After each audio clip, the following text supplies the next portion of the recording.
Today, we have another masterpiece for you all. A young man from the 21st century suddenly transmigrates to a mystical world, where he makes a living as a fortune teller. His reputation spreads far and wide. One day, while he's telling fortunes as usual, the most beautiful and powerful female demon in the world seeks him out.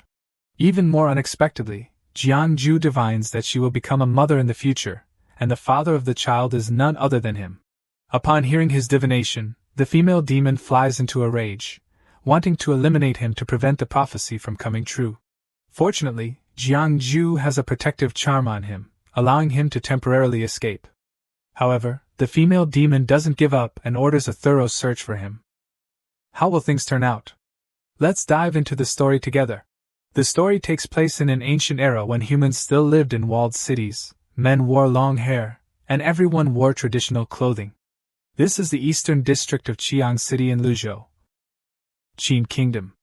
Our male protagonist, Jiangju, was originally an outstanding youth of the 21st century, but somehow he transmigrated back to this era and became a boring fortune teller. He's still wondering why he transmigrated to a world with demons, ghosts, and immortals, and even awakened a so-called heavenly mandate system. This system allows him to see the past and future of others, but it requires consuming integral points. He needs to find great treasures everywhere to offer to it.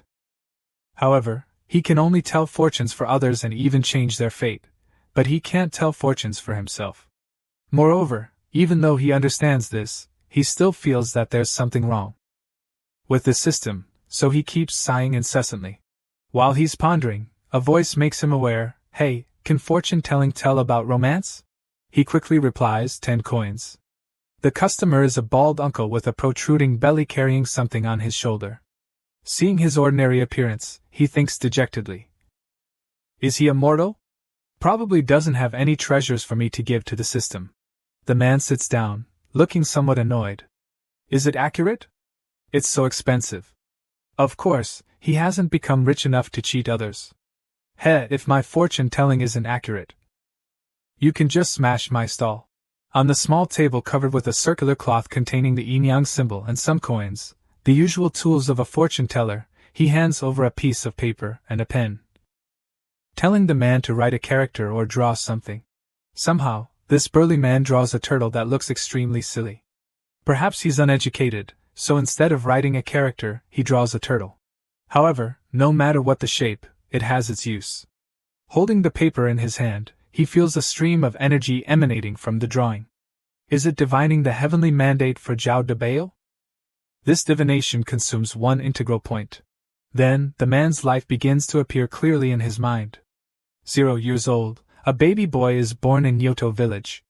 His father, Zhao Ergu, names him Zhao Debao. At just 16 years old, Zhao Debao becomes a perverted scoundrel, instigating his friends to peek at Lu Guofu bathing, and is hung from a tree and beaten by Lu Guofu's lover as punishment. At 30 years old, Zhao Debao's reputation in the village is very bad. No girl in the village is willing to marry him. At 50 years old, Zhao Debao encounters misfortune and dies at the hands of bandits, never marrying or starting a family in his life. Both the past and future of this person appear in his head, but he's hesitating. End simulation. Do I change his fate for him? Changing his fate will consume 10 merit points from Zhao Debao. His current merit points are only 3, but I can choose to consume my own merit points, with my current points being 89,539. And perhaps he's wasting time. He sighs comfortably with the decision. Don't be ridiculous. He's just a passerby. Why should I waste my merit points to change his fate? Host has interfered with the heavenly mandate. You can choose to conceal the heavenly secrets. Rewards include -100 merit points and the tribulation of 3 disasters. You have interfered with the heavenly mandate. If you choose to reveal the heavenly secrets, severely punish 10 merit points, and choose one of the following punishments. 1. Zhao Debao's peeping experience. 2. Zhao Debao's forging skill. 3. Lu Guofu's underpants. Now his face turns green. Not only the decision of whether or not, but after the strange reverberation in his head, he has a bunch of choices to consider. What's so strange? I said this system has problems. Normal fortune-telling means you can't reveal the heavenly secrets, only it forces me to tell the truth. If I tell, I get more merit points and special rewards. If I don't tell, it rewards me with 3 disasters, dying without a burial place. He's racking his brains, thinking until his chin is sore. When the man opposite him urges him impatiently, "Well, how is it?" and he has to open his mouth. "Have you ever heard a frog croak?" His question successfully makes the other guy ask back, "What are you talking about?" Perhaps he's made a decision. He raises his finger and shakes it back and forth and says, "Goo goo," 2 sounds homophonous with lonely. He affirms that it means there's no romance at all. This guy is indeed very eager for a love affair. Hearing him say this, he gets even more mad and acts recklessly. He angrily yells, "Go to hell!" and overturns his fortune-telling table. The tools fall scattered. He doesn't know what to do, no matter how uncomfortable he is. People in this world, why are they so impatient? He only spoke vaguely like that, not revealing everything, yet the virtual system judged that you have revealed the heavenly secrets. Receive punishment, merit points plus 10 points. Zhao de Bao's forging skill. Fortunately, he received a more useful skill than the other 2. Even so, he's unwilling and waves his hand. Come on, what about the other 2 people? It turns out that in his mind, the system is personified. Noticing his annoyance, it disappears, making him even more tired. Playing dead again, forcing me to tell fortunes for 3 people every day. In his mind, he has to deal with the system acting up, and the people in this world won't let him find others to tell fortunes, but others have to come to him. He realizes that no one will come to tell fortunes in this place after this brawl, so he packs up his things, puts them on his shoulder, and goes to another place. He's also worried about his straightforward mouth. He's afraid that no one will come to him for fortune-telling. He can only go to the West District to try his luck. There are many people there, and there's bound to be someone who can't figure things out and has to go to fortune-telling. Switching the scene to another place where the sun is also shining brightly. There are more houses here, and the houses are also taller, standing close to each other with many layers of tiled roofs. Which is very convenient for the movement of a sassy red-haired girl in a dress slit to the thigh. She is Tu Yao Chi Hong Dan. With such flaming red hair and eye color, she has a rosy face like a child. I didn't expect to easily obtain the treasure of the 10,000 demon kingdom like this. Even more unexpectedly, the heavenly demon Lord Tu Shanlan concealed the secret. It seems she just returned from an adventurous expedition. While she is happy with her achievement, something from the roof caught her eyes. It turns out that she noticed the sentences on the advertisement billboard of our male lead, Jiang Ju. Only speaks of reason, doesn't speak of trivial matters. And she found this sentence familiar. Immediately she remembered in the past, the elders of the clan personally invited him. At that time, the bamboo basket he was carrying also had these 2 pieces of cloth. I remember he was a fortune-teller. I didn't expect to meet him here. I can't waste this opportunity. Thinking that, she immediately flew down from the roof in front of Jiang Ju. "Little sir, please stop." Not only blocking his way, she even tried to stand in a shy pose, making him turn his face away and not forgetting to think, she's really bold, daring to enter the human territory in broad daylight. He also immediately recognized that she was a rabbit demon. And some whispers of Jiang Ju didn't know what had fallen into the ears of this girl that made her a little shocked. This Hong Dan thinks that she is the best at suppressing her aura, and thanks to this, she got the treasure of the heavenly demon lord, and he saw it clearly. Really is an expert. She opened her mouth. "Little sir is a fortune-teller. I wonder if you can tell me a fortune. It's very expensive for me to tell you." He's also quite hesitant to accept. This is obviously a demon. If he tells her fortune and says something true, what if she goes crazy? Not only will he be shut down, but even his life may be gone. Damn it, this system has to have others actively seek me for fortune-telling to be considered valid. And it doesn't give me the right to refuse. It really wants to kill me. No matter how hesitant, it's as clear as day that he can't refuse. Moreover, this rabbit demon always shows a face that wants to seduce people. I know it. I still hope the little sir will tell me.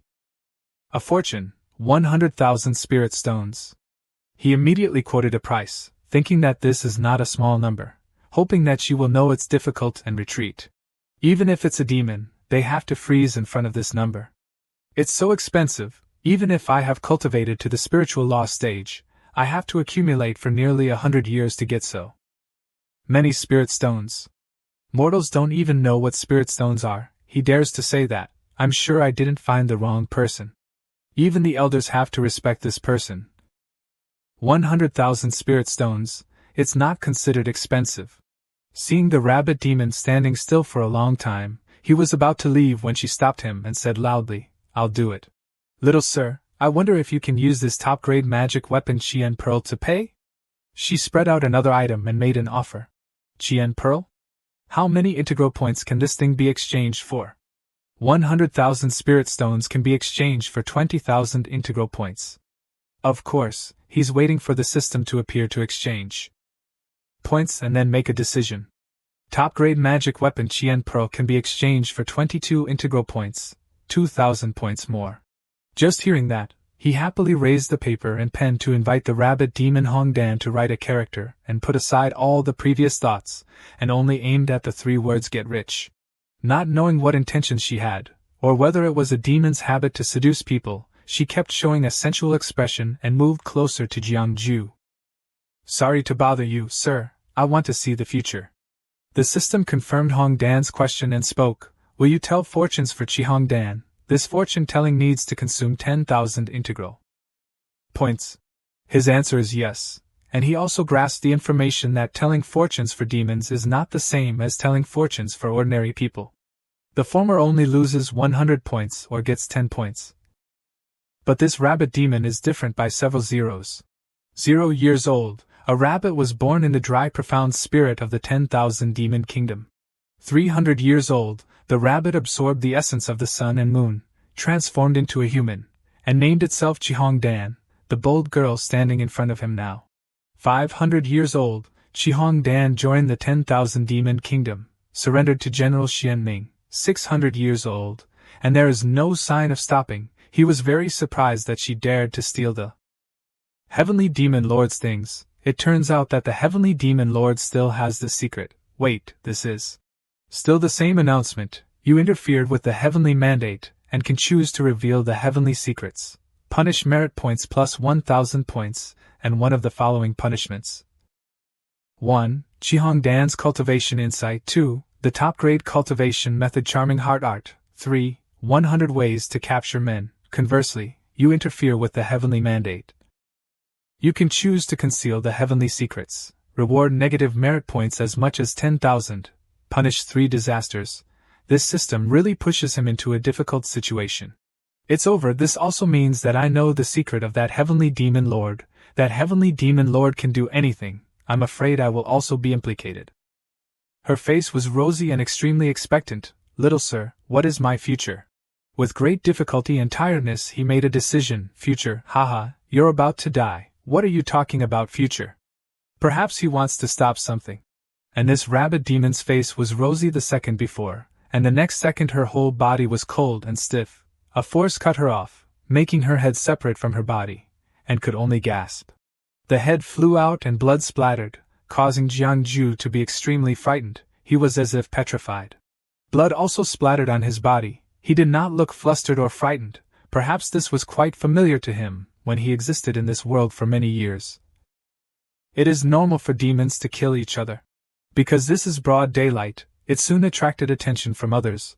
That person trembled, sweat dripping, and could not speak. Kill. Someone killed. Everyone was terrified. Some people did not look at the situation and hurriedly fled cowardly. Everyone shouted to each other, run away. Maybe they saw something terrible, but everything fell into someone's cat ears. As fast as lightning, it was impossible to see what it was, only leaving streaks of light on the road and traces of mortals being slashed in the neck.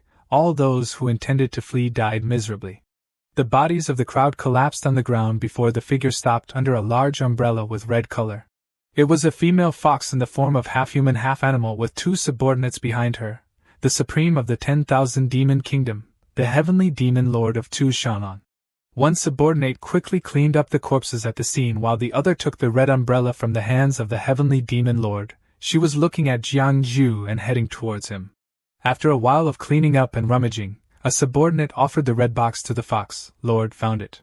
He was helpless and a little sorry for his previous customer. It was really harmed by that rabbit, touching the heavenly demon lord's things and daring to come to me for fortune-telling. Even more tragic is, in front of him now is the heavenly demon lord Tu Shanlan. He couldn't believe that as soon as he opened his eyes, he saw the fox standing right next to him. If Chihong Dan has asked the little sir to see her fate, how about the little sir also tell me a fortune? How is it? Without much thinking, he quickly pulled out the advertisement billboard on his back, immediately smashed it, and pretended to be stupid. See what? I don't understand. I don't understand at all, I'm just a passerby. He tried to turn around and run away but looked very miserable. It seems that she came a long time ago.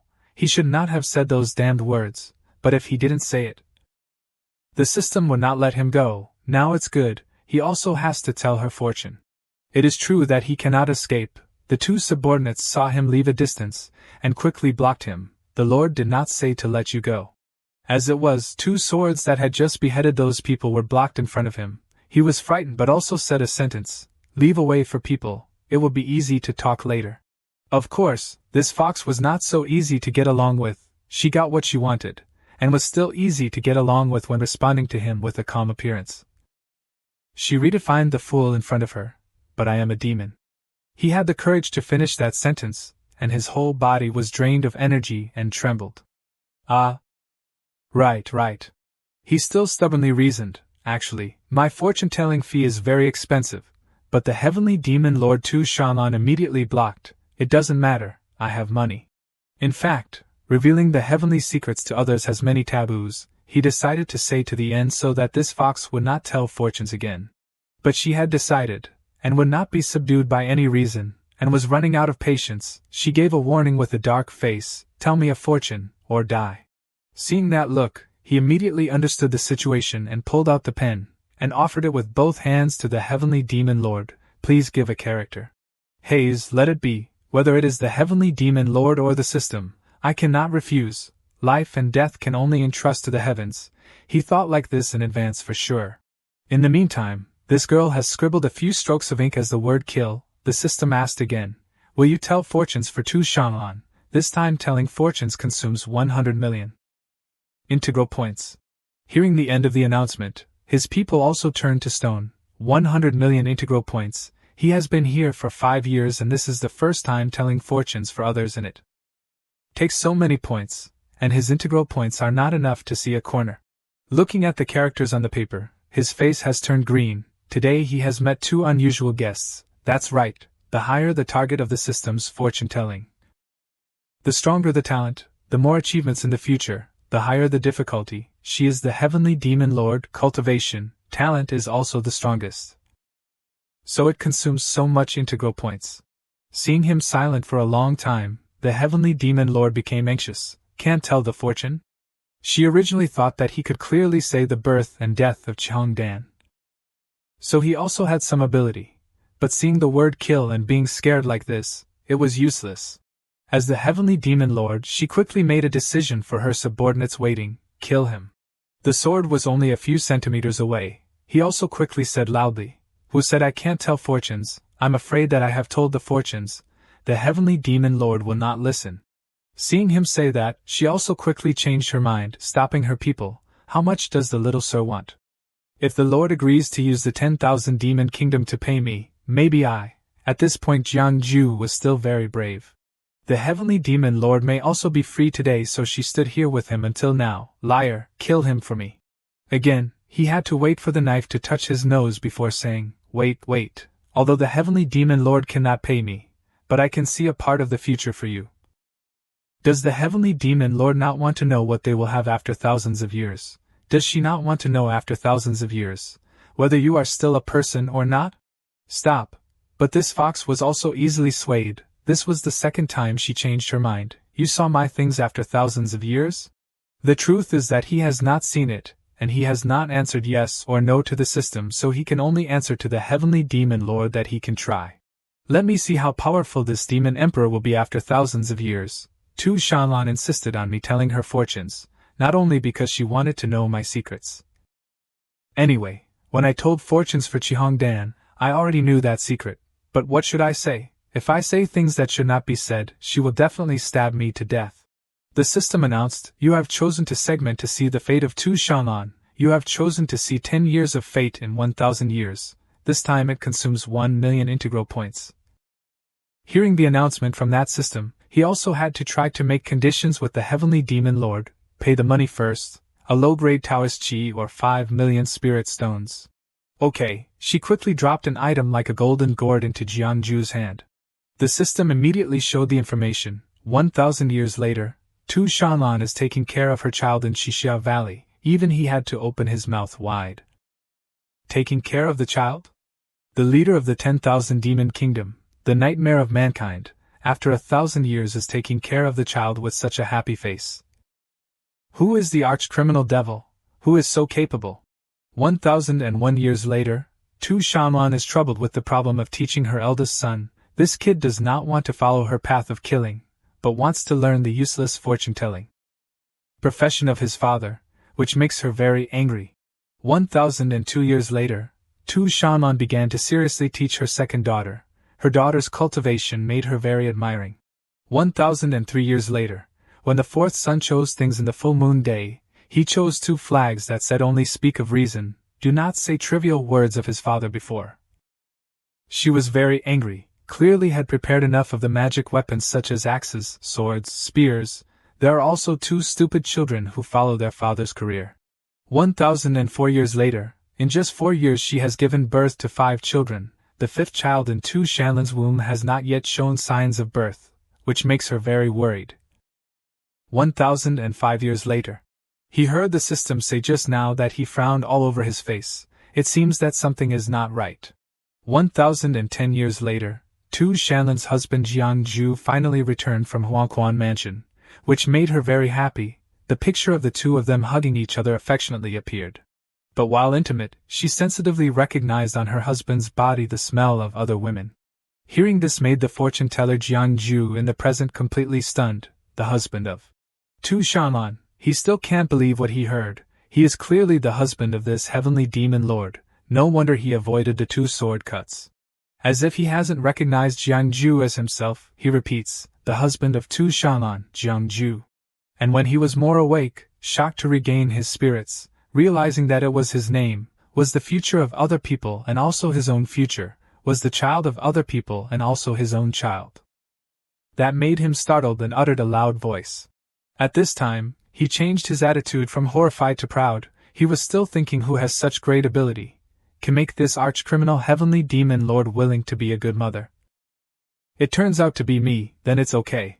Simulation ends. To change the fate of Tu Shanlan, to see the fortune again from the beginning, to review requires 1 million merits of Tu Shanlan, the current merits of Tu Shanlan. Minus 11,250,000. You can choose to consume your merits to change the fate for Tu Shanlan, the current merits, 89,539. The expression when hearing the secret of this heavenly demon lord is always bewildered, stunned and sweat dripping. He also thought that the future is not good. Can spend a little merit to change her fate so as not to be killed by her, more than 10 million merits. What cruel things has this female demon done? Why not be punished to death by heaven? The merits I have accumulated over the years, not enough to change a part of her life. Did little sir see the fortune? The heavenly demon lord had been patient just now, and he could only mutter in his head, if I tell the truth, I will definitely be killed by Tu Shanlan's subordinates. You interfere with the heavenly mandate. You can choose to conceal the heavenly secrets. The reward is negative merit points 100,000 points, to be punished by 9 punishments and thunder.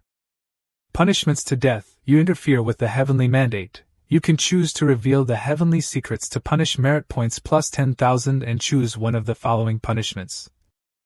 As usual, choose to conceal the heavenly secrets. Although punish 3 disasters, but the system did not say that you must die, but this time the system made it clear to me. If you do not say it, you are dead, and the 3 rewards that the system gave are 1. Tu Shanlan's experience in raising children, 2. Miscellaneous book 1000 ways to train the husband. 3. Half a jade pendant. Jiangju was very distressed. No way, choose the 3rd one. This ordinary jade pendant does not have any spiritual power.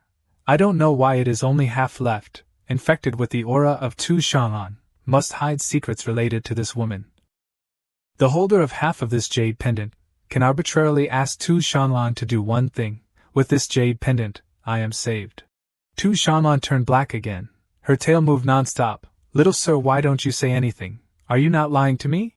Thinking and accepting information for a while, Jiangju raised his hand in front and repeated 2 times, "Congratulations to the Demon Lord." But the Heavenly Demon Lord asked what is worth congratulating. And Jiangju replied, 1,000 years later, the Demon Lord has a good relationship, giving birth to 2 boys and 2 girls, and is also happy in the stomach.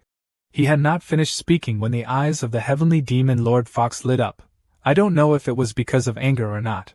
And Jiangju at this time did not pay attention and continued to say, "The eldest young master is intelligent since childhood, proficient in gossip and the Book of Changes. Proficient in yin and yang 5 elements, understands many things from ancient times to the present. The second young lady Tan Xiaoshi is a twin sister, the talent is excellent. Since birth has an amazing power, proficient in killing, arrogant all her life. The fourth son is still young, has never practiced but has the appearance of a saint. The body is clean and without dust. The 5 immortals protect the body, the 5 ghosts open the way. The fifth son, the 5th child is still in the womb but has death energy from within the womb, surrounded by the dragon vein, is the dragon path, is the emperor ordained by heaven." As soon as he finished speaking, he also took a punch from the Heavenly Demon Lord Shanlan. The punch was not ordinary, making him turn green, almost spitting blood. This Heavenly Demon Lord was so angry that she had to give him a blow before scolding him after. With a cold voice of thousands of degrees, she said, "Do you know what price you will have to pay for talking nonsense?" It seems that the punch just now, although painful but did not hurt Jiangju at all, he quickly replied, "If I say wrong I will be punished by heaven." But God really prepared thunder and lightning as if to strike him down any moment he said anything wrong. "If that's the case, why don't Sir tell me clearly, what kind of man can make me willing to bear children for him?" The Heavenly Demon Lord Shanlan folded her arms but seemed to be interested and curious, because her tail has been waving. Very happy and without hesitation, our fortune-teller quickly and neatly replied, "It is I." At this time, the Heavenly Demon Lord did not know if she also had long ago intended for Jiangju or not. Her face and ears were all red, and did not immediately object. Only the subordinate beside him was in a posture to cut people shouted loudly, "You are really damned." But the Heavenly Demon Lord turned out to have no intention. She was only simply shy when she was standing in front of the person that she would later bear children for him according to Jiangju. Of course, that was only a temporary emotion when she was gathering strength in her hand and said, gritting her teeth, "Little sir, I'm afraid that the viewing is not accurate. Whether it's right or not, it's not up to you to say. I still hope that the Demon Lord look at this thing. This time I have learned from the previous experiences." Jiangju quickly put up a defense with the half-jade pendant that he had just obtained from the system. As the system said earlier, the Heavenly Demon Lord was stunned looking at it with greedy eyes. "This jade, how did you get it?" "I heard that the person holding this jade pendant can make the Heavenly Demon Lord agree to one thing. Is this true?" Jiangju also gradually took the initiative. "Now the person approaching the other party is him. Even asking to marry me is fine." And the answer was a little forced, but it was yes. Too fast and too easy made Jiangju extremely surprised. Even marry me is fine. After all, what is important and terrible about this jade pendant? It seems that Tu Shanlan wants the jade very much, so she personally approached him, raising her hands to caress Jiangju's face. "Looking carefully, you also look like a strong man. But this fortune of little sir, I'm afraid is viewing wrong. Why is that?" he asked back. "Because I will take you back to the 10,000 demon kingdom to get married. But I only agreed to get married to you. On the wedding night, sir, you should die." She also did not forget to affirm that she would die. "Sir said to see this fortune of yours, right or wrong? Just now I was just holding this jade pendant and asked one question, also not really intending that. I hope that the Demon Lord return the jade pendant to me so that I can examine it carefully." I was bullied like that. Of course, in his heart he was very frightened. This woman bully the weak. But the fox is not so easy to compromise. She really wants the jade and has the power, so she has no intention of yielding. Swords, slaves and slaves, bring him back to the 10,000 demon kingdom. Although in this world she has power, but still cannot predict that Jiangju is the main character, At this time Jiangju took out a gold charm on his hand and loudly scolded the heavenly demon lord in front of you, female devil. Whoever takes you will be unlucky. If I accumulate merits in the future, I will definitely escape this disaster. Two subordinates rushed over, but Jiangju also managed to finish scolding before saying goodbye and left in the golden power of light. His charm is that of the old dragon. This fortune teller can get the dragon in the sun and moon lake to draw a protective charm for him. What kind of god is he? That was the surprise on Tu Shanlin's face as soon as she witnessed the scene just now. Lord, do subordinates need to catch the person back, keep his life, bring him to the 10,000 demon kingdom. Tu Shanlin did not believe that she could not catch a fortune teller like Jiangju. While leaving, Tu Shanlin also remembered one thing. Qi Hongdan stole her Xianbing jade tablet bead, must be a subordinate of the old dragon. Who are they after all? While moving, a subordinate still stayed with her to take on the job of covering the umbrella and asked the Lord want to go back to the 10,000 demon kingdom or go where. At this time Tu Shanlin said no, go to the sun and moon lake, she may want to confront the dragon. Switching to the place where the mountains and rivers are flowing, that is Weigua Tianshan Ridge Yuhua River. There is a small peaceful stream, the water is clear, looking down to the bottom. Suddenly there is something falling down, causing the water to lose its original look, fluctuating and water splashing. It turns out that the one who fell down was Jiangju. He was crying. Ah, woe is me, really unlucky. Climbing ashore and sitting against a tree, he was absent-minded again. My amulet, I spent half a month in the sun and moon lake to get it from the old dragon. There is only this one amulet. I did not expect to use it like this today. He was unwilling and clenched his hands, swearing, Tu Shanlin, you wait for thousands and thousands of years. I become invincible, will definitely not spare you. Not long after that, his face changed to comfort, but according to the results of the system's fortune-telling, 1,000 years later Tu Shanlin will marry him. And also give birth to 5 children for him. This way of revenge is not bad. But he is also not the kind of person who is stupid to the point of being blind. He has already imagined the scene of himself being choked to death by Tu Shanlin with her tail. He shook his head. No, that is a demon who kills without blinking an eye. Forget it. This cannot be wanted. Still diligently accumulate integral points. Change this fate. But because he just came to this place, and also does not live in this world, so he quickly has a question. Where is this again? Go around and see, maybe there are treasures. Look at the forest is safe, and that is his decision. Immediately act, and do not stay in one place or worry about the new land. In the world that is known to be known, he had the final decision, and he was sitting on the back of a giant wild beast. Sitting on the back of the tiger, he hugged the pile of food, and a large piece of paper was rolled tightly in his hand. Finally he was about to leave the Tianshan Ridge. What he was holding must be a map to guide the way. He did not expect that the charm of the old dragon brought him to the border area of Weigua, and he was not satisfied with this transfer. The reason he was dissatisfied was that this Wei kingdom was almost as close to the 10,000 demon kingdom as possible. He naturally didn't dare to go back. He couldn't let that female demon catch him. It turned out that this tiger was not entirely an animal. It could communicate and ask Jiangju, or Jiangju had the ability to talk to animals. Where does Sir want to go now? He humbly replied, I should still go to the Qin kingdom. Speaking of this place, he immediately realized that to go to the Qin kingdom he had to cross the Yuhua River. But I don't have a boat, which was obviously not a good thing. But he clapped his hands as if he had a great plan. Sir, don't worry, I have a way to help you cross the river. Luckily for him, this tiger was so powerful, really, then I have to thank Tiger Brother a lot. Holding in his arms a large package including food and money, he could not help but be happy. This half-month was not in vain. Who knew that there are many demons with Taoist cultivation here? Not only helping him complete the task of telling fortunes for 3 people every day, but also getting so many treasures. But the residents here did not think that they were his saviors, but were very polite, seeing him off. Sir, thank you, sir, for telling fortunes for us this half-month. Let us know that there will be a righteous God here in the future. Everyone wants to see you off. Why don't you agree?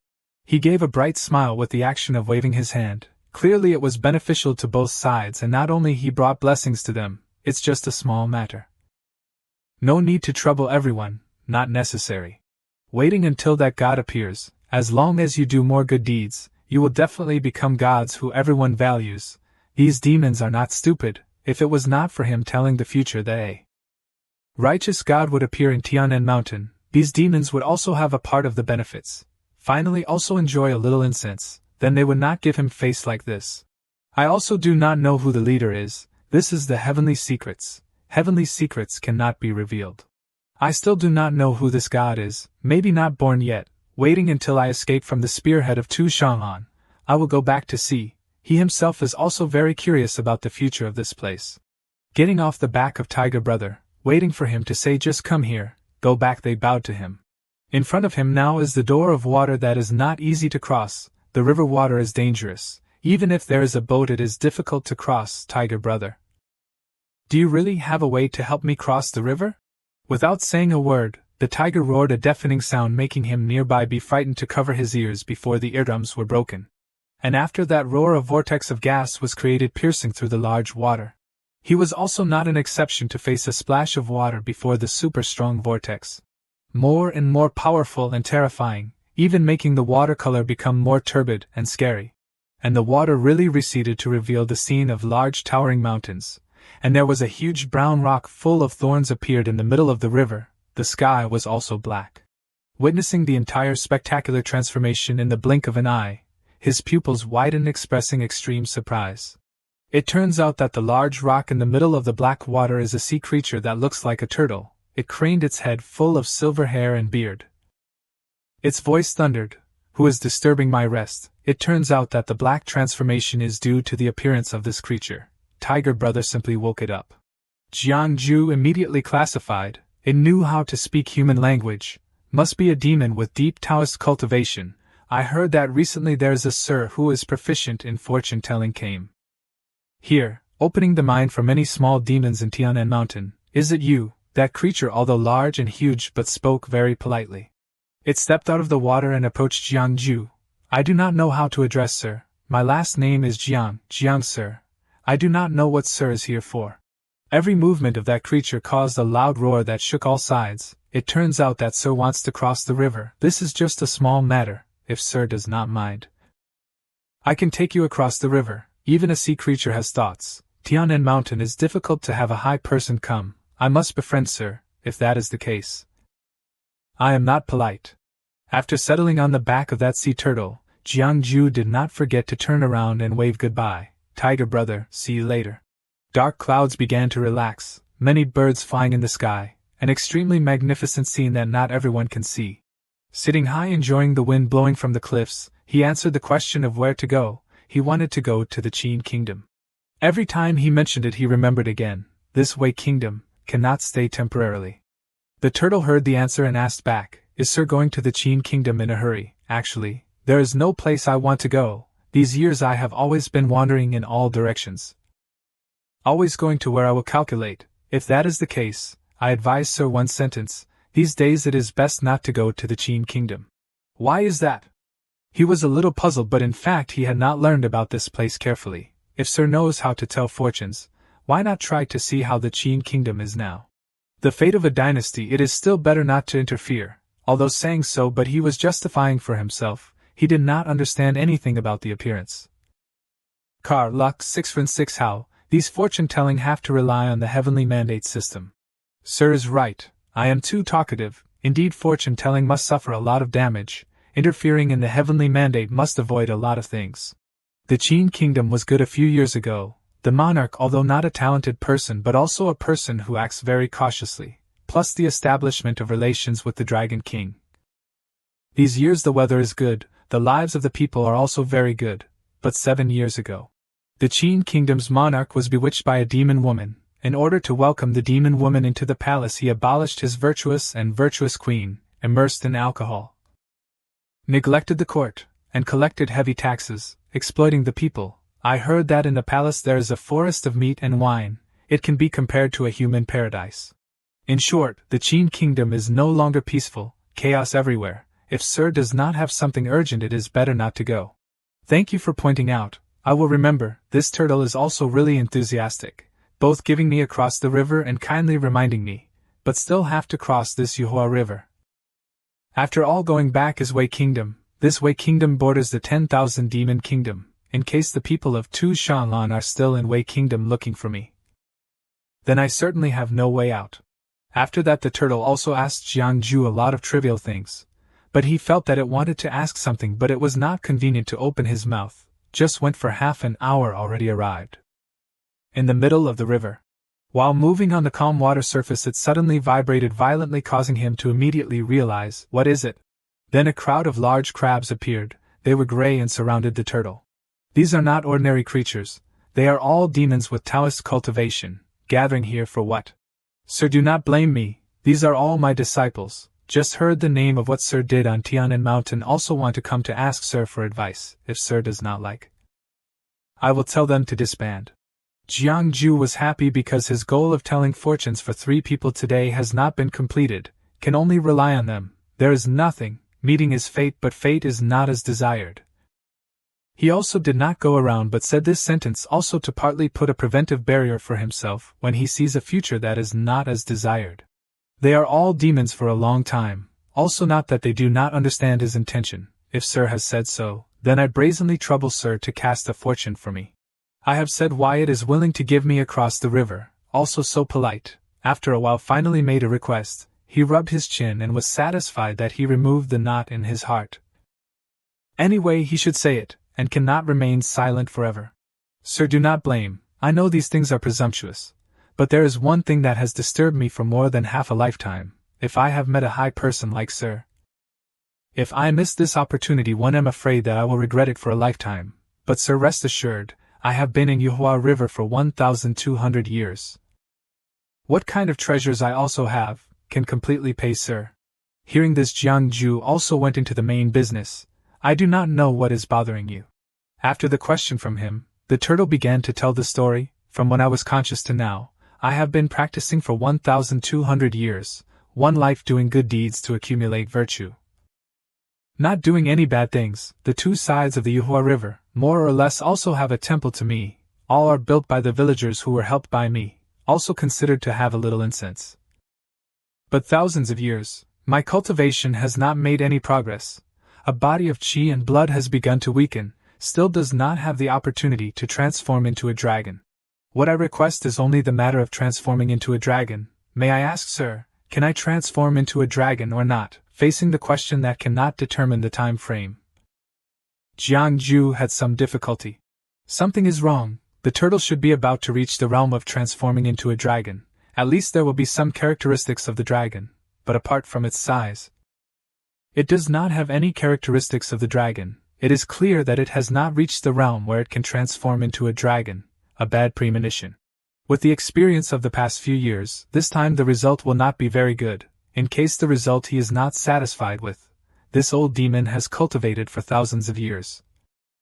With my strength I certainly cannot beat him, now I am still on his back.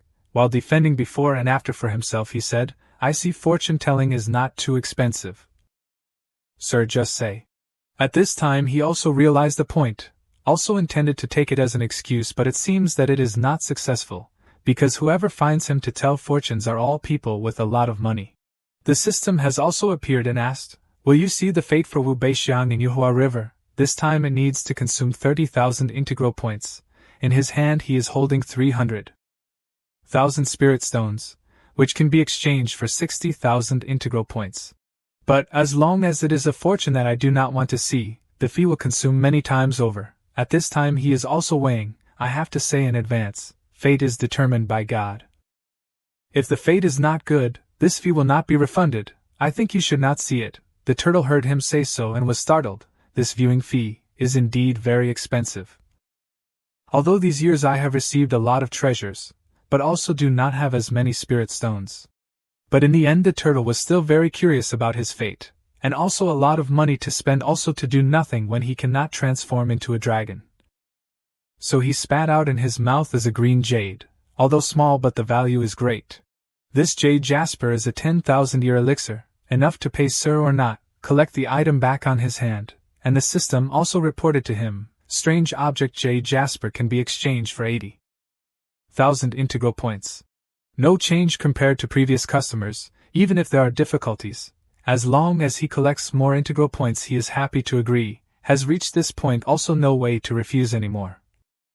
Wrapped up the jade quickly and he smiled and said enough, then, Please, sir, cast a fortune for me. 0 years old, one turtle was born in Yuhua River, Tianan Mountain. 60 years old turtle swallowed J. Jasper, accidentally opened up intelligence, named Wu Beixiang.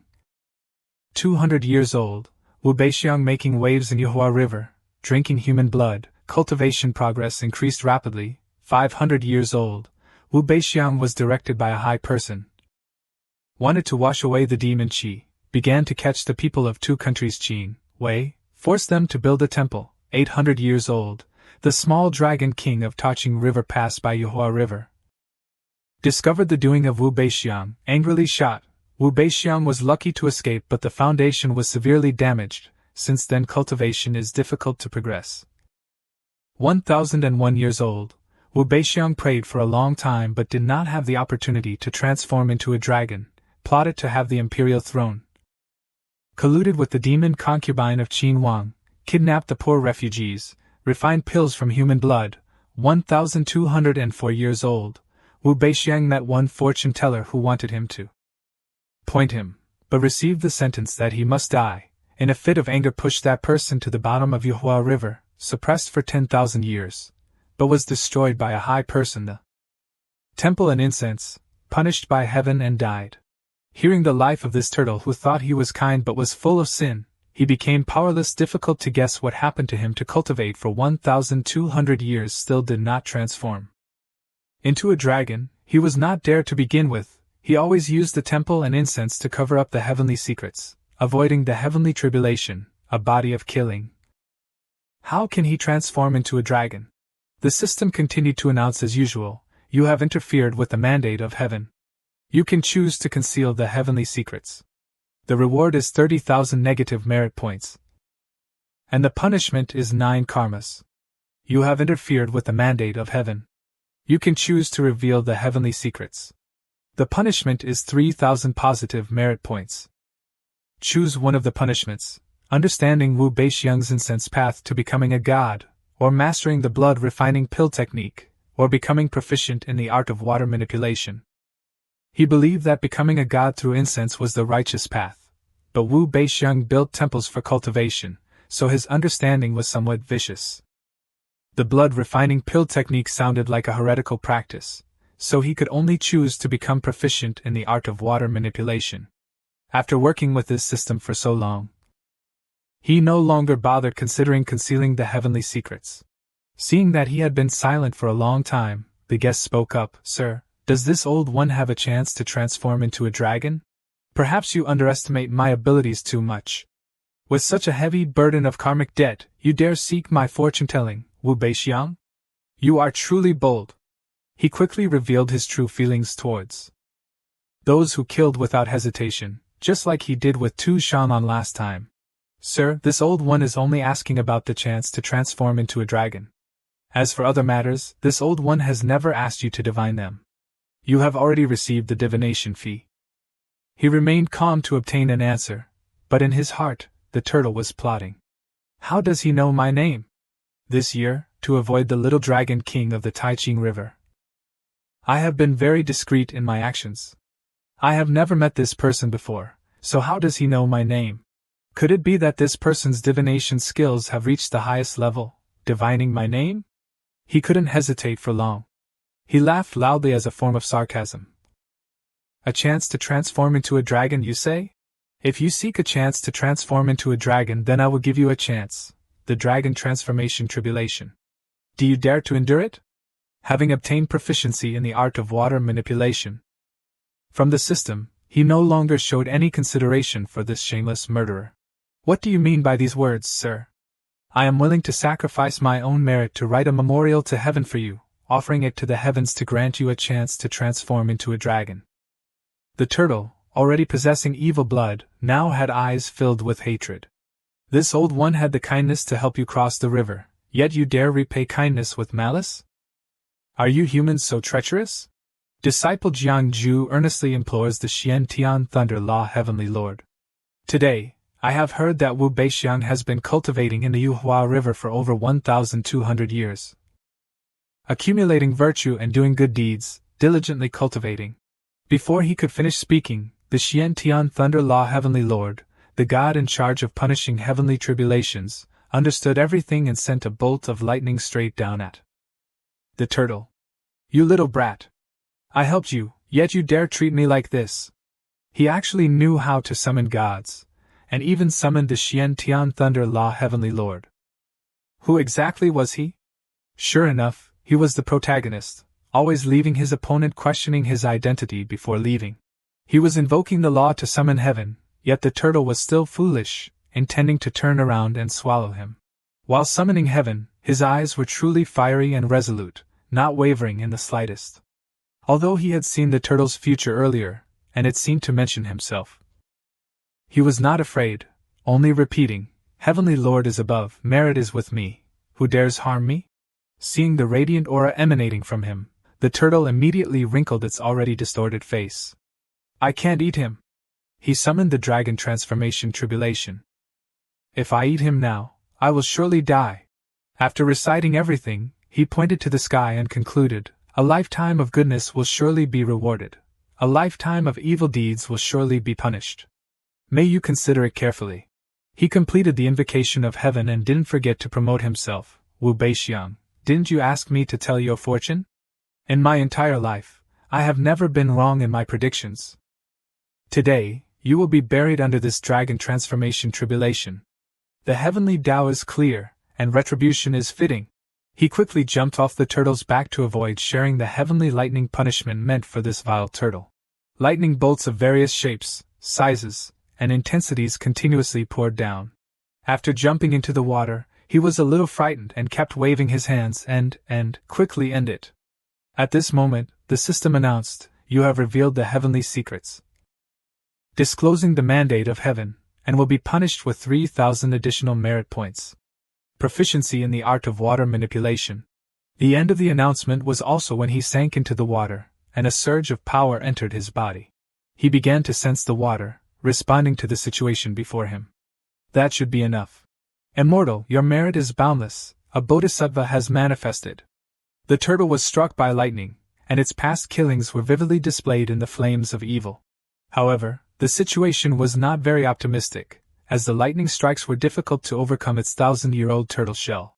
"All of this incense is what I have accumulated over hundreds of years. I never thought I would consume so much today." Despite being continuously punished by heaven, the turtle was still healthy with a clear consciousness. It even thought that if it could survive the dragon transformation tribulation, everything would be worth it. "Jiang Xiazi, this opportunity, I accept." The turtle completely emerged from the water, unable to retreat or evade, so it could only face it directly. Seeing the turtle's arrogance, Jiang Ju thought it was truly bad. Indulging in the incense of the temple is also the path of a fiend. "Our generation cannot forgive you. Be gone, be gone." He continued to use some kind of spell to suppress the turtle. "This golden light is all the merit and virtue I have accumulated. It is meant to destroy evil and wickedness." It turned out that he had not thought much and exchanged all his accumulated points in order to completely destroy this turtle, otherwise he would also die miserably at its hands. The power rushed toward the turtle, a power that could not be avoided except by death. But that vile turtle managed to spew something out of its mouth, this old one's 1,000-year incense. It thought that incense was enough, and moreover, it was not voluntarily given by the people. He stood on the water and said, "Without the protection of the temple's incense, let's see how you overcome this disaster. This heavenly tribulation has become a heavenly punishment. I am certainly going to die." It looked ahead and then looked up at the sky. How could he escape? Seeing that it could not survive, it did not want to let the person who caused its death live in peace, and spat out a dazzling red hidden weapon, "Jiang Ju. Even if I have to die, I will absolutely not let you off." 3 red arrows shot towards him with a speed no less than his attack on it. He recognized it immediately, blood arrows. And so he had to jump into the water to find a way out. The turtle then laughed loudly before dying. "These blood arrows are already a lock on your chi.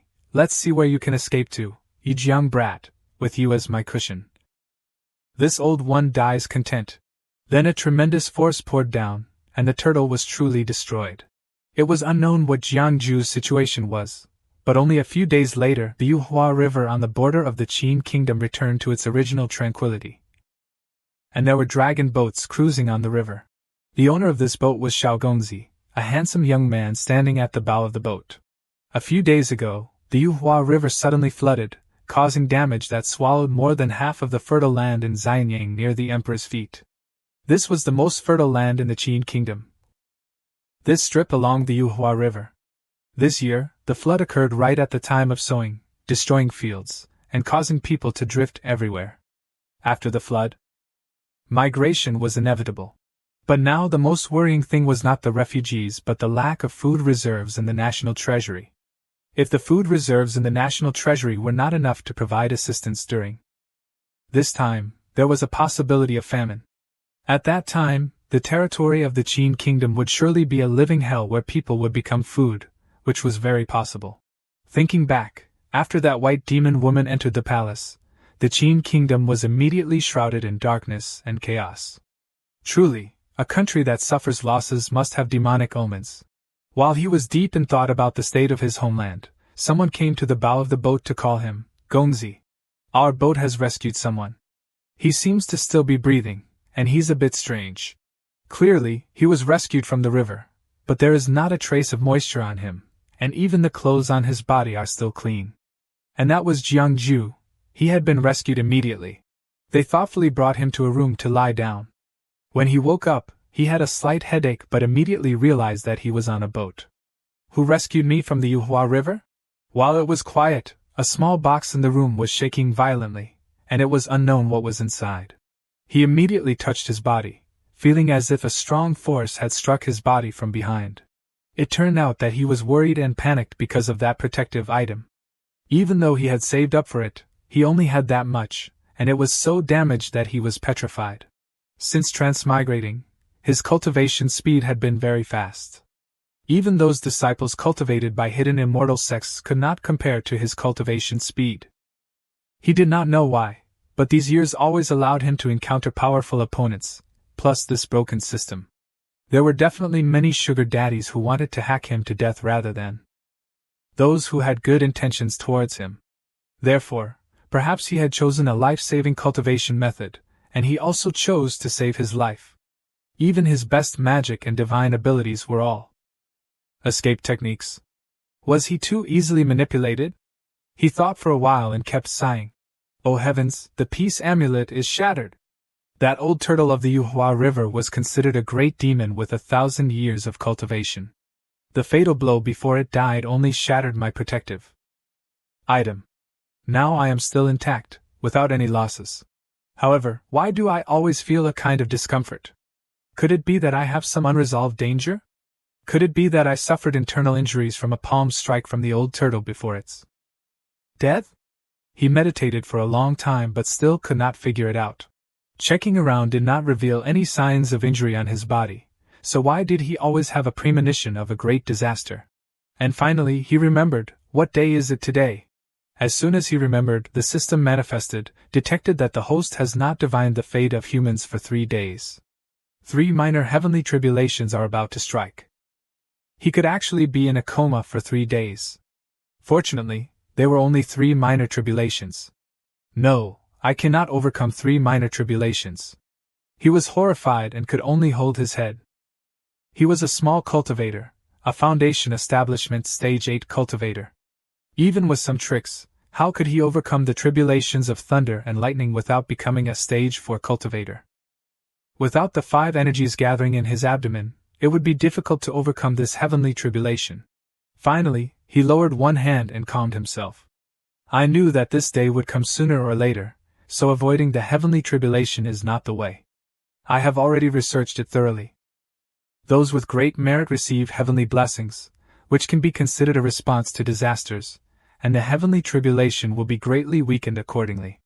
The second is the path of cultivating incense, like the old turtle living in the Yuhua River relying on incense to avoid the heavenly tribulation that should have come.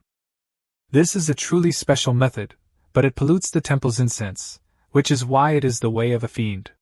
The limitations are relatively many, and if it is the orthodox path of incense, it needs to have gone through the formal conferring of a divine position.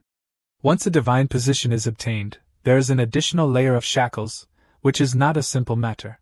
These years, relying on divining fate, I have also accumulated a lot of merit, but my cultivation base is there. This heavenly tribulation is releasing water, and I am afraid it will be difficult to overcome. Moreover, it was not easy for me to accumulate a little merit, and as a result, for the old turtle of the Yuhua River, writing a letter to heaven, inviting the orthodox Taoist god, the Spring Thunder Heavenly Lord, consumed quite a bit. While he was in a state of contemplation and despair, the system gave him some news that seemed to be quite joyous. Current merit points are 100,054. Host punished evil and promoted good, eliminating the demon of the Yuhua River. Merit points increased by 50,000. Merit points have reached 100,000 heavenly blessings. Divine powers automatically manifest. Congratulations to the host for opening the heavenly eye, comprehending the divine power, the art of Qi observation. The art of Qi observation can see the dragon veins of rivers and mountains. As a fortune-telling master, I am becoming more and more worthy of the title. Originally, if I could use the art of Qi observation to find the place where the dragon hides, I could also avoid the heavenly tribulation, but at the moment, the heavenly tribulation is already above my head. Unless the place where the dragon hides is within reach, it is useless. At this critical moment, how can I happen to meet the person of that destiny? After overcoming one headache, there is another problem to solve. Forget it, this is the kind-hearted boatman who saved me. I cannot implicate others in overcoming this disaster. I will thank the owner and quickly leave. Thinking is acting. He stood up and opened the door to leave the room without hesitation. Perhaps because he was still dizzy or perhaps because the waves were swaying the boat, he stumbled upon the boy from before. Both of them froze for a moment, and had to raise their hands to rub the places where their foreheads collided. He also combined quick and general speculation. At first glance, this person was one of great fortune and nobility. Yet he was impolite, and went to examine the other person's body. Flat? This man looks like the young ladies. I thought I met a woman disguised as a man. Misunderstanding, misunderstanding. Thank you, Gongzi, for your help. I still have things to do. Farewell here. That was indeed his working style, polite and straight to the point. Fate was close at hand, and he could not care too much about etiquette and greetings. As soon as he walked past, this Gongzi's close subordinate complained, Gongzi, this person is very rude. Gongzi is benevolent and kind-hearted and rescued him, yet he is so rude. They did not immediately stop him but quietly observed. This person is somewhat strange and cannot be underestimated. Let's go up and take a look. He had just reached the bow of the boat when he encountered thunder and lightning, whereas just now the sky was high and clear with no signs of rain or storm. He looked up at the sky. The three minor heavenly tribulations are not thunder and lightning, but famine, meaning hunger, disease, meaning illness, and finally, weapons, meaning war. The three minor heavenly tribulations are not necessarily meant to kill people in a powerful way in an instant, but they are like maggots in the tarsal bones, making life impossible, making death impossible. Just now it was still clear and vast. Why does it want to rain again? The flood has not yet subsided, and another heavy rain? The dikes that have just been constructed are probably difficult to resist. How should this year's harvest be calculated? That was the first thing that Gongzi thought of when he saw the abnormal changes in the weather. Gongzi had not yet said a word or learned anything more about him, yet he had already jumped into the water. This person was just rescued from the water, so why did he jump down again? Immediately after that, Gongzi's close subordinate exclaimed in surprise and pointed into the distance. Look there. He was truly a magical person. He actually dared to show off his abilities in front of the common people. He did not know if it was because of his departure, but the thunder and lightning disappeared afterward, and the sun rose again brightly. Oh, it's clear and cloudless again. He did not know where he had arrived, but he was surrounded by darkness. After raising both hands in front of him and shouting the command Heavenly Eye, open, an unusual golden eye appeared on his forehead. It seemed that he wanted to explore some information in this water. He closed his two ordinary eyes to focus on that third eye. This is fate. If I can find the hidden dragon feng shui of this rich land, then I can borrow the hidden dragon feng shui to conceal the heavenly secrets, and avoid these three heavenly tribulations. Oh, this world, There are truly no such coincidences. The place where the dragon hides, how can it be so easy to find? After a while of working his magic, he could only sigh. It's a pity that this place is too far from Sun Moon Lake. I am afraid that my old friend cannot help me. It turned out that he and that dragon had long regarded each other as friends. Although he did not find the place where the dragon hid, he at least found a very good feng shui place to be his burial ground. He really did not understand if this was a good or bad omen for him. He was still alive and well, yet he had found an ideal burial place. Suddenly, there was a bright halo behind him, causing him to sense it even behind him, and had to turn his head. His eyes widened, and it seemed to be a yin-yang circle. Truly, it was a rich aura of luck. Returning to the boat from before, it was still gliding smoothly on the water. Gongzi is virtuous and talented. If I can assist and help, or if I can be helpful to you, should I send someone to chase after him and bring him back? Forget it. He is an expert, and it would be bad to make things difficult for others. Although he really wanted to make good use of talent in his heart, Gongzi could not force them and sighed. Yet the iron fence behind them rang with a loud collision, as if someone was trying to climb onto the boat. It was Jiang Ju. He actually seemed to have heard their inner thoughts and turned back. Hearing the sound of an unusual intrusion, the old subordinate, though old, quickly stepped in front of Gongzi. Benefactor, we meet again. He politely knelt on one knee and lowered his body. This time, he was wearing something orange on his hand that looked extremely eye-catching. The boat had been moving steadily on the river all this time without docking. Perhaps this would be a long journey. This strong man, seeing your extraordinary appearance, how about I divine a hexagram for you? It was unclear how the world worked, but now many people were gathered on the bow of the boat. I can calculate your past lives, I can calculate your karmic debts, I can calculate when your mother will be buried. Do you really not want to see a hexagram? It turned out that Jiang Ju was struggling to solicit business, but it seemed that no one wanted to try this kind of service. No need, and no need, we don't choose you. Those were the things he heard, and the strong avoidance of everyone when he was soliciting business too enthusiastically. And now the bow of the ship returned to its previous emptiness. The wind blew through, clearly showing him with his hands on his hips, complaining. Haze, a bunch of people who don't know how to judge goods. Jiang Xianxing, if they could hear 2 good words from your mouth, they wouldn't avoid you like this. Fortunately, someone was able to give him advice on how to solicit business in time. Thui Daoren, perhaps that was the name of this person. He respectfully greeted him. Jiang Xianxing has only arrived for a few days, and the people around Gongzi have been offended by Jiang Xianxing. Almost entirely. The hexagram is like this, I am only speaking the truth.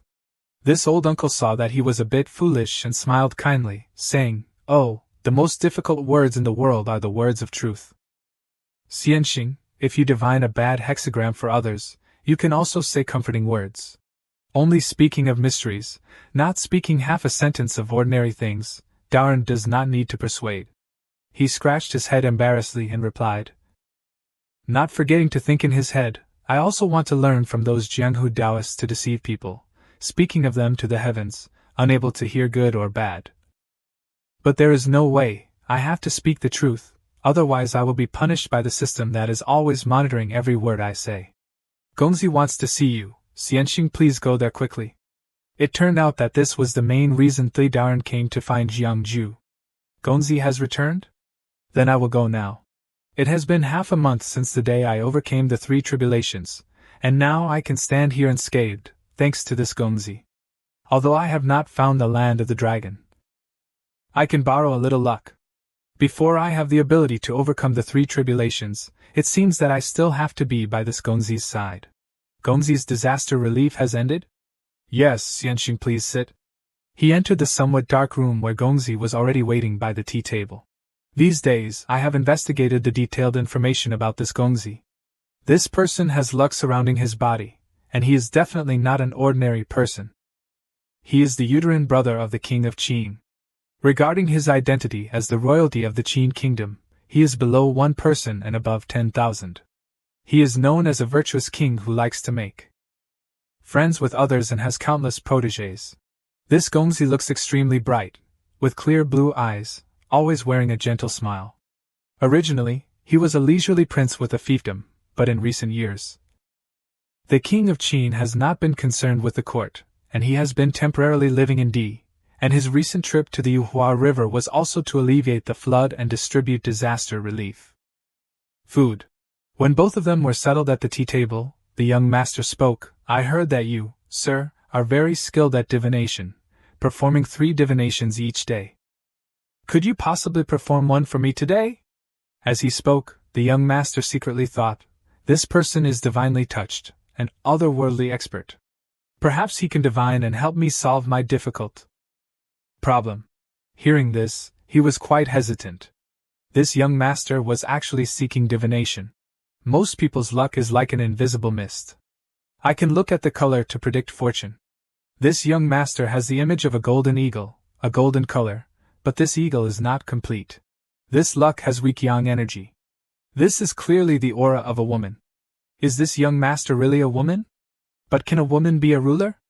After all, the person sitting before him could very well be a woman disguised as a man.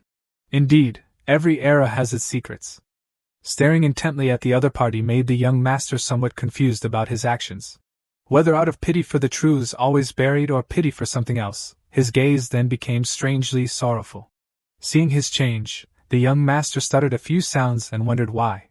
He felt that his gaze held some pity. Returning to normal, I still want to earn a living by your side, young master, and am unwilling to divine. However, if you insist, I can perform a divination for you. In these days, not a few subordinates have complained to me, saying that this Mr. Zhang's divinations for everyone have nothing good to say. Added to that his pitiful gaze just now. Could it be? Since you are unwilling, sir, then so be it. The young master was generous, actually agreeing to his refusal. Actually, I sought you out, sir, with something to inform you. I plan to return to Qingyang for a trip. I don't know if you would be willing to go to Qingyang with me, or if we should part ways here. I heard that you, young master, are recruiting retainers.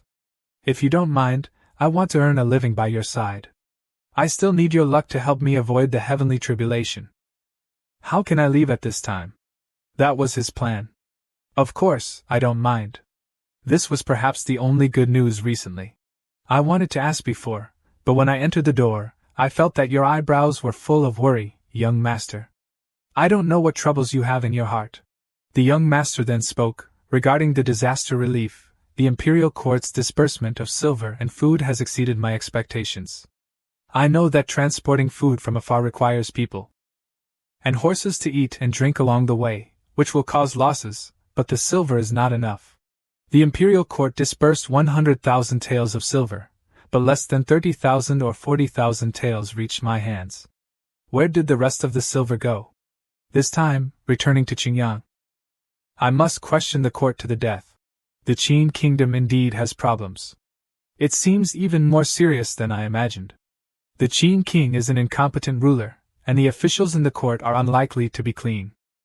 This disaster relief shows how serious the corruption is. It can be said that if the top is not strict, how can the bottom be strict?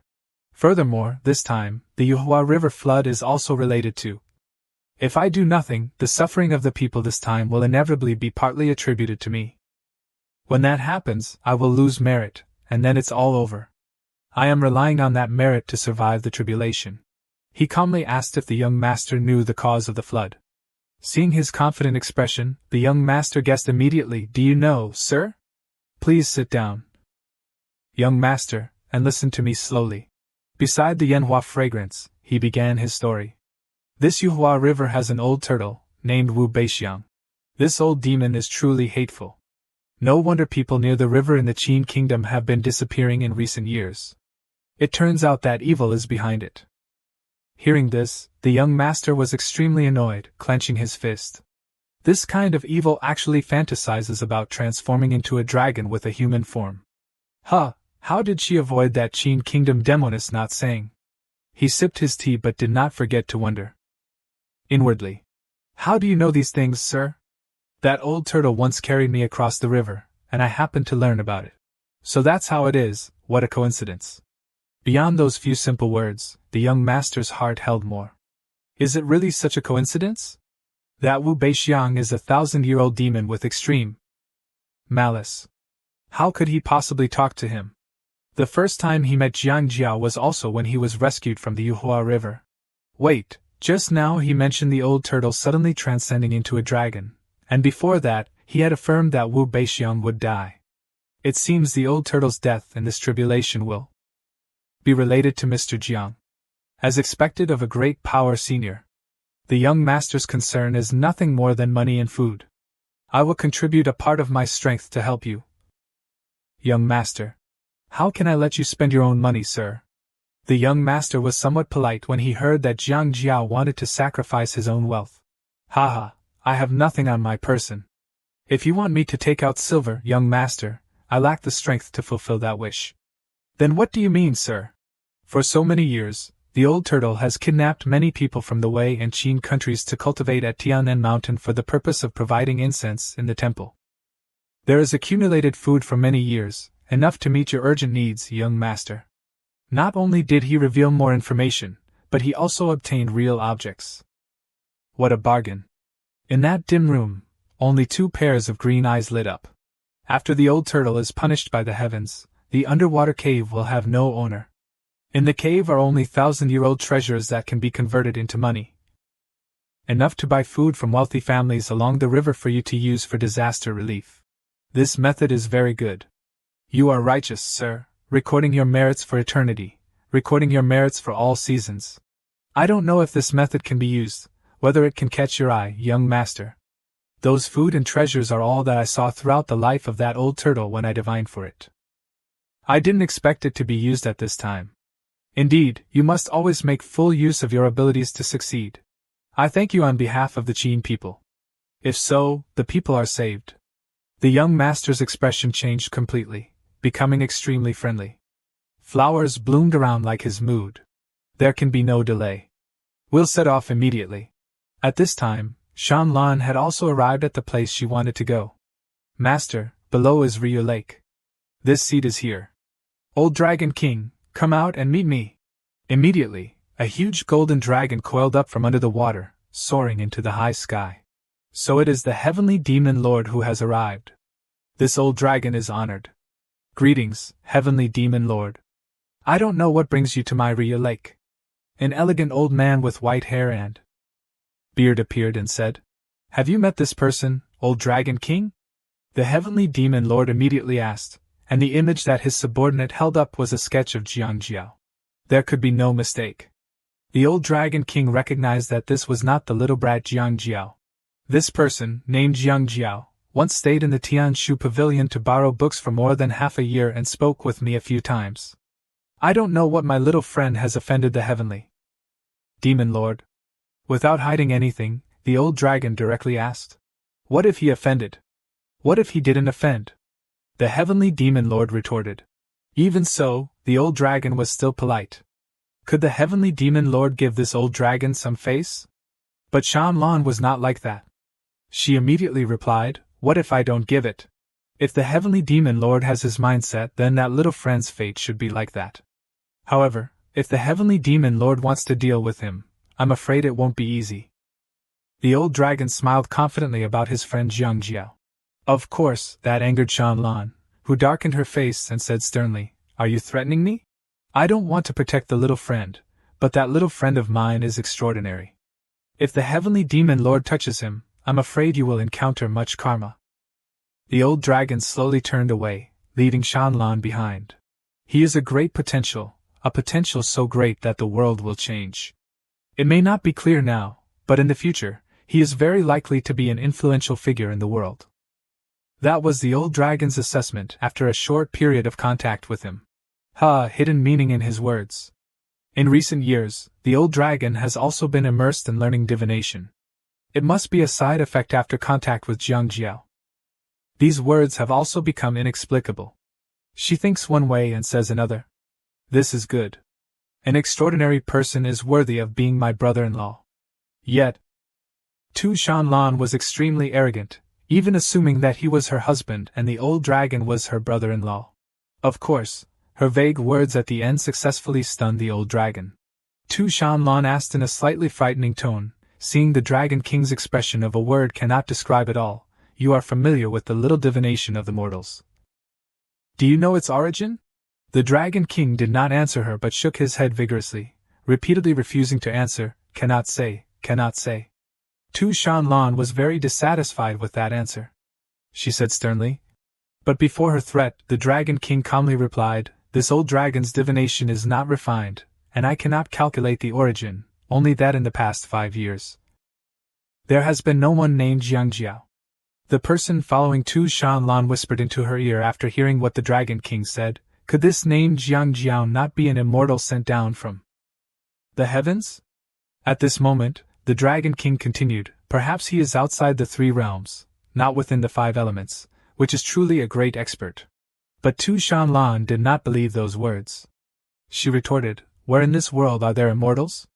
Then she thought to herself, Originally, I didn't care about this little human diviner. Unexpectedly, now Xian highly praised him like that. While the conversation between Tu Shanlan and the Dragon King was taking place, several carriages were slowly approaching the city gate. Inside one of those carriages, Jiang Jiao was sitting, reading a book leisurely, when he suddenly sneezed. He thought to himself, Who is cursing me behind my back? Then he stretched and yawned loudly, saying, Forget it, my mouth is open, and countless people curse me behind my back. Just after yawning, the carriage stopped, and a voice came from outside. It was the coachman. He said, Mr. Jiang, ahead is Hanyang City? Jiang Jiao lifted the curtain and said, It can be considered that we have arrived. Sitting in the carriage for 4 or 5 days. My buttocks are about to fall off. Lifting the curtain and looking at the scenery outside, Jiang Jiao found it very strange. Strange, in broad daylight, on the main road of a country, how come there isn't even a single carriage? Logically speaking, under the feet of the emperor is the most prosperous place, so there should be many carriages coming and going. This is not right. Realizing that the situation was not as usual, Jiang Jiao immediately used his power, Heavenly Eye Open. I want to see what the luck of this Qin Kingdom capital is like. Then, the scene before his eyes shocked him greatly. This really is. The image reflected in his eyes was a terrifying blood-red color. It was the image of a huge dragon, with a blood-red color, with a fierce and eerie look. That giant dragon, with its powerful aura, enveloped the entire large city. While Jiang Jiao was intently looking at it, its eyes seemed to be looking towards him as well. Jiang Jiao wondered in his heart, Is it looking at me? Impossible. Even if the Qin Kingdom is weak, there are no shortage of more powerful cultivators than me in the country. Thinking this, Jiang Jiao closed his eyes. It must be my senses that are wrong. I am not even a Qin citizen. How could I be noticed by the national fortune? Jiang Jiao closed his heavenly eye and sighed softly. He secretly pondered, then should I enter this Hanyang city or not? The national fortune of the Qin Kingdom has weakened to the extreme, and I'm afraid it will collapse immediately. I heard that there is a demoness harming the country and the palace. If I enter Hanyang City and stay with the young master as a guest, I'm afraid I will be dragged into this matter. If I sneak away, what about the heavenly tribulation? I can't find someone with luck to help me at this time. After considering for a long time, Jiang Jiao finally made a decision. It's not too bad. Still, let's enter the city. People won't always be unlucky. Maybe if the young master encounters bad luck, I can take the opportunity to run away early. While thinking about the young master appeared. A high-pitched voice reached Jiang Jiao's ears. The young master has returned to the city. The young master has worked hard. Qin Shao, sitting on horseback, slowly entered the city gate. Seeing that scene, Jiang Jiao felt puzzled. I was just saying that the young master wanted to enter the city, so why not sit in a carriage but switch to riding a horse? He really likes to show off. Then Jiang Jiao thought again and really agreed with Qin Zhao's way of doing things. Young Master Qin Shao is really a rare person who does good. This time, on the way to the disaster relief. This young master has also done his best and is a person who does good deeds. After that, Jiang Jiao and Qin Shao headed towards the young master's residence. Inside, the things were arranged in a very neat and orderly manner. When entering, Jiang Jiao kept turning his head to look around. In recent years, I have been to many places that ordinary people can hardly see, but this is the first time I have entered a prince's residence in the mortal world. Qin Shao was very warm in treating guests. If you like it, sir, just take it.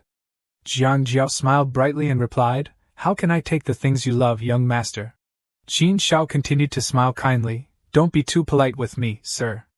If you like it, just take it, it's okay. Tomorrow, I will enter the palace to meet the emperor. This time, being able to stabilize the flood is all thanks to you, sir.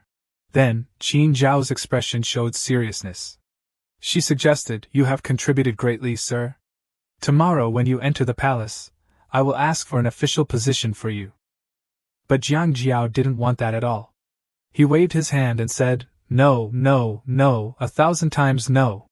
I am already used to leisure. Who knows, one day I might want to travel through mountains and rivers. Entering the court to become an official is absolutely impossible. At the same time, Jiang Jiao thought to himself, are you kidding? The Qin kingdom's national fortune is about to end. Entering the court to become an official would be foolish. Moreover, the court is a place where officials fight. How dangerous. I still want to live a little longer. Hearing Jiang Jiao refuse so decisively, Qin Shao did not force him. She said, since you have said so, sir, I won't insist, but... Her face returned to seriousness. Tomorrow when I enter the palace, I want to ask a question, in the court, open the hearts of all the civil and military officials and see how many people are clean. And how many are not clean.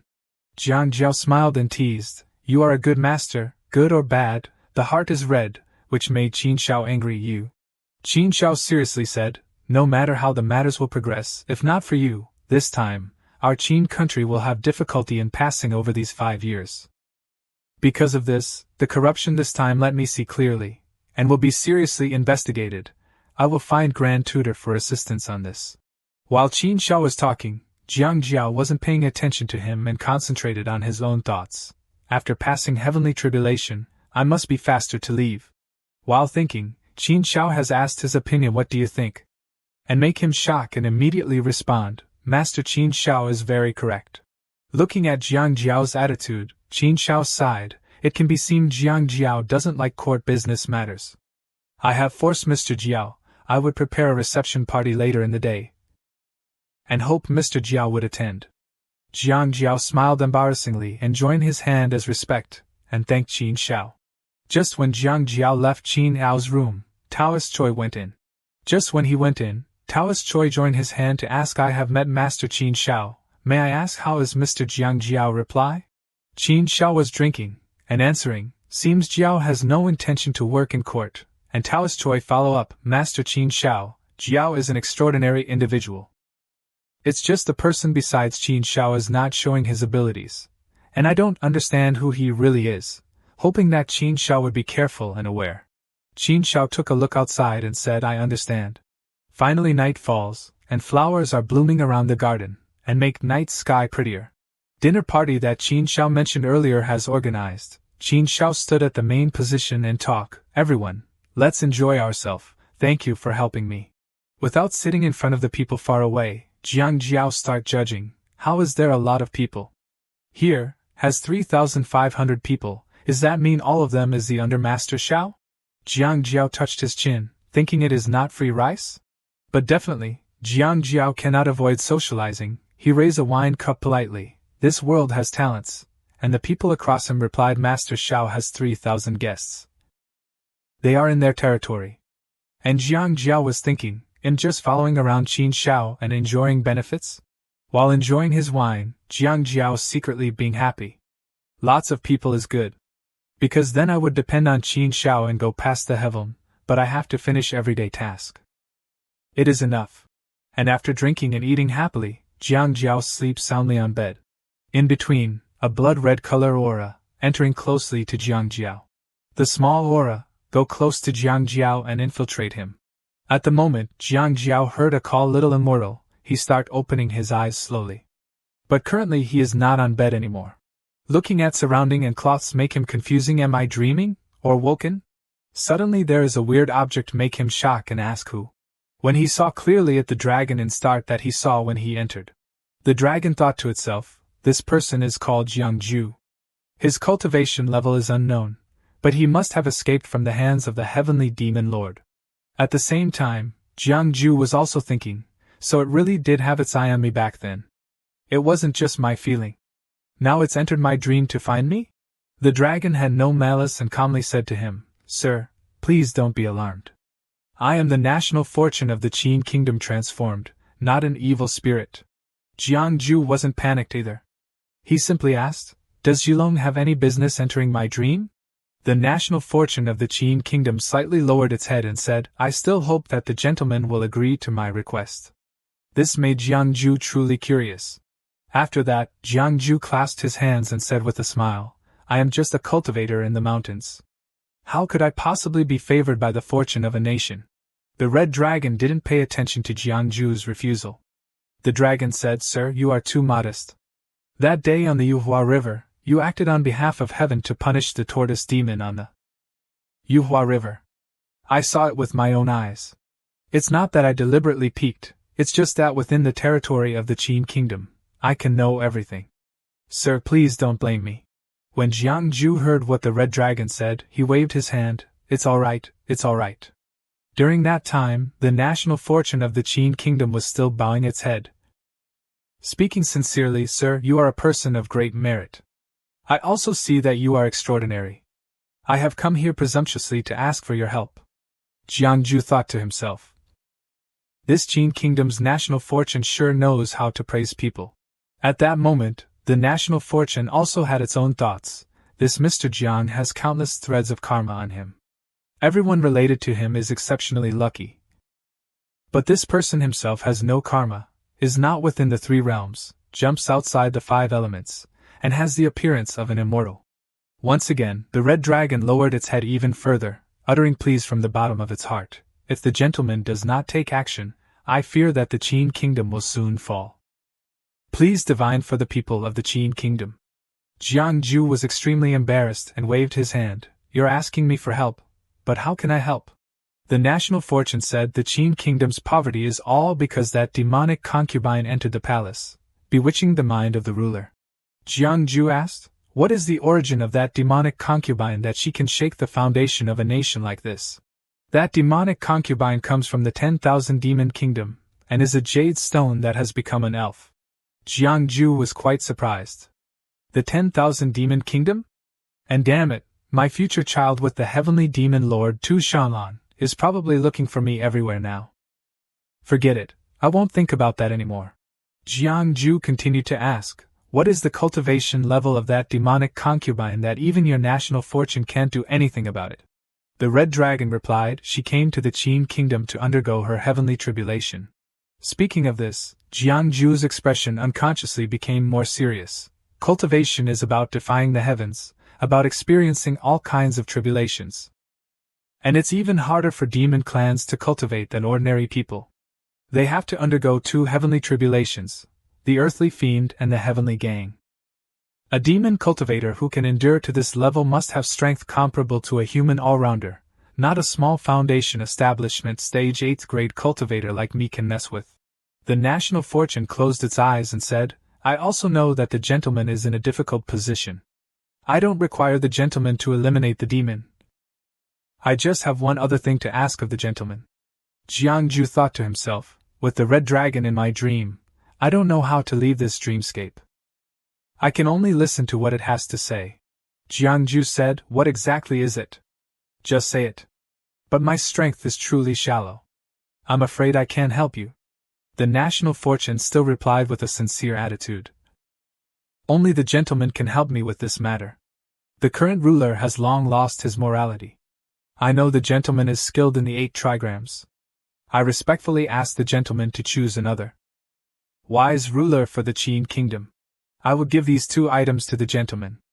At the same time, 2 rays of light fell from the dragon's mouth. Seeing the 2 items flying towards him, Jiangju was surprised. First is a jade seal of cyan color. This jade seal is the dragon vein of the country. The person who holds this seal is the future head of the entire country. Please help me manage it. If you meet a wise ruler, return it to him. The other item is a section of guilty scroll. This item is specifically used to sever the power of past tribulations, to execute foolish monarchs above, and to execute evil spirits below. If the monarch of the Qin kingdom cannot do it, then the gentleman's execution is in accordance with heaven's will. This item will be able to help the gentleman. Holding the 2 items given to him by the divine dragon in his hand, Jiangju thought, is this entrusting the fate of the Qin kingdom into my hands? This is too difficult. Jiangju was just about to speak. Then the divine dragon interrupted. I am not forcing the gentleman to agree by giving you these 2 items. If the gentleman does not want to help, then the Qin kingdom's fate deserves to be like this. If the gentleman is willing to help, I am willing to give half of the Qin kingdom's national fortune to you. From now on, the Qin kingdom will be the gentleman's Qin kingdom. And the gentleman will be the pillar of the Qin kingdom. After that, the divine dragon roared, and the surrounding space was agitated. At that moment, Jiangju woke up with a start. Taking a look at his surrounding, he realized that he had escaped from the illusionary space created by the dragon. Jiangju placed his hand on his forehead, rubbing his temples. Just as he was wondering whether what had just happened was real or not, the 2 items beside him confirmed his thoughts. Sitting and looking at the 2 items that had just been given to him, Jiangju thought to himself, I'm just an 8th grade cultivator, not even a citizen of the Qin kingdom. Why would the Qin kingdom's national fortune give me these 2 things? It's too unreasonable. Is it because I punished the old turtle on the Yuhua River? Or because I'm good at divination? What exactly did that red dragon see in me that made it make this desperate decision? Jiangju ruffled the hair on his head. The words the red dragon had just said repeated in Jiangju's head, give half of the national fortune to the gentleman. From now on, the Qin kingdom will be the gentleman's Qin kingdom, and the gentleman will be the pillar of the Qin kingdom. I just wanted to borrow the young master to avoid the tribulation of the other woman, so why did I have to encounter something like this? Jiangju was extremely angry and slammed his hand heavily on the table. Damn it, it's all nonsense. If the monarch of the Qin kingdom knew that these 2 things were in my hands, he would chop me into 100 pieces or skin me alive. And there's also a demonic concubine with at least earthly fiend realm cultivation. Jiangju ruffled his hair again. Oh my god, this is so annoying. After that, he slowly pondered again. That red dragon told me it would block my current tribulation. I really don't feel like I'm locked onto by the heavenly tribulation anymore. It seems it didn't lie to me. If the tribulation of the other woman has been resolved, then I don't need to borrow the fortune of young Master Qin Shao anymore. Doesn't that mean I can escape now? Instead of taking risks staying in the Qin kingdom, I might as well leave quickly. No matter how I think about it, that's the best plan. The more Jiangju thought, the more he smiled smugly. Find a corner where no one can find me and set up a base for hundreds or thousands of years. When I leave the mountain, I can throw that 2 shaman onto the bed and spank her ass. Wouldn't that be great? But suddenly, Jiangju's train of thought stopped. He looked at the 2 items on the table. Jiangju's mood immediately became gloomy. This feeling of biting off more than I can chew doesn't feel right. Oh well, forget it, I'll try my best. But once I sense danger, then don't blame me. At that time, I'll escape immediately. It shouldn't be a big problem. I already have experience escaping from that great demon king of the 10,000 demon kingdom successfully. Jiangju shrunk the 2 items down and planned, these 2 items can't be seen by outsiders. I have to hide them carefully. If I want to complete the National Fortunes mission for the Qin kingdom, I need to meet a member of the Qin kingdom's royal family. But with my current status, I'm afraid that even if I go to the door to request an audience, no one will be willing to meet me. I'll just let fate decide. Jiangju stayed in Qin Zhao's residence. Time slowly passed, and finally, half a month later, the day arrived. In a magnificent and splendid palace, a man in noble attire with a plump figure was lying on a chair. Around him were maids serving him respectfully. The man with the plump figure lying on the chair was the monarch of the Qin kingdom, Qin Yujun. Qin and had just opened his mouth to curse. Damn it! A woman with a beautiful face and a fiery figure appeared. She was the 10,000 Demon Kingdom's Jade Stone Spirit, Su Yuxian. She moved closer to King Qinan and said in a coquettish voice, "Who has made the great king so angry?" Qinan replied, "Who else could it be? It's that good younger brother of mine. That Qin Shao actually joined forces with the Grand Tutor to make things difficult for me in court, not allowing me to build a palace for the leopards." Qinan revealed an angry and murderous expression. "Who exactly is the monarch of the Qin kingdom, them or me?" Qinan slammed his arm on the table. Do I have to look at their faces to do what I want? It's really too disrespectful. Su Yuxian used her coquettish voice to say, Great King, don't worry. This concubine was just joking around. If we don't build it, we don't build it. Why make things difficult for the Great King? Hearing what Su Yuxian said, Qinin immediately smiled, and said with affection, with a sensible consort like you, even if I die, I won't regret it. Suddenly, a maid came forward to report, Great King, outside the palace, there is a person who wants to request an audience with the consort, and has brought a token. Qinin spoke, quickly bring it up if there's anything. When she saw the item, Su Yoxuan's expression immediately changed, becoming terrified, which made Qinin immediately ask, My consort, what's wrong with you? It was a command medallion. Immediately after, Su Yuxian regained her usual expression and said to Qinin, Great King, my mother's family has arrived.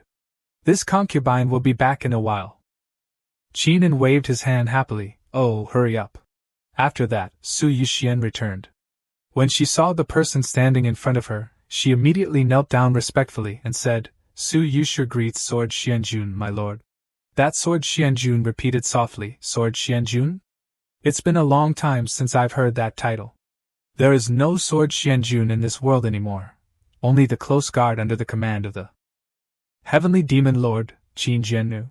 Su Yuxian still replied respectfully, My lord, although you lost to the Heavenly Demon Lord, the Heavenly Demon Lord is an unbeatable figure.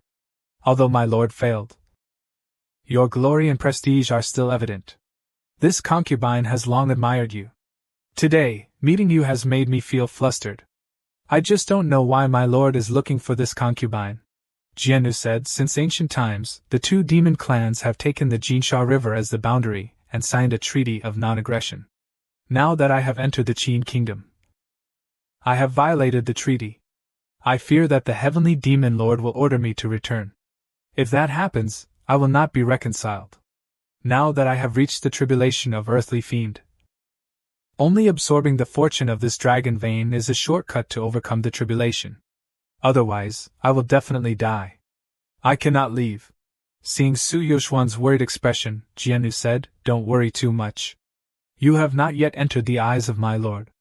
Today, I want to find you to help me find someone. Su Yuxian said, My lord, please feel free to command me.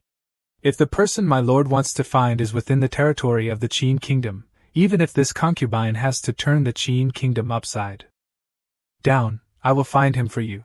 After that, Jiannu raised a painting. This person is called Jiangju. His cultivation level is unknown, but he has escaped from the hands of the Heavenly Demon Lord. Su Yuxian was very surprised. Escape from the hands of the Heavenly Demon Lord? To be able to escape from his hands, what kind of cultivation level must he have? In the land of the two demon clans, I'm afraid the number of people wouldn't exceed 5 fingers. How come I've never heard of such a character?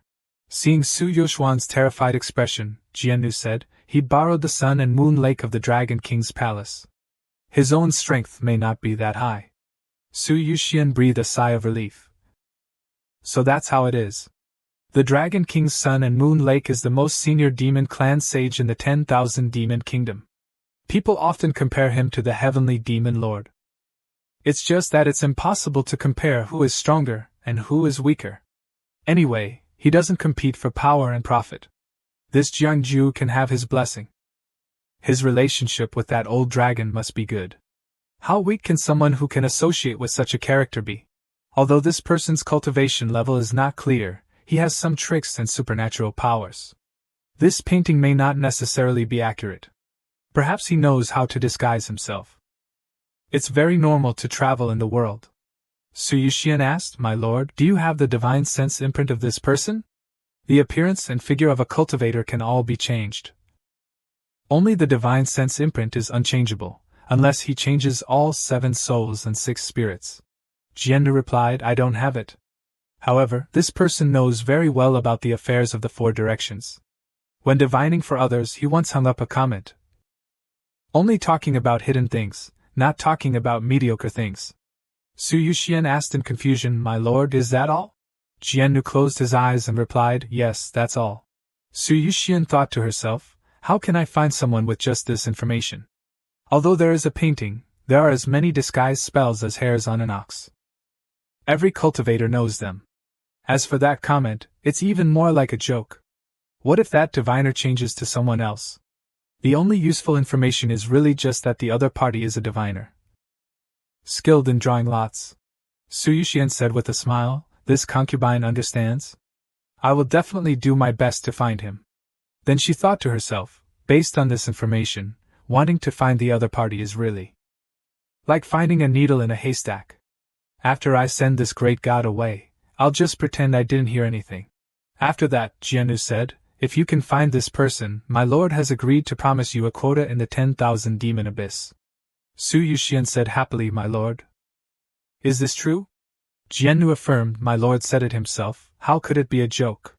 Su Yuxian was overjoyed. If I can enter the 10,000 demon abyss, I won't have to worry about this heavenly earth dual tribulation anymore. I will definitely enter the realm of the demon king. No matter what, I must find this Jiangju. Su Yuxian stood up. Her attitude was completely different from before. Please rest assured, everyone. This concubine will definitely do her best to find this person. Seeing that attitude, Jiannu also replied, that's good. If you find Jiangju, immediately crush this thing. I can know immediately. After that, he gave something to Su Yuxian. After Su Yuxian received the item, Jiannu thought that Jiangju may not necessarily be inside the Qin kingdom. The three countries of Wei, Qin, and Zhao all have the possibility of having his shadow. I have already passed through the Wei kingdom, and now I have come to the Qin kingdom. I need to immediately go to the Zhao kingdom to have the demon clan of the Zhao kingdom help search for Jiang Ju. After that, Su Yuxian immediately returned to Qin and caressed her and said, my consort, my mood immediately improves when I see you. Is it because I saw your family? Why don't I see your family? I still want to see them again. Su Yuxian replied perfunctorily, Great King, it was just a family member entrusting a letter to this concubine. They left after delivering it. Then she said coquettishly, Great King, can this concubine ask you for something? That Qin immediately agreed, my consort, just say it. I allow it. Recently, this concubine often dreams of an immortal passing on to this concubine the magical formula for curing all diseases. This concubine wants to refine an immortal pill for the Great King. It's a pity that this concubine doesn't understand the mysterious pill books. Can the Great King select some foreign experts to help refine the immortal pill? Qin said happily, the immortal entered your dream? What did the immortal say? Su Yuxian whispered, Great King, the immortal said that this elixir can make the Great King even happier. King Qin laughed loudly, ha ha ha, everything will be according to your wishes, my consort. Great King is so good. That's right, this concubine also wants to invite some strange masters who are knowledgeable in the study of the 8 trigrams to interpret my dreams for me. That king just smiled, a bunch of small matters. I will have people do it.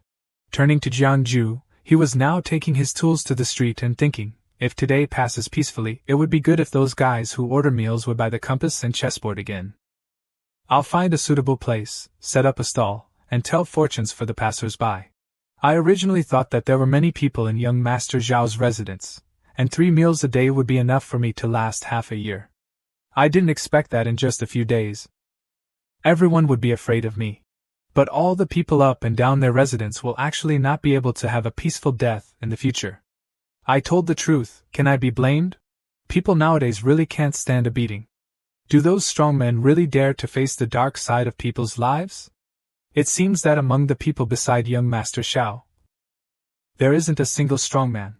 I once gave young Master Xiao the hope of being the unparalleled golden eagle, so I always avoid deducing her fate. Combined with the results of deducing the fate of the people in the residence, these days, among the 3,000 retainers in the residence, there are also old farmers from the countryside who are just a joke in the eyes of others.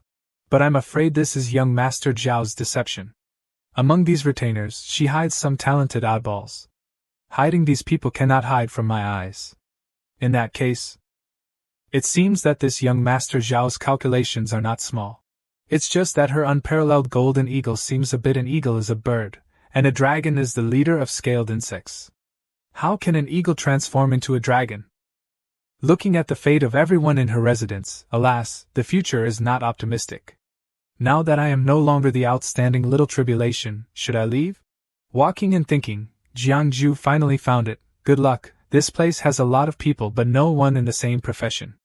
I'll choose this place. As soon as he set up his stall, Jiangju immediately saw people passing by evaluating him. Jiangju immediately became smug and said, "What are you looking at? Have you never seen a handsome guy before?"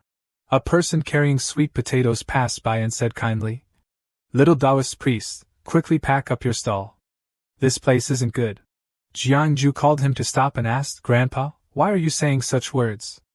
Unless the local officials don't allow divination to be set up in this place?" That old man didn't say anything else and just emphasized, "Leave here quickly." Jiangju felt very confused.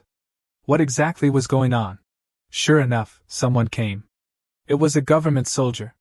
They roared, "You kid, are you telling fortunes in this place?" Jiangju immediately packed up his things. "Officer, I didn't know that divination was not allowed in this place. I'll leave immediately." Then he immediately gave a handful of silver to the government soldiers and said, "I still hope the officers will facilitate things." At the same time, he secretly sighed. This world is such that it is better to meet the king of hell than a petty devil. Let the bad luck disappear. A soldier smiled and said, "Little guy, you're quite sensible." Another soldier held up the paper and said, "This person doesn't look like the one in the painting. Maybe he's not the Taoist named Jiangju that the imperial concubine is looking for." The soldiers looked at the wanted poster again. "Let me see." Jiangju realized in surprise, "The imperial concubine is looking for me? Isn't that the demon concubine? I'm in trouble. She's from the 10,000 demon kingdom. Her looking for me is definitely not a good thing. It must be related to the heavenly devil." Jiangju looked at the drawing in the soldier's hands, feeling a bit offended. Even if they're looking for me, they didn't need to draw me so ugly that even my own mother wouldn't recognize me. This doesn't even look like a human being anymore. The soldiers looked back and forth, hesitating. Indeed, it doesn't look alike. Later I found out that the drawing was very similar to me when it was drawn by Tuo-chun, but when it was redrawn by someone else, it became like this. However, the soldiers weren't so easily giving up. "Little Taoist, let me ask you again, what's your name? Where do you cultivate?" Jiangju smiled and said, "My name is Zhang Daoling. I cultivate at Longhu Mountain, just a traveling fengshi." "Longhu Mountain? Never heard of it." Jiangju thought to himself, "Of course you haven't heard of it, it doesn't exist. Hopefully, I can get through this." But the soldier made a different decision. He shouted, "Take him away." Jiangju smiled bitterly, wanting to curse. "You took my money, and you're still doing this?" He shouted loudly, "What this? Now the emperor is inviting Taoists from all over the land to join in refining elixirs. Going is your good fortune. Don't refuse a toast only to be forced to drink. A forfeit." Seeing the emperor's method of inviting them was to lock them in cages and take them back, what kind of invitation is this? Is this how you invite people? I finally took a trip to the streets, and unexpectedly encountered such an unforeseen disaster on the way. He gathered strength in his hands, intending to leave. After all, these small people couldn't possibly hold him. Suddenly, in the distance, he caught sight of a familiar figure. It was Taoist Chui. But as he was about to resist the soldiers, they quickly tied Jiangju up like a prisoner when he wasn't paying attention. "Hey, officers, what are you doing?" They tightened the ropes. "What are you saying? Hurry up and leave." Jiangju looked at Taoist Chui, thinking, if it weren't for saving people, I would have run away long ago. "Taoist Chui, what a coincidence. You're also being caught leaving the manor today. Why not clarify your identity?" he said softly. Clarifying it would be useless. The palace sent people to the prince's manor, and more than half of the guests in the manor were arrested. Even I was specifically named to be invited. Taoist Chui was like the steward of young Master Zhao's manor, helping young Master Zhao handle internal and external affairs, but even he was specifically named to be invited by the palace. Wasn't this a slap in the face to young Master Zhao? This time the Emperor's elixir refining seems extremely absurd, but I'm afraid it's not Lord Wu's intention. Mr. Jiang, remember not to reveal your relationship with the young master. Only then can you ensure your safety. I understand. It's just that the demon concubine sent people to Hanyang City to force Taoists to enter the palace to refine elixirs, specifically naming Jiangju, deliberately using this matter to barge into the prince's manor. Could it be that she knows I'm in young Master Zhao's manor, or is it just a coincidence? Which one is Taoist Chui of Prince N's manor? Her ladyship invites you. Taoist Chui stepped forward. That's me. Before leaving with the soldier, Taoist Chui intentionally winked. You must not reveal your identity. I know. A maid nearby came to announce, but Liang has ordered, inviting all Taoists to enter the palace to help refine the immortal elixir, and to follow orders in the newly arrived back garden. Upon arriving, they immediately untied everyone. Jiangju thought to himself, this female official is a demon. Her cultivation is still low, even I can see it. The officials in the court must have high-level experts, how could they not see it? Or maybe they see it but don't dare to say it. It seems that the demon concubine is indeed covering the sky with one hand. The entrance to the cave gradually emerged from the shadows. Everyone go in, don't play tricks, follow me. Many people stepped inside. It really looks like an alchemy room of high-level experts. There's a large furnace with a blazing fire inside. Everyone, don't be lazy, get to work. Jiangju was surprised but also quite shocked. The organization here is tightly controlled, escaping won't be easy. Thinking about how the demon concubine has been trying so hard to find me, and as a result, I just came back and automatically delivered myself to her door. How could there be such a good thing? But what should I do? Outside, Qin Shao had been standing in front of the manor for a long time. Please trouble the eunuch to report. Your Highness should relax. His Majesty has thousands of affairs to attend to, and is busy dealing with state affairs. I'm afraid it won't be finished in a short time. If your Highness can't wait, you can return to the manor first. Qin Shao walked and looked at the high sky above, thinking, this is still the place where I grew up with my imperial brother. At that time, my mother was still alive. After my imperial brother ascended the throne, I left and never returned. Suddenly, he caught sight of a tree nearby, but now only the roots remained. This apple tree. At that time, the imperial brother hadn't become what he is now, diligently studying the classics and mastering the 6 arts, and was very good to me. Father didn't allow me to climb trees, so the imperial brother personally climbed up and picked apples for me. A loud shout rang out from afar, inviting your Highness into the palace. Qin Shao could only sigh. Now that apple tree must have been made into tables and chairs by that demon woman. And the relationship between me and Huang Ming is no longer what it used to be. In front of Qin Shao was Su Yuxian leisurely playing the zither. She really looked like she was enjoying herself. Qin Shao looked into her eyes and thought, she's been in the palace for so long, but I didn't know she was proficient in music and her zither skills were so good. Su Yuxian smiled and said, this concubine has only just learned this piece, and is still not playing it well. I'm making your Highness laugh. Qin Shao didn't care about the pleasantries, and asked the main question he wanted to know. I heard that you dreamed of immortals passing on the law, and are recruiting Taoists from all over the world to refine immortal medicine for His Majesty? She kept the same smile, looking very unsettling. Your Highness has also heard of it? And her attitude made Qin Shao even more angry. He said loudly, today, the palace arrested guests in my manor, how could I not have heard of it? She remained calm and said softly, it seems that there is such a thing. The guests in the prince's manor are people with special abilities. This time, with the help of the guests in the prince's manor, refining the elixir will definitely be much smoother.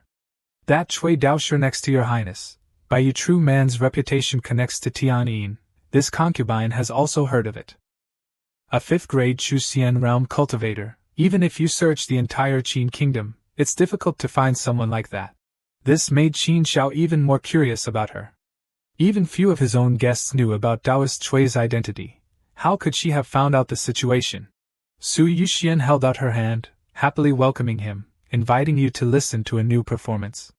I heard that your Highness is proficient in music, and it just so happens that this concubine also likes to play the zither. Can your Highness teach this concubine to play the zither? This made Qin Shao really uncomfortable. She is using this prince.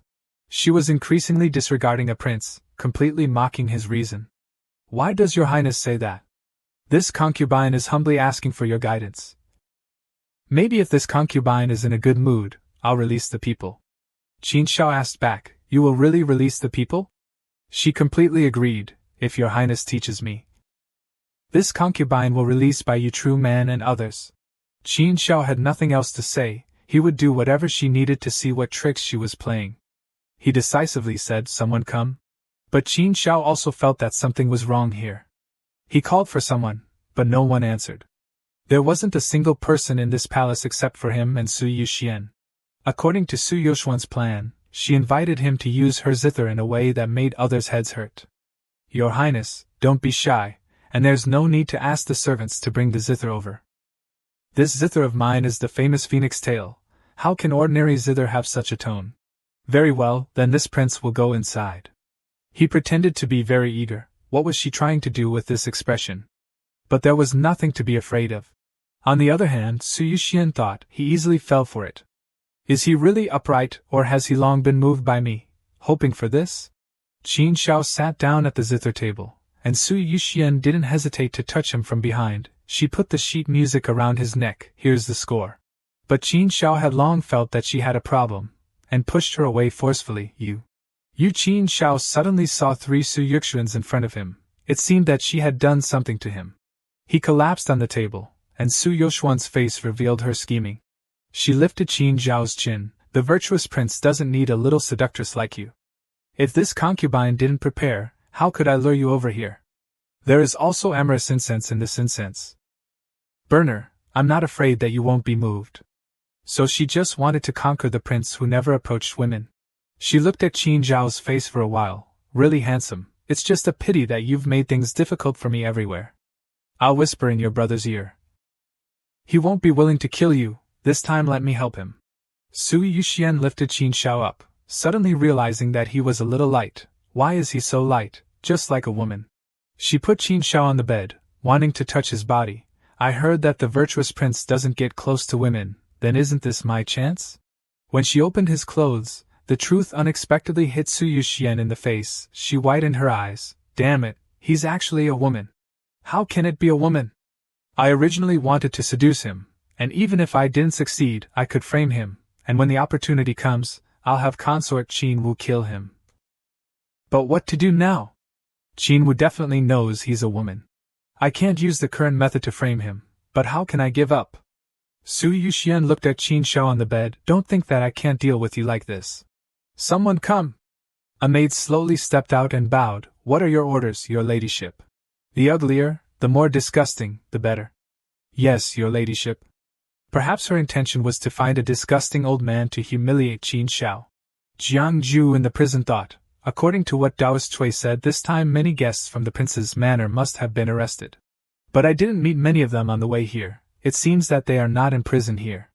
But the demon concubine wants to find me, these guests, and I don't have much interaction. If they recognize me, they might betray me. But if the demon woman finds me, there will definitely be no good things. I must not be careless. He immediately thought of a perfect plan: find a good friend to exchange clothes. This Taoist, would you mind exchanging clothes with me? The other Taoist thought. How could there be such a good thing? His clothes are all silk, exchanging them will definitely get me a lot of silver. After changing clothes, Jiang Ju ran out to meet the guard. I want to go to the toilet. But the guards weren't as strict as other places. The soldier let Jiang Ju handle it himself. Go quickly. After entering the prison toilet, there was definitely nothing good. Just entering it felt like it was a place to torture people second only to the execution ground. I can't take it anymore. Jiang Ju took out the jade pearl from his sleeve and put it in his mouth. What exactly was the effect of the jade pearl? After swallowing it, Jiang Ju's face changed again, different from the handsome appearance just now, becoming a scarred old man looking really disgusting. But he didn't know how coincidental it would be to use this face later. But life, even if it's a little busy, a little smelly, you have to keep this life. Scarface Jiang Ju walked around the prison with his face worth 1,000 gold, looking around to assess the situation. Even if young Master Shao is here now, he wouldn't recognize me, let alone those guests who have only met me a few times. He felt very confident and sure of winning. But he failed as soon as he stepped out. The palace maid who had just been ordered by Su Yuxian to find a beggar, indeed caught sight of someone with this beggar's face. He was caught, but in a different way. The maid spoke. You stop. Come over here. Jiangju was startled, turning his head around. I shouldn't have been discovered, right? I'll just act first, haha. Little miss is calling me? She covered her nose with the smelly body. Shut up, follow me. In Jiangju's heart, he was apprehensive. I shouldn't have been exposed, right? If I had been, she would have called someone to arrest me long ago. Haha, little miss. Where are we going? She felt uncomfortable. Don't ask. Whatever happens, it's a good thing. Jiangju felt confused. What was she trying to do by looking for evidence like this? It definitely doesn't have good intentions. Never mind, I'll find a chance to run. After arriving at the manor, she reminded Jiangju to stop. You wait here. Jiangju also felt that something was strange. It was as if he had been discovered and was being plotted against. This place didn't even have a guard. I must leave. Suddenly the door opened. Inside there seemed to be something that shocked Jiangju. That aura. Only people in the industry could feel the pressure from this great ambition. Sweat was all over Jiangju's face. What a strong field. My body is like it's being tied up. A voice came from inside. The person you found is the right one. Quickly bring him in. Jiangju also recognized the person who emitted such a heaven-shattering field. It could only be the demon concubine. This aura is very strong. Fortunately, she didn't recognize me. The maid came out and told Jiangju, follow me. Arriving at a residence, where the gate had been opened, only waiting for the right person to step in. But Jiangju was very cautious, hesitating to go in, but his caution was negligible. The maid kicked him in the butt. Due to the inertia, he fell inside. The door suddenly slammed shut. The door is locked. What do they want to do? Suddenly a strong scent came from somewhere, attracting Jiangju's supersensitive nose. He suddenly felt a burning sensation in his body. Could this be medicinal fragrance? The more he thought about it, the more wrong it felt. This fragrance had a problem. Could it be that the demon concubine wanted him to warm the bed? In that room, there was a heartfelt cry. The curtain was covered, making Jiangju unclear what the intention was. He curiously stepped inside, and felt that something was wrong as soon as he peeked his head in. It was a young girl lying naked on the bed, feeling that she was suffering too much from this fragrance. But something was a little wrong here. Wasn't that young Master Xiao? Jiangju inside was surprised. Even his ugly appearance was just as surprised. Looking at Qin Zhao's appearance at this time, it was really like she had been hit by this fragrance for a long time. But imagining Qin Zhao's previous appearance, he didn't even recognize that she was a woman disguised as a man. She's really beautiful. Usually she wears men's clothing. I didn't expect her to be a beauty. Jiangju slowly placed her hand on her carotid artery. The poison was very strong, and she was about to lose control. He clenched his fist, blaming that fox demon concubine. She was truly vicious, not only using aphrodisiacs but also deliberately finding a filthy beggar to ruin her purity. He immediately bowed his head in apology, hoping she could endure it. What I'm about to do is to save you. Jiangju gently lifted Qin Zhao. Fortunately, he had a life-saving treasure that could deal with this situation. But first, he had to take off all her clothes and draw a drop of heart's blood from her finger. While removing the chest wrap, he sighed, why is this wrap so tight? Finally, he managed to loosen it. All right, that exhausted me. He raised Qin Zhao's fingertip high, and proceeded to draw a drop of blood. Qin Zhao felt something different and miraculous at this moment. The pain on her face eased slightly. Finally, she was able to open her eyes a little. What she saw was an ugly and foul-smelling old man, but she didn't seem too surprised. Ah! The one who screamed wasn't Qin Zhao but Jiangju. He was startled and pushed Qin Zhao away, as if he had been caught doing something improper. Only then did he notice something he had done without realizing. His face turned blank. So big does it not hurt to be wrapped so tightly usually? But it seemed that the poison was still potent.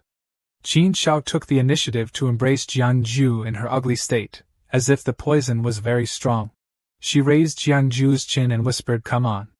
But Jiangju didn't know how to handle this situation. Your Highness, please calm down. Before he could finish speaking, Qin Zhao had already silenced him with a kiss. Being covered only by a blanket seemed to amplify the effects of the poison. Hiss, a soft sound escaped her lips in this state. Few could resist it. Qin Zhao didn't know what she was doing, completely blinded by the poison. She raised her hand to Jiangju's neck. Gradually getting closer, her breath was already on Jiangju's neck. It felt so sensitive, and he didn't know what to say. She gently kissed Jiangju's neck, and he was gradually swept away by the tide. But finally, a man's forbidden zone spoke up. What were her hands doing? Qin Shao, wait, not there. Jiangju pushed her away. No matter what, I'm still a man. How can I endure this if you keep doing this? Qin Shao fell onto the bed, looking a little tired. Finally, he had the conditions to heal her. Jiangju took out a jade pearl from his pocket that he used to change his appearance. He put on a mysterious expression, even though Qin Shao probably couldn't hear him.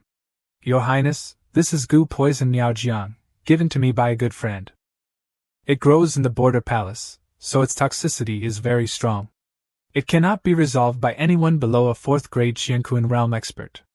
But when the gu is still young, it can absorb all poisons in the world.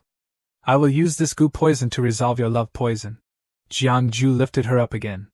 Using this gu requires a drop of your blood so that it can enter your body without harming you. Forgive me. Then, a stream of energy flowed into Qin Zhao's body, followed by the gu poison Miaojiang. Suddenly, Qin Shao jolted awake, as if waking from a nightmare. She looked like she didn't know what had happened. Her mind was still wandering somewhere around here. Wasn't I teaching the demon concubine to play the zither? My head hurts. A voice beside her said, Your Highness, close your eyes and concentrate. I'm doing this to save you. Don't think too much. As soon as she saw him, even though he was ugly, she recognized Jiang Xianxing. Why is he here? But she suppressed her thoughts and closed her eyes to concentrate. Never mind, Jiang Xianxing isn't a bad person. He won't harm me. I'll just listen to him for now. A drop of blood was drawn from Qin Zhao's finger. Jiangju quickly told her to open her mouth. He gently put the gu poison Miaojiang into her mouth. Qin Zhao's body felt very stable at this moment. The dizziness from before disappeared, and the feeling of lust was gone. She just felt a lack of strength in her body. Jiang Xianxing, you and I. Before she could finish speaking, she turned her head and saw a super ugly old man standing there. She was surprised. You really are Jiang Xianxing? She looked very surprised that he looked like this. Jiangju didn't know what to say. He just smiled and began to use his energy to transform back into his normal appearance. Finally, Jiangju returned to normal. Some things happened, so I had to disguise myself. Qin Shao breathed a sigh of relief. Thank goodness it really is you. Only now did she realize that her clothes were gone. Have I been talking to Xianxing naked this whole time? I remember now. There was Lu Xiang in the demon concubine's tent, and then she gradually remembered her intimate actions with Jiang Xianxing, and didn't know what to say. Jiangju was calmer. After all, he was the one who benefited. It was an emergency. I had no choice.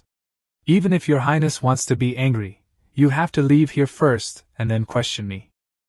This is the demon concubine's palace. I don't know when my friend will appear. We have to run quickly. Qin Shao looked embarrassed. I know. I don't blame you, Xianxing. I don't know if Xianxing is betrothed yet. Jiangju was stunned. Huh. Anyway, I'm a cultivator, and can't be moved by love so easily. Qin Shao was quite surprised. But didn't you help me detoxify just now? Isn't that related to love? Jiangju could only smile bitterly. It turned out she remembered everything that had just happened. But he should gloss over this. He said, Your Highness, this place is dangerous. Let's leave here and talk later. She smiled helplessly. I'm afraid I don't have any strength left. It's hard to even stand up. If you have a way to escape, Xianxing, just go. You don't need to worry about me. Jiangju immediately had a way to escape. Without waiting for Qin Zhao's consent, Jiangju quickly picked her up in his arms. I have a way. Forgive me. He began to chant, Spirits of the 4 directions, hear my command. 5 ghosts open the way, 5 gods protect. Go! The handkerchief in Jiangju's hand suddenly turned into a guiding light. Su Yuquan, in her palace, sighed. It's been a long time since I contacted that Wubei Xiang in the Yuhua River. Could the floods in the Yuhua River a few days ago really be because that black turtle was undergoing tribulation? How dare it! Without the human sovereign's decree, the karmic debt it incurred, I'm afraid it's already dead, and its Tao has been scattered. I said that as long as it caught people to make elixirs for me, I would ask for the human sovereign's decree for it. Why didn't it listen? Whether it lives or dies isn't important. But it can't ruin my big plans. Now who will catch people for me? I wanted to use the excuse of building Bao Feng to recruit refugees and then capture them, but Taisher Lin Xianfeng and Xian and Wang Qinshao joined forces to stop me. This time, I used the guise of recruiting Taoists to refine elixirs, conveniently dealing with that Qinshao. But who knew she was a woman? But with that old beggar there, she must be enjoying herself. Su Yuquan smiled sinisterly. It seemed she was very happy. But before she could be happy for long, the light from Jiangju and Qin Zhao's room brushed past this place. Su Yuquan saw it and was immediately surprised. This is a spell to summon gods. This direction is in the palace. Could that old beggar be an expert? It was too late for her to realize it. Someone! She shouted loudly. Before long, the two of them had returned to An Wang's residence. Jiangju had already carried Qin Shao all the way into the residence, but he didn't seem to intend to put her down. He whispered in her ear, "This is my residence in the Wang's mansion. It should be safe." He gently laid Qin Shao down on the bed. The black and white spirits that had been appearing earlier gathered together in one place. Jiangju respectfully bowed in gratitude. "Thank you, seniors, for your help. I have a small gift. I hope you don't find it lacking." He then gave the black and white spirits some of his energy. Qin Shao saw this and thought, Jiang Xianqing's abilities are like this. It's truly like an immortal. Just thinking about it made her mouth unable to stop smiling. The art of summoning gods can summon 5 gods and 5 ghosts, all of which are orthodox spells, but this spell also has a price to pay. Previously, using the Xiantian Thunder Dharma Heavenly Lord to subdue Wu Bei Xiang had consumed more than half of his merit, and now summoning the 5 gods and 5 ghosts. This also required consuming merit to be able to cast it. After completing everything, Jiangju turned his head and said to Qin Shao, "If your highness is alright, then I will take my leave." Unexpectedly, she reached out and grabbed his sleeve. "Wait. Could Xianqing stay with me for a while? I still want to exchange information with Xianqing." Jiangju nodded in agreement. "Alright, I don't have anything else to do anyway." After changing back into her proper clothes, Qin Shao sat at the table and said solemnly, "According to the information from Xianqing just now, I must invite the current Taifu Lin Xianfeng to the residence to discuss this. Then I'll have my trusted aides send a letter to the Taifu's residence." Jiangju turned his head and suggested, "Your Highness, let me go." Qin Shao refused him. "How can I trouble Xianqing with something like this?" Jiangju smiled and said, "It's all right," and then waved his hand. A gust of wind appeared in their room, taking the letter before Qin Zhao's surprise. She was stunned. That Jiangju slowly said, "Your Highness, rest assured, the letter is now in the Taifu's hands." Qin Shao blushed slightly and said, "Of course I believe Xianqing." After that, they each did their own work in the room. It was just that Jiangju occasionally noticed Qin Shao secretly looking at him. He then asked, "Your Highness, is something the matter?" Qin Shao quickly looked away. "No, nothing." She pursed her lips and thought to herself, "I can't let Jiang Xianqing come over here. How can a single man and woman be good?" Unexpectedly, Jiangju stood close behind her and asked softly, "Your Highness, is there really nothing wrong? Your face is all red." Just as Qin Shao was at a loss for what to do, a subordinate knocked on the door and reported, "Your Highness, Taifu Lin has arrived." Qin Shao said, "Invite Taifu Lin in." Seeing this, Jiangju clasped his hands, intending to take his leave. "Your Highness, then I will withdraw." Qin Shao said again, "Xianqing doesn't need to go anywhere." Jiangju chuckled, "Your Highness, don't make things difficult for me." He thought to himself, "Your Highness Qin Shao has been at odds with Yu Sichuan for a long time. And she probably already has designs on Taifu Lin. If I don't leave, I'm afraid it will be even harder to escape later." Since he had said so, Qin Shao could only sadly say, "All right, Xianqing has worked hard today. Go and rest." When Jiangju closed the door to leave, he also saw a figure passing by this side. It was Lin Xianfeng, the person Qin Shao had invited to discuss matters. Jiangju clasped his hands and greeted him, and Xianfeng also nodded in response. Not knowing what he saw, when he passed by, a light flashed in Jiangju's eyes. He sighed and muttered, so he is also a short-lived person. That night, at the Suoxing Palace, Yo Chuan's residence, she frowned and asked the servant, "You said the person who found that old beggar was in the prison?" The servant knelt on the ground and trembled. "I wouldn't dare to hide it from Young Yang. That old beggar is probably the Taoist who was caught and imprisoned together these past few days. As long as that old beggar is still in the city, he will definitely not be able to escape. This servant has already sent people to find him." Yuquan said in a deep voice, "Forget it, let him run if he's already run away. But that Qin Shao can't run away. If he could escape in my sight, how could he be easily found? There really are many talented people by Qin Zhao's side." The servant spoke again, "Your Majesty, about today's matter, if Qin and Wang tells the great king," Yuquan did not tremble at all and replied, "Then let her tell him. Since I dared to do that to her, then of course I have ways to deal with it. Have the people from Tianin Mountain been invited yet?" The servant reported, "They will arrive tomorrow." Yuquan asked again, "Is there any news about Jiangju? Since the incident on the Yuhua River, there has been an additional guest in the Qin and Wang's residence." Hearing this, Yuquan was a little excited and thought to herself, could that be the person that the heavenly demon lord is looking for?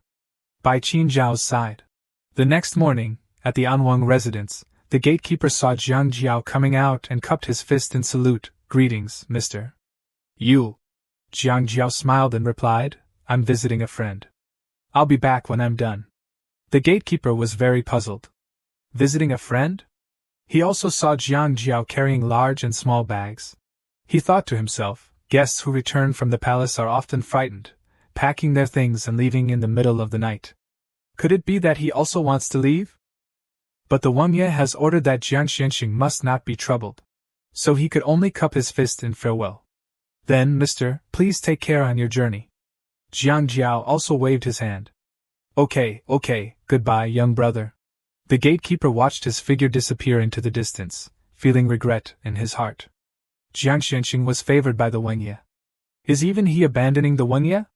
Jiang Jiao walked alone up a high mountain, looking into the distance and thinking to himself, since transmigrating to this world, I have always acted very cautiously. If not for that caution, I would have died long ago. But a virtuous person like Gongzi Shao, and his fate. I can't sit idly by anymore.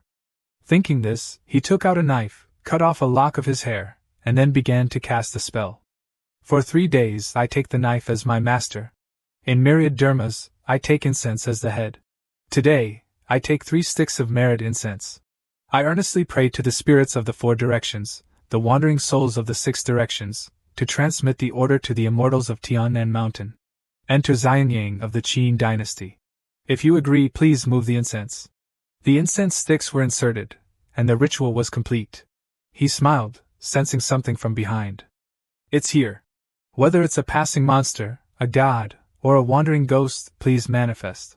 A cloud of smoke gathered in front of the altar. It seems that a little ghost has been summoned.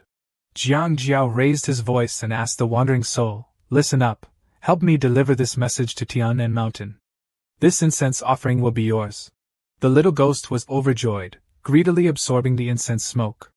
Seeing its rapid consumption, Jiang Jiao praised, "This little wandering soul may not have any magical power, but it's quite good at running errands. Good kid, no need to thank me. Don't forget the instructions from your gidge. Then may your journey be smooth." The little wandering soul flew away following Jiang Jiao's instructions. Switching the scene back to the Anwang residence, the gatekeeper cupped his fist and reported, "Reporting to your highness, Jiang Xianxing left the residence early this morning, saying that he was going out of the city to meet an old friend." Qin Shao, with his hands clasped behind his back, said, "Jiang Xianxing was someone I rescued from the Yuhe River. It's his first time in the Qin dynasty. Where would he have friends?" The gatekeeper hesitated and said this humble one saw that he had large and small bags. Qin Shao was silent for a moment, then turned his head and said, "I understand. Step back." After his subordinate left, Qin Shao silently looked into the distance and thought, it's no wonder he's leaving. That Yao Fei is always targeting me, implicating even the guests in my residence. Is he running away? Even Grand Tutor Lin Xianfeng is helpless, only instructing me to be patient. Everyone can see that I have no way out anymore. She looked at Jiang Jiao's place, mumbling, Jiang Xianqing doesn't like others serving him. He has been cleaning this place all along. These fish are not expensive ornamental fish, just ordinary carp. His taste is always so peculiar. Xianqing, are even you abandoning me? Unknowingly, her face was already covered in tears. Unexpectedly, at this moment, a familiar voice rang out behind her, Gongzi. Are you looking for me?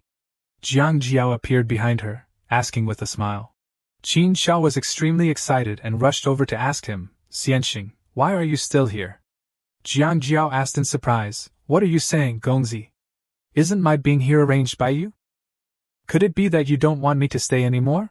Qin Xiao quickly grabbed his hand and said, No.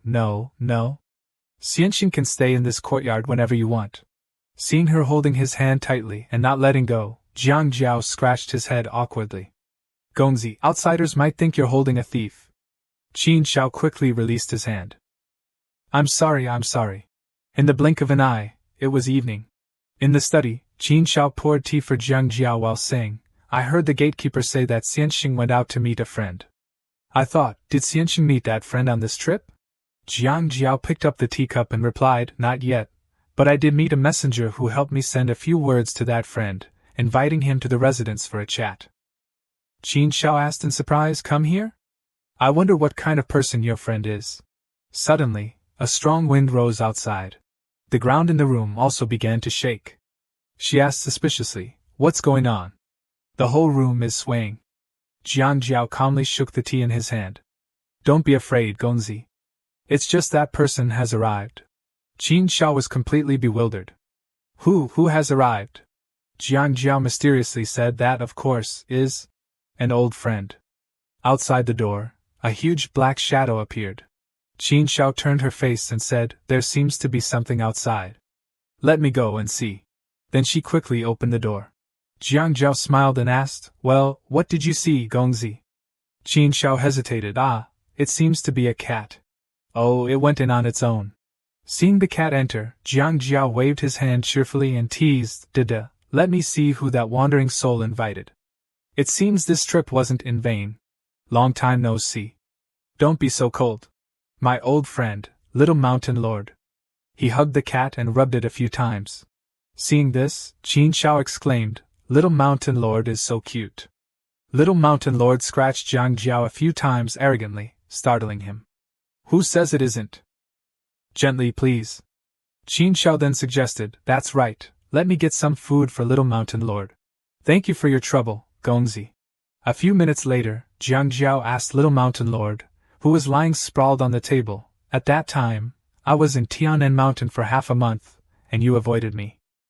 Why did you suddenly come to Xianyang in person to help me? Little Mountain Lord arrogantly pushed away the teacup and said, I can't drink this human world stuff. Jiang Jiao smiled faintly. There were some things I didn't understand at that time, but now I've figured it out. At that time, you deliberately lured me to Yuhe River to meet that Wu Bei Xiang. Was it to probe me? If you hadn't said anything, that turtle wouldn't have dared to act recklessly. But you said everything, so you fell into the water. You can't blame this seat. This seat is born with different colored pupils. The left eye sees the good and evil in people's hearts, and the right eye peeks at the karma of fate, but still can't see through you. So even probing a little isn't too much to ask, right? You have looked at the fates of many creatures in Tianan Mountain, and you can be considered to have done a favor for Tianan Mountain. Now you ask that little wandering soul to Tianan Mountain for help. I will help you with all my strength. At this moment, many other creatures appeared outside the door. Jiang Jiao stood up in slight surprise and said, I didn't expect so many friends to come. Jiang Mao has troubled everyone. Please stay here for a while. They said in unison, We obey. Then they gradually dispersed in all directions. Switching the scene to this side, Yu Xian had just finished soaking in the bathtub. She asked her subordinate in a deep voice, Have you found where that Jiang Jiao is staying? The maid reporting to Nyang Yang, It has been confirmed that there is a Jiang Xianqing in the Anfu residence, but this servant has explored several times and cannot enter the courtyard of that Jiang Xianqing. Yu Xian asked in surprise, Your cultivation is already at the 6th grade, but you can't even see what he looks like? The maid replied, There are many great demons protecting him there. Their strength is much higher than this servant's. This servant really has no way. Yu Xian thought to herself, It seems that this Jiang Xianxing is the person that the heavenly demon master wants to find. It's just that the other party's cultivation is unfathomable. It doesn't matter. It's still 3 days before Feng Jiannu arrives in the Qin kingdom. At that time, she will deal with that Jiang Xianxing herself. She asked again, "How is Bai Yuzhenren?" The maid replied, "He has been subdued and is listening to Niang Niang's orders." Yu Xian sneered, "That's good. It's time to leave a big gift for His Highness and Wang." The next day, at the imperial palace, a Baiguan bowed his head and reported to the emperor, "Your Majesty, recently, the smell of medicine has permeated Xianyang city. The withered trees have all sprouted new buds. And all kinds of flowers are blooming out of season, which is very abnormal. I'm afraid." Before he could finish speaking, the eunuch in the back shouted loudly, "Niang Niang has arrived." Yu Xian solemnly stepped into the main gate. Qin Shao looked at her suspiciously, wondering, what is she doing here? At this time, Yu Xian cupped her fist and said to Qinin, "I have a celestial pill to offer to the great king." As soon as Qinin saw her arrive, he revealed a delighted expression, calling her Ai Fei. "Quickly, dispense with the formalities." Yu Xian cupped her fist and continued, "I wish the great king longevity. Great king, please take the medicine." Then she opened the box in her hand, revealing a crimson pill. Qinin, infatuated with her beauty, happily accepted it, saying, "Whatever Ai Fei gives, even if it's poison, this Wang would willingly drink it." Then, without needing anyone to test it for poison, he put the pill into his mouth. Then he showed a change in expression, shaking unsteadily. "This is..." Qin Shao worriedly stepped forward and called out, "Huangxiong." Qinin, trembling all over at this moment, still called out, "Ai Fei." The scene in the palace became more chaotic than ever with shouts of "Great King! Great King! Someone come here!" Qin Shao then turned towards Yu Xian and accused, "How dare you poison the monarch? Immediately bring that Yao Fei out here." Suddenly, Qinin raised his hand and said, "Wait, Ai Fei." Yu Xian quickly stepped forward to support her hand, smiling sweetly and asking, "Great King, how is the effect of the divine medicine?" Qinin replied, "I feel. My mind is clear and refreshed, and my spirit is greatly invigorated." He quickly became refreshed again, standing up healthily, surprising everyone. The great king looked as if he had become 10 years younger. Niang Niang actually possesses such abilities, truly a celestial being. The officials all bowed their heads, shouting, "A harbinger of national prosperity. Long live the emperor!" Qin Shao watched this scene, sighing inwardly, so Su Yuxuan's power is growing stronger and stronger. Qinin was overjoyed and said, "This is all thanks to Ai Fei. What reward does Ai Fei want?" Yu Xian pretended to be embarrassed and said, "The great king is too kind. This concubine would never dare. It's just that this concubine has a word of advice. Recently, every night this concubine prays for the Qin kingdom and sees the Ziwei in the north, confirming the Ziwei's guidance of the great emperor. The prosperity of our Qin kingdom has arrived. The great king is sending General Cui to lead troops north to attack the Wei kingdom. Borrowing this auspicious omen, our Qin army must use overwhelming force to conquer the Wei kingdom. And the great Qin will surely expand throughout the world." Qin Shao immediately spoke out in opposition, "All nonsense. Huangxiong, the army's expedition requires a lot of rations, but in recent years, there have been continuous disasters. The common people are poor and hungry. And the construction of the harem has cost a lot. The national treasury is already empty. Given the current worries, you still want the soldiers to go to battle on empty stomachs? If the army loses heart, even the foundation of the Qin kingdom will be shaken. The matter of sending troops now is absolutely impossible."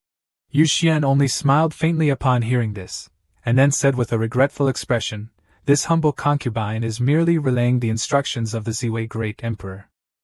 And Wang Daren is questioning it in every way. Gentlemen, don't hesitate to speak out and see. Could it be that you also question the heavenly omen?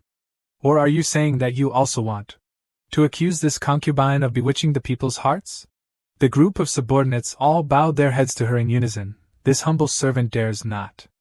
Qin Shao gritted his teeth in anger at their cowardice. "You people!" Qinin also turned around and smiled obsequiously at her. "Transfer the expedition. Just follow Ai Fei's words. Just follow Ai Fei's words." Yu Xian smiled faintly.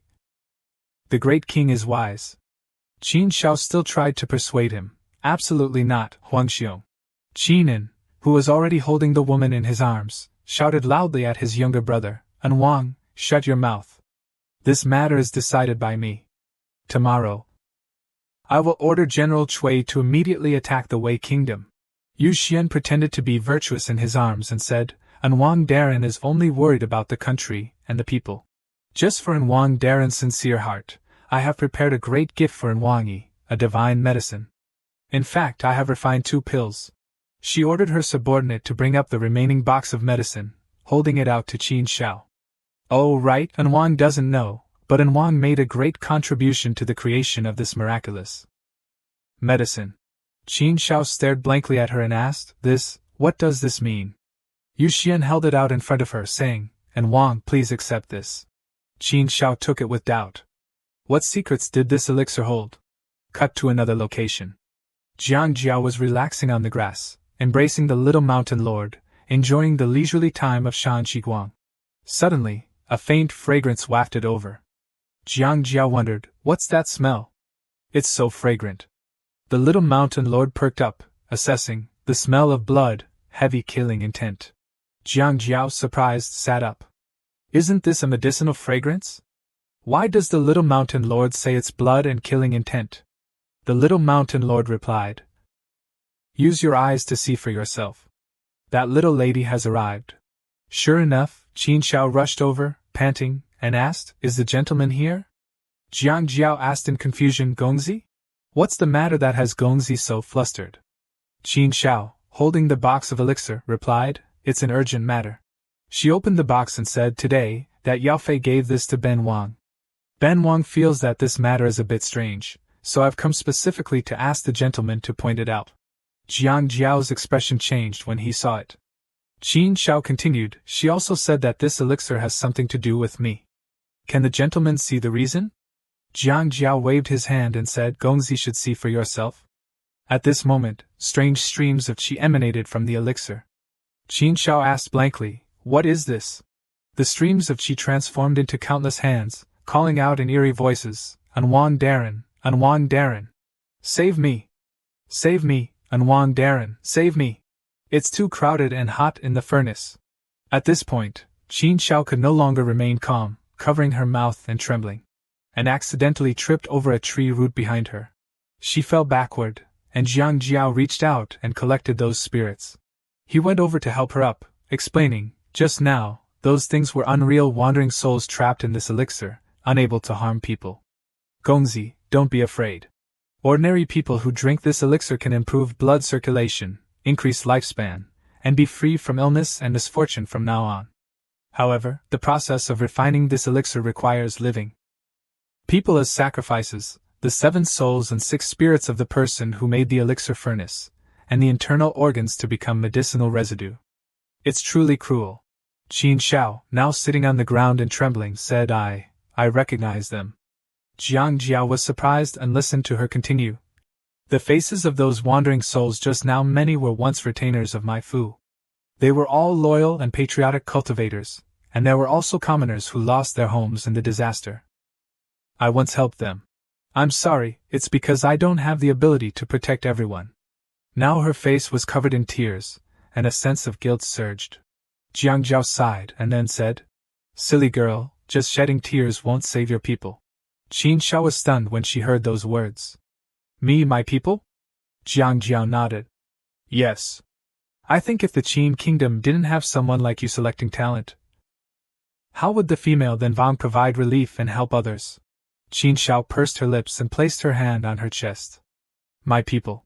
She thought of discussing state affairs with her patriotic friends, because it would be great to be able to take care of the floods. Fortunately, the lords were working overtime to rush to make construction maps, and the poor, well-behaved children called her Anwang Darren, Anwang Darren. Qin Shao realized that they were the children of the refugee camp. Are you full? I still have.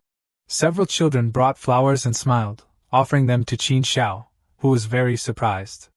You picked them for me? Then I have to find a beautiful vase. If anyone intends to harm this country, to protect them, I will fight to the death. Qin Shao vowed silently to herself. Early the next morning, outside Jiang Jiao's courtyard, Qin Shao stood restlessly muttering, what's the best way? At this time, Jiang Jiao appeared and recognized her. Isn't that Gongzi? What is she doing wandering outside my courtyard? He stepped forward, patted her shoulder, and asked, Gongzi, are you waiting for someone again? Qin Shao was startled. Xianxing Mai. She held out a set of clothes to Jiang Jiao and said, please accept this. Jiang Jiao asked in surprise, these are new clothes? Qin Shao explained shyly, it's just that the last time I met you, your clothes seemed to be torn, so I asked the tailor to quickly make one. Jiang Jiao smiled and accepted it. Then I'm still troubling Gongzi. Is Gongzi planning to enter the palace? Qin Shao asked. Oh, does Xianxing know what I want to do? Jiang Jiao nodded. Yes, but with this trip, are you really confident? Qin Zhao's expression became serious, and she said in a deep voice, not confident, but for the people of Qin Kingdom, Ben Wang is willing to risk it once. Jiang Jiao did not stop her, only said understood. Although I can't persuade you, I have something to say at parting.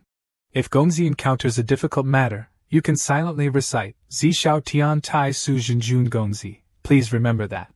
Watching the figure gradually move away, Jiang Jiao pursed his lips and thought, if her destiny is like this, then I hope you cherish it. Cut to a memory from the past, from who knows where. Huang Er, come closer. A child knelt before the emperor. This humble subject greets Fu Huang. The emperor said, I have an assignment I want to test you on. It turned out that the child was Qin Yujun, Qin in his youth. Hearing his father say that, he was a little scared. An assignment? What assignment? The emperor said sternly, you are the crown prince of Qin Kingdom, so naturally I am testing your governance of the country. I ask you, a great drought occurred in the south this year, causing the people to become displaced. How should this be resolved? Qin hesitated. A drought in the south, displaced people. This humble subject believes that we should. The emperor impatiently glared. Should do what? Reduce taxes, increase grain reserves, build warehouses to prepare for floods and droughts, and send emissaries to investigate and listen to the opinions of the people. That clear and decisive answer came from the young Qin Shao. Seeing her answer so neatly, the emperor laughed in satisfaction. Haha, Shao Er is indeed clever. It's just a pity that you are a daughter. Saying that, he picked up his precious daughter. Then he said to Qin, who was kneeling below, as for you, you simply don't have the talent to govern the country. That sentence had haunted Qin ever since. At this moment, he startled awake. He was covered in sweat. He turned to the eunuch and asked, why did I fall asleep? Did I miss Ai Fei's dance performance? The eunuch standing beside him replied, Great King, rest assured, the dance party has just begun, but this servant has something to report. The front lines have repeatedly retreated, and coupled with low salaries, many soldiers have deserted. General Cui is about to be unable to hold on. Qin was surprised and asked, Soldiers deserted? How could that be? A hand waved in the air. Yu Xian, who appeared out of nowhere, slapped the eunuch, causing him to fall to the ground, and shouted, You evil creature! What nonsense are you talking about here? Someone, drag this dog's slave down and behead him. The eunuch fearfully cowed out. Nyang, spare me! Nyang, spare me! Qin approached her. Ai Fei. Yu Xian immediately turned and smiled sweetly. Great King, what are you standing there for? The song and dance are about to begin. The dancers this time are all peerless beauties. Qin was immediately enchanted and took her hand. All right. At this time, another eunuch came to reporting to the Great King, and Wang and Li Xianfeng Darren had broken into the back palace. This humble servant was unable to stop them. The two of them also. Qin frowned and asked, Also what? The eunuch pointed awkwardly behind him. Please, Great King, take a look. You have arrived.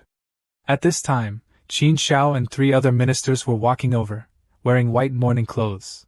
The men bowed their heads and said in unison, This humble subject greets the Great King. Qin saw this and angrily asked, Very well, you are wearing mourning clothes because you want to curse Guaran to death, right? Qin Shao spoke with great integrity. This subject wears mourning clothes for the common people of Qin Kingdom who died unjustly, mourning for a country about to be destroyed. Qin sneered. Oh, then I want to hear what you mean by a country about to be destroyed. Qin Shao immediately knelt on the ground and accused Yu Xian. Yao Fei Yusu Xian uses living people to refine elixirs, treating human lives like grass. It's one thing to cause chaos in the back palace, but she also spreads rumors and incites unrest. She must be imprisoned in Tianlao immediately. Qinan asked suspiciously, "Do you have evidence?" "You can't falsely accuse Ai Fei," Qin Shao said sternly. "Evidence? Does Huang Xiong really not know the situation on the front lines? If Huang Xiong wakes up now, it's still not too late. If Huang Xiong continues to defend her, I will." Qinan challenged. "Will do what?" At this time, the other ministers also knelt down and said, "Without the removal of Yao Fei, this subject begs to retire to his hometown and abandon state affairs." Qinan frowned in anger. Could it be like this? Impossible. You are forcing the king to abdicate." Yu Xian, standing behind, finally spoke. "These adults are all people of high rank and authority, but they want to use their power to coerce the great king and bully a weak woman like me.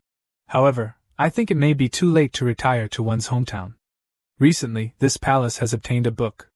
This is the correspondence of rebellion between An Wang and Taifu Lin Xianfeng." Qin Shao angrily scolded her. "You're lying. I and Lin Xianfeng are absolutely sincere to Qin." Lin Xianfeng also gritted his teeth and cursed this Yao Fu. Yu Xian sat leisurely on a chair and clapped her hands, signaling her subordinate. "That's right, I also have a witness. Someone, invite Baiyu Jinren, Cui Daoren." Qin Shao looked towards the back, seeing Cui Daoren being escorted up.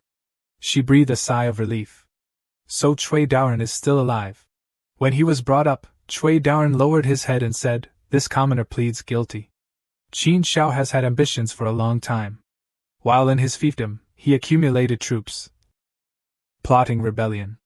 Qin Shao also hid a dragon robe in Anwangfu. Bai Xia can send someone to search. Qin Shao couldn't believe her ears. She shed tears and asked Cui Daoren, "You and I, although master and servant, are like teacher and friend. I have always regarded you as a confidant." "Why?"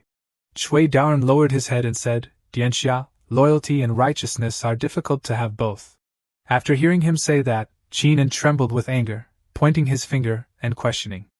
"Qin Shao, how do you explain this?"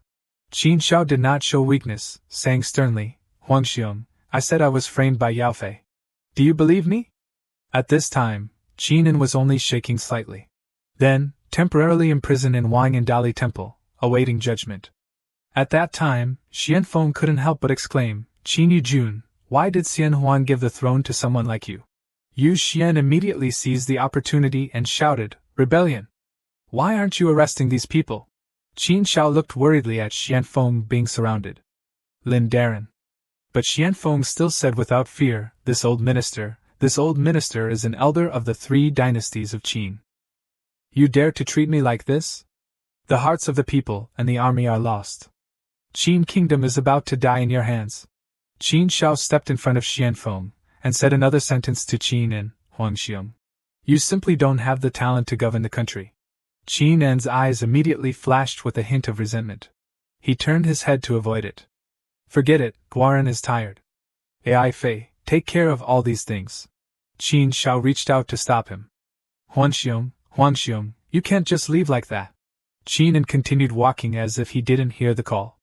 The soldiers also used spears to hold Qin Shao back. Yu Xian triumphantly pretended, oh dear, the great king is entrusting such important matters to a woman like me to handle. What should I do?" "Then, issue a death warrant tomorrow," she ordered with an evil smile. Her time had come. Xianfeng angrily stepped forward in front of Qin Shao and shouted, "How can there be such a reason? You Yaofu! Today, if you dare to touch An Wang, this old slave will fight you to the death." A spear came forward, and Qin Shao exclaimed in horror, Lin Daren." So he sacrificed himself, bravely taking that spear, stabbing into his abdomen. A minister has left forever. Yu Xian coldly laughed and ordered, "All right, arrest them."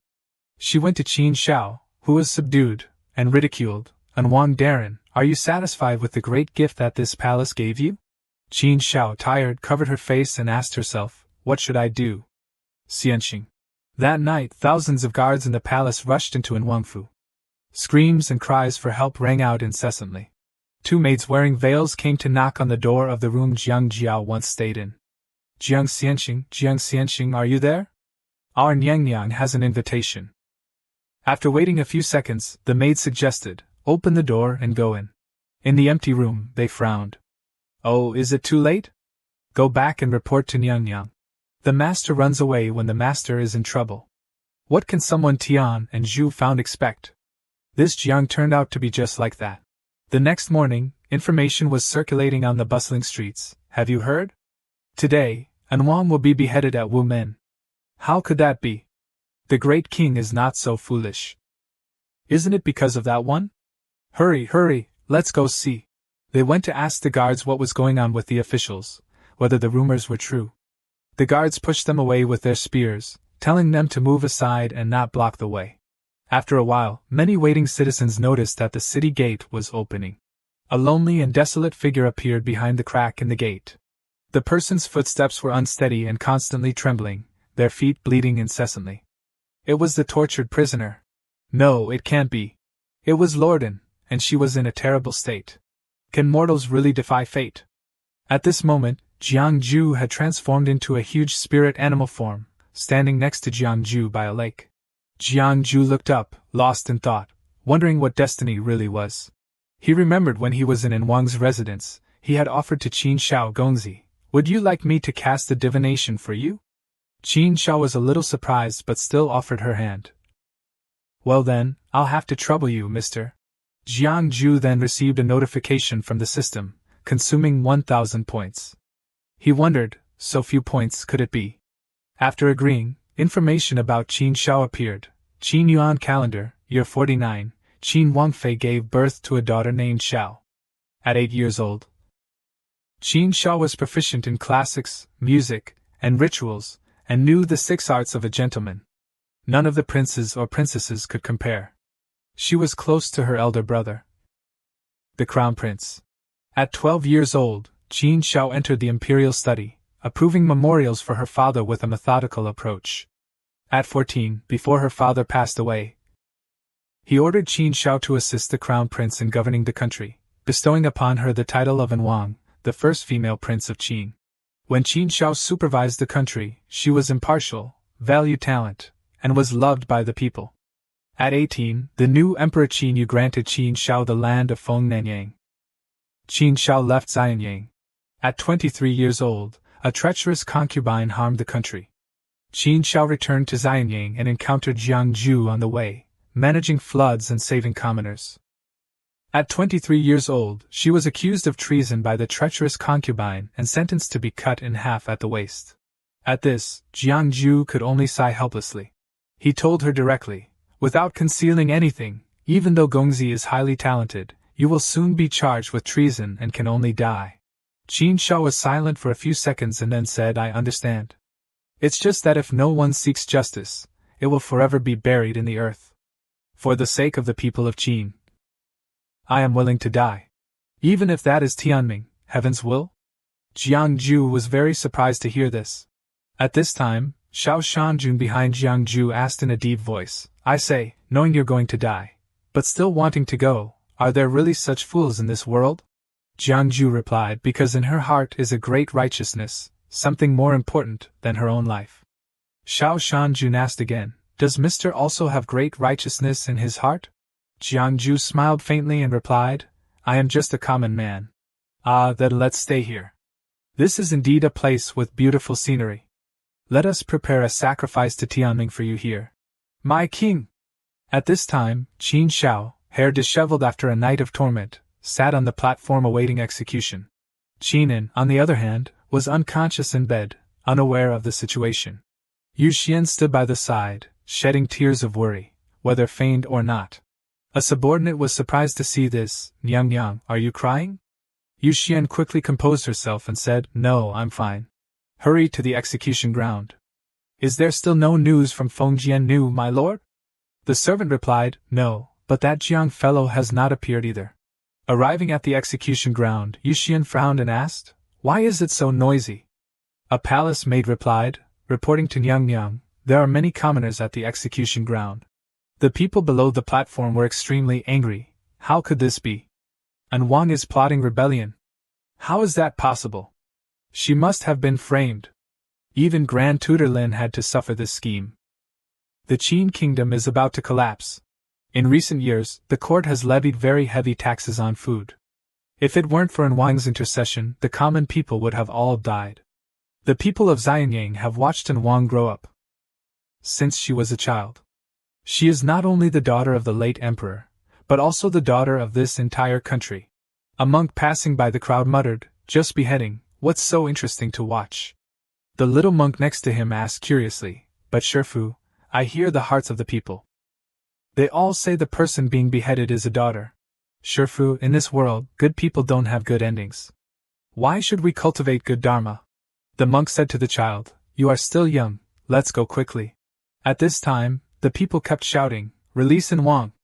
Soldiers angrily stopped them. "What are you doing? What are you doing? If you want to obstruct official business again, we will not be polite." Yu Xian frowned and asked, "Is it not time yet? I'm very uncomfortable." The palace maid next to her suggested, "How about I go order the immediate execution?" The people below kept pushing, wanting to advance to the execution ground. "Release her." Yu Xian clicked her tongue and thought, "No, if we let them riot." So she loudly ordered, "Don't wait any longer, execute." Suddenly, Qin Xiao remembered the words that Jiang Ju had said to her before, "If Gongzi encounters difficult matters, silently chant in your heart, Zi Xiao Tian Tai Su Ming Jun." She clasped her hands and thought of Jiang Ju, "Mr. the only God in my heart. You know that I am your most loyal believer." He was also setting up a formation for her to change fate. Qin Xiao looked up and chanted, "Zi Xiao Tian Tai Su Min Jun." At the same time, the executioner raised his knife. Jiang Ju sensed it and thought, "It seems it's time." The system appeared, "Change fate for Qin Xiao? Requires 100,000 merits of Qin Xiao. Current merits are 74,535. Jiang Ju thought, Gongzi has spent her life working hard for the Qin kingdom, gaining no small amount of merit, but in the end, it has come to the point of changing fate. The system informed Jiang Ju that he could use his own merits to make up for the part Qin Xiao lacked, surprising him. So it can be like this? Okay, fate change successful. Xiao Shanju next to him was surprised and noticed, "What's going on?" The karma between those two has become stronger. Mr. is clearly a Ren race cultivator, with no trace of incense offering on his body. How can he have a divine title? Is Mr. a human or a god? Below the execution platform, the people were confused and frightened. And Wang, could it be that Wang cannot escape this misfortune? Is the Qin kingdom about to end? Who will save this country? Qin Zhao's head was chopped off from her neck, but unexpectedly it turned into water. The people below were surprised to realize that is Wang's body. How is that possible? Yu Xian was stunned. Could it be? Qin Zhao's body floated into the air, scattering into streams of water. Is this a miracle? It must be. Heaven heard the cries of Wang and the people. Divine manifestation. Divine manifestation.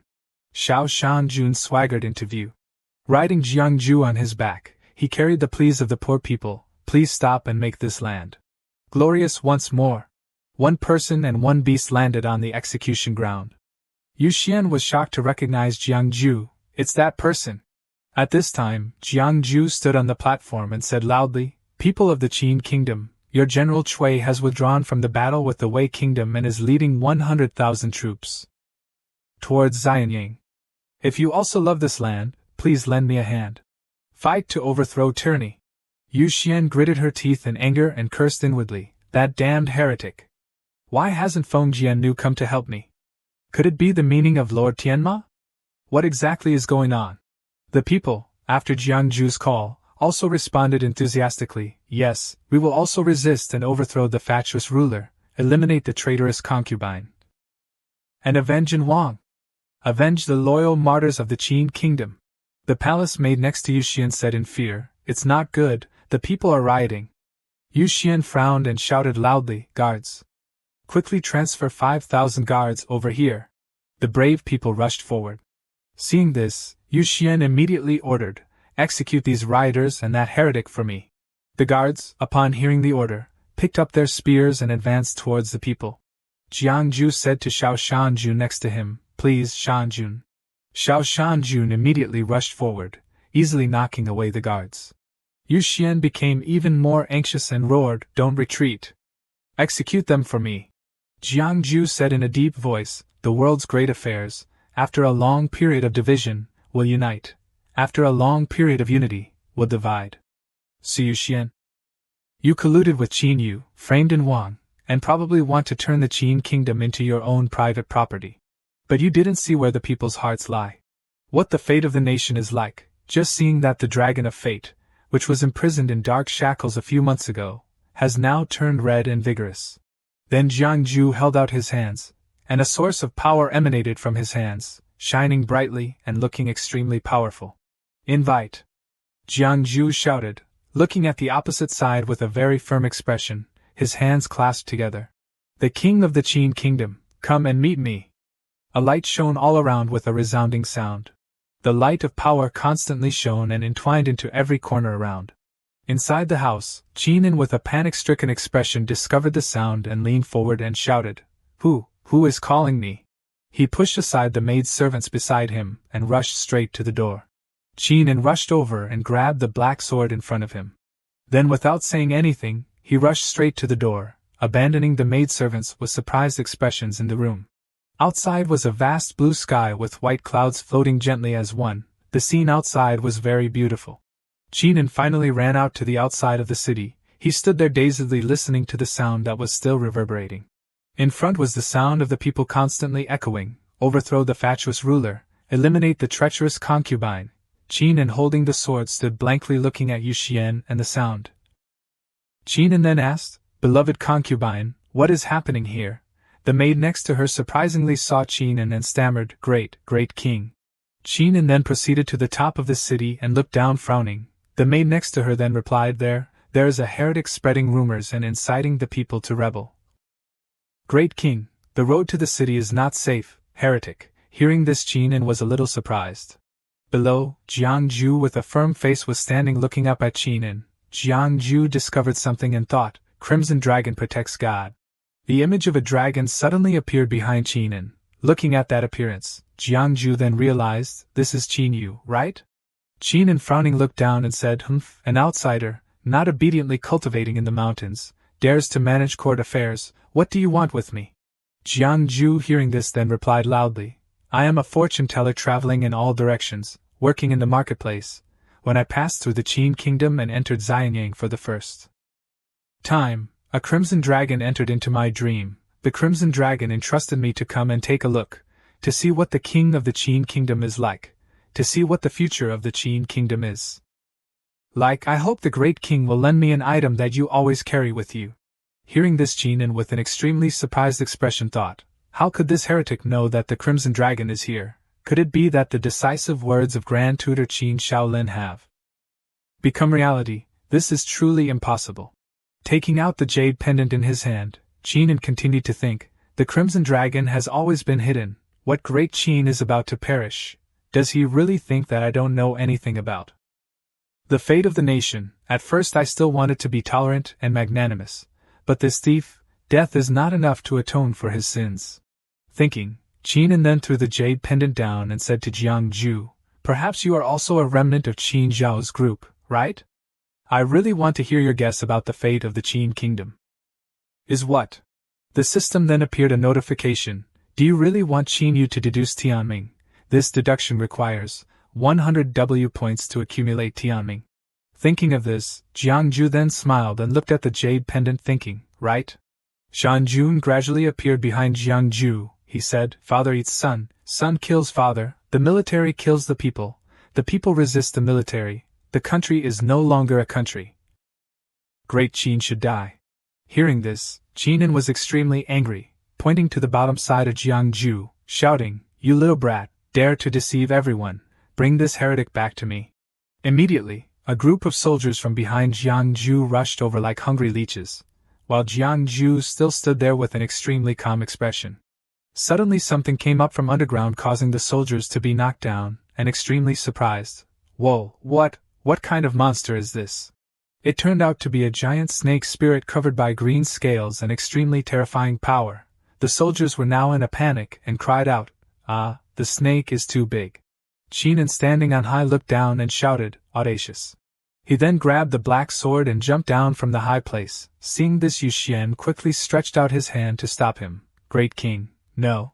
Qin arrogantly frowned and shouted, I am the son of heaven of the Qin kingdom, protecting the fate of the nation. How can small demons dare to cause trouble before the son of heaven? Then he chopped directly forward, cutting the great snake in half, causing it to cry out in great pain. The great snake was defeated and fell freely to the ground in front of Jiangju. Immediately Qin swung his sword straight to Jiangju, shouting, Heretic, suffer the punishment. Looking at that appearance of Qin, Jiangju thought, this is the power of Crimson Dragon Bodyguard, as expected. Immediately Jiangju only used 2 fingers to gently raise and catch Qin's sword blade. This sword block caused Qin to be extremely surprised, his eyes widened blankly looking at Jiangju, panicking, thinking, how can it be? What kind of divine saint is this person after all? Regardless of the power of the Crimson Dragon, the situation had now completely changed. Jiangju then said slowly, Fu, this is the sword with the breath of the dragon of the emperor.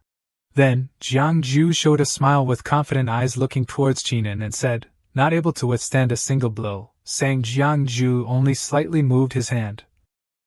The sword in Qin's hand then broke into pieces. Now the Crimson Dragon also seemed to lose its power. Qin and the Crimson Dragon all cried out, ah! Seeing the dangerous situation, Su Xian cried out in panic, Great King. After a moment, suddenly the Crimson Dragon from Qin flew towards Jiangju. Jiangju then continued to say, the merit of the Crimson Dragon, half of the nation's fate I have received. Qin in surprise stammered, What? Jiangju continued, as for you Qin Yujun, have you known your guilt? Qin now still tried to justify, What guilt do I have? Immediately Jiangju held the talisman in his hand and shouted loudly, You don't know, then I will let you know. Summon Lei Buzhang, divine weapon sweeps 8 directions. Heavenly thunder helps me. Immediately a large lightning bolt struck from the high sky straight down towards Qin's city wall. He cried out in panic, My harem. Jiangju then shouted loudly, Look down at the back of the harem garden, what is hidden? From behind the garden, a group of extremely strong grievances flew out one after another. They kept crying out with cries of resentment and hatred, Great King, Great King.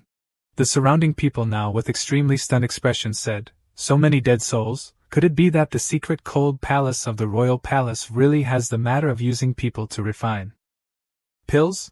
The grievances without hesitation rushed straight to the side of Qin and crying out, Great King, return my life, return my life. At the same time, while Qin was extremely frightened, Jiangju then proceeded to put his hand on his back and said, Does the Great King know these people? Now Qin stammered, I. Jiangju then replied, Of course I know, these people are all the people of the Qin kingdom, but now, their souls have become pill guides, leaving only some of these remnants. Jiangju frowning continued to say, The elixir into the stomach, the mouth can swallow thousands of people. Qin Yujun, can you rest easy? Instead of feeling remorse, this Qin still reasoned extremely arrogantly, Already the people of mine, use for me what's wrong, what guilt do I have? What guilt do I have? Humph, can't listen to any more words. Jiangju then pushed Qin forward. Jiangju continued to say, Then the Crimson Dragon into the dream has gifted me 2 items. One of the items is the Dragon Tail criminal execution machine, above cutting fatuous rulers, below cutting evil spirits. Great King, if you feel innocent, why not go to this guillotine? Each segment of life back and forth, the guillotine appears and becomes huge in front of Jiangju. Jiangju then proceeded to the front of the guillotine, and raised his hand and said, Please your majesty, go on the guillotine. Qin then said, What nonsense are you talking about? Based on what do I have to? Suddenly his body lost control. Qin scared thought, Wait, what's happening to my body? Again losing control and getting close to the guillotine. His body was erratic as if there was a 6th force controlling it, and just like that he gradually moved step by step towards the guillotine. Qin shouted out in fear, Heretic, what have you done? Quickly let me stop.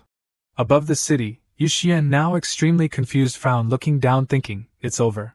Release him. Yu Xian then jumped down, shouting loudly. Seizing that opportunity, Jiangju immediately paid attention to the side of Yu Xian. Yu Xian rushed straight towards Jiangju, surprised to realize Jiangju. Shan Jun then charged forward and shouted, Bold demon woman, dares to disturb Mr. Immediately Shan Jun then rushed over, opening his mouth very wide and launched an attack. golden flame. Now Yu Xian, with an extremely confused face, did not have time to react to anything. A fury of fire shot directly to the side of Yu Xian and engulfed, burning her. Qin, seeing this, then his face extremely panicked, cried out, "Beloved concubine! Great king!" Yu Xian, now being burned all over, was gradually being weakened. Yu Xian used her last bit of strength to call out to Qin, and from Yu Xian's feet gradually turned into jade blue. Now the surrounding people were all extremely surprised and cried out, "The body of the demon concubine has turned into something like jade. Could it be that she really is a monster?" Finally Yu Xian also fell to the ground before the stunned gaze of Qin and beloved concubine. As for Shan Jun, now, he said, "The people's hearts and the fate of the nation are not in the hands of people. Now you still dare to be arrogant in front of this one." Shan Jun used his foot to step on Su Yu Xian's head regardless of her painful cries. "Hui." Shan Jun looked towards Jiang Ju and continued to say, "Mister, just continue. This demon woman is left for this one to deal with." Without thinking anything more, immediately Jiang Ju then said, "Confess the crime, cut the king." Immediately there was a source of power pulling Qin's voice towards the guillotine, causing him to cry out in fear, "Ah!" As for this side, Yu Xian, extremely panicked and scared, cried out, "Great king!"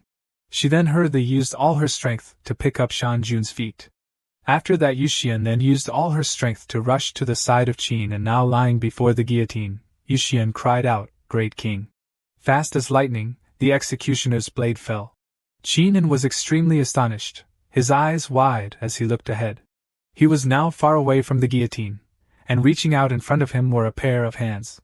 "My concubine!" It turned out that Yu Quan had managed to push Qin out of the way of the guillotine just in time, taking the blow herself. Her entire body was gradually smoking, and cracks were appearing on her hands, along with an extremely painful expression on Yo Chuan's face. At that moment, Jiang Ju frowned slightly in surprise, thinking, could it be that she really moved? She actually used her demon power to withstand it completely? Without any further hesitation, Jiang Ju shouted loudly, "Chop!" The executioner used all his strength to deliver another strike, causing Yu Quan to widen her eyes in extreme pain. Qin was stunned, wondering in surprise why would she do this. A desperate cry of "Chop!" rang out once again, and Su Yuquan finally exhausted all of her strength. "My concubine!" Qin rushed towards Yuquan, who was lying motionless in front of the guillotine. Qin helped Yuquan up and wept. Yo Chuan's entire body had now turned jade green. She tried to use the last of her strength to say what she needed to say, "Your Majesty, please don't look at me anymore. I must look terribly ugly in this form." The common people below were all astonished, saying, "She really is a demon. No wonder His Majesty was bewitched by her." Not allowing that scene to continue for long, Jiang Ju stepped forward and said, "Qin, you plotted to seize the fate of the entire Qin kingdom in order to survive the heavenly tribulation, and slaughtered countless innocent people of the entire nation. You have already committed heinous crimes. What else do you have to say?" Seeing this, Yu Quan used her last breath to continue, "My heavenly tribulation, if I don't seize the fate of a nation, I won't be able to resist it. Perhaps I won't be able to atone for my sins even in death, but I just want to know why fate is like this." After saying her last words, Yu Quan looked up at the sky, and her entire body began to glow. Hearing this, Jiang Ju was suddenly extremely surprised, thinking, "It's fate like this again?"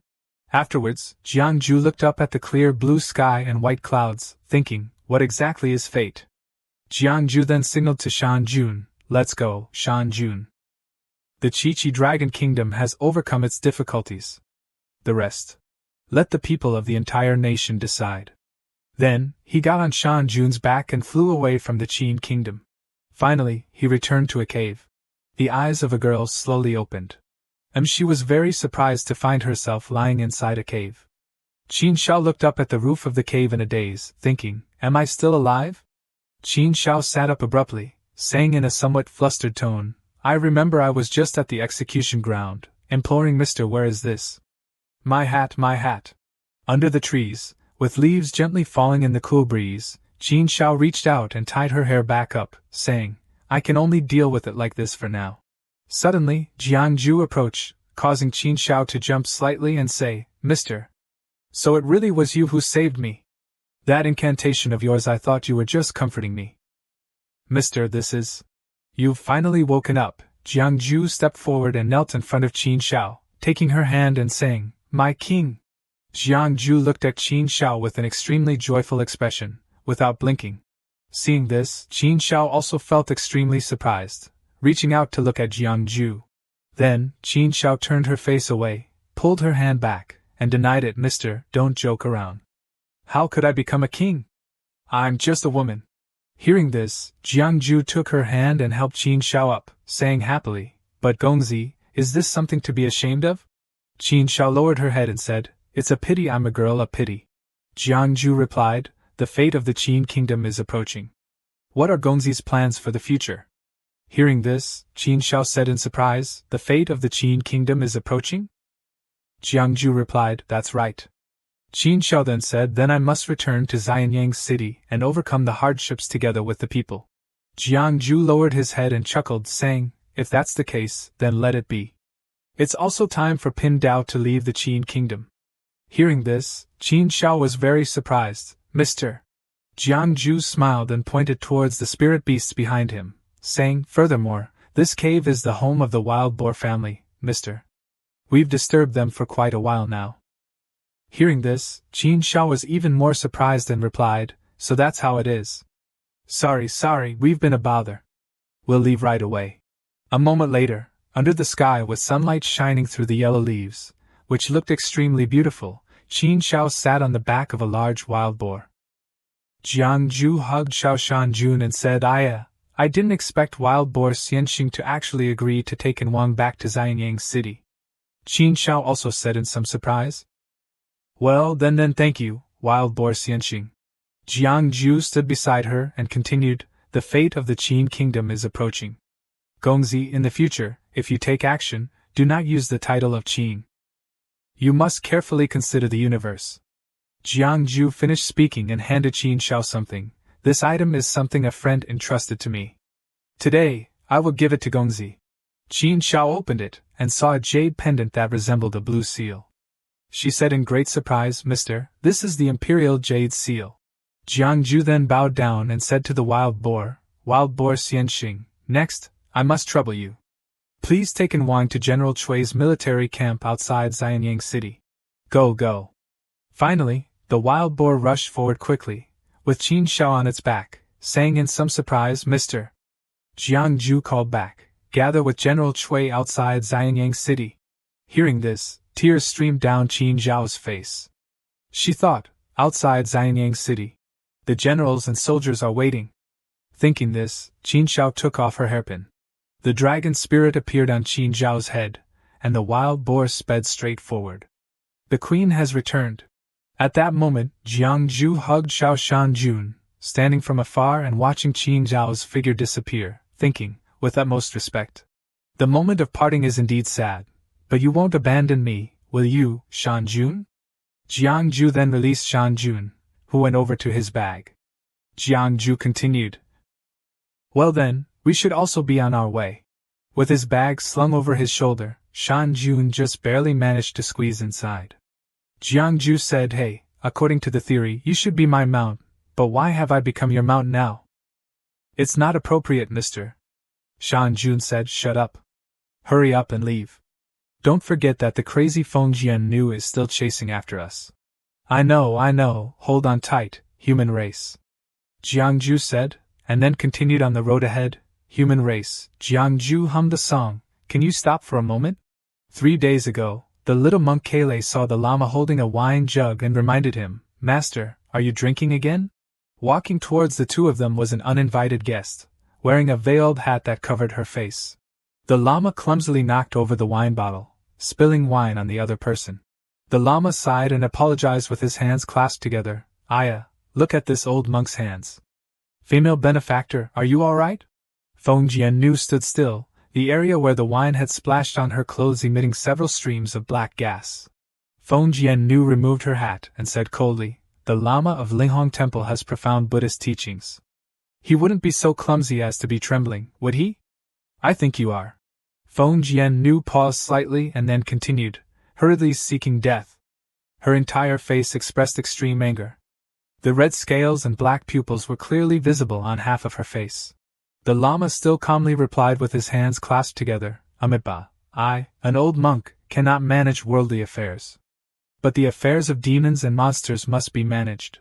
The Lama immediately cast a formation, waving his staff and instantly subduing Jianjun Kele, standing beside him, gaped in admiration. As expected, Master is powerful. The demon's sister was sucked into your sleeve. The Lama denied it and considered further. No, this time, the demon we encountered is not someone easy to deal with. In short, we must leave the city quickly, lest we implicate the common people.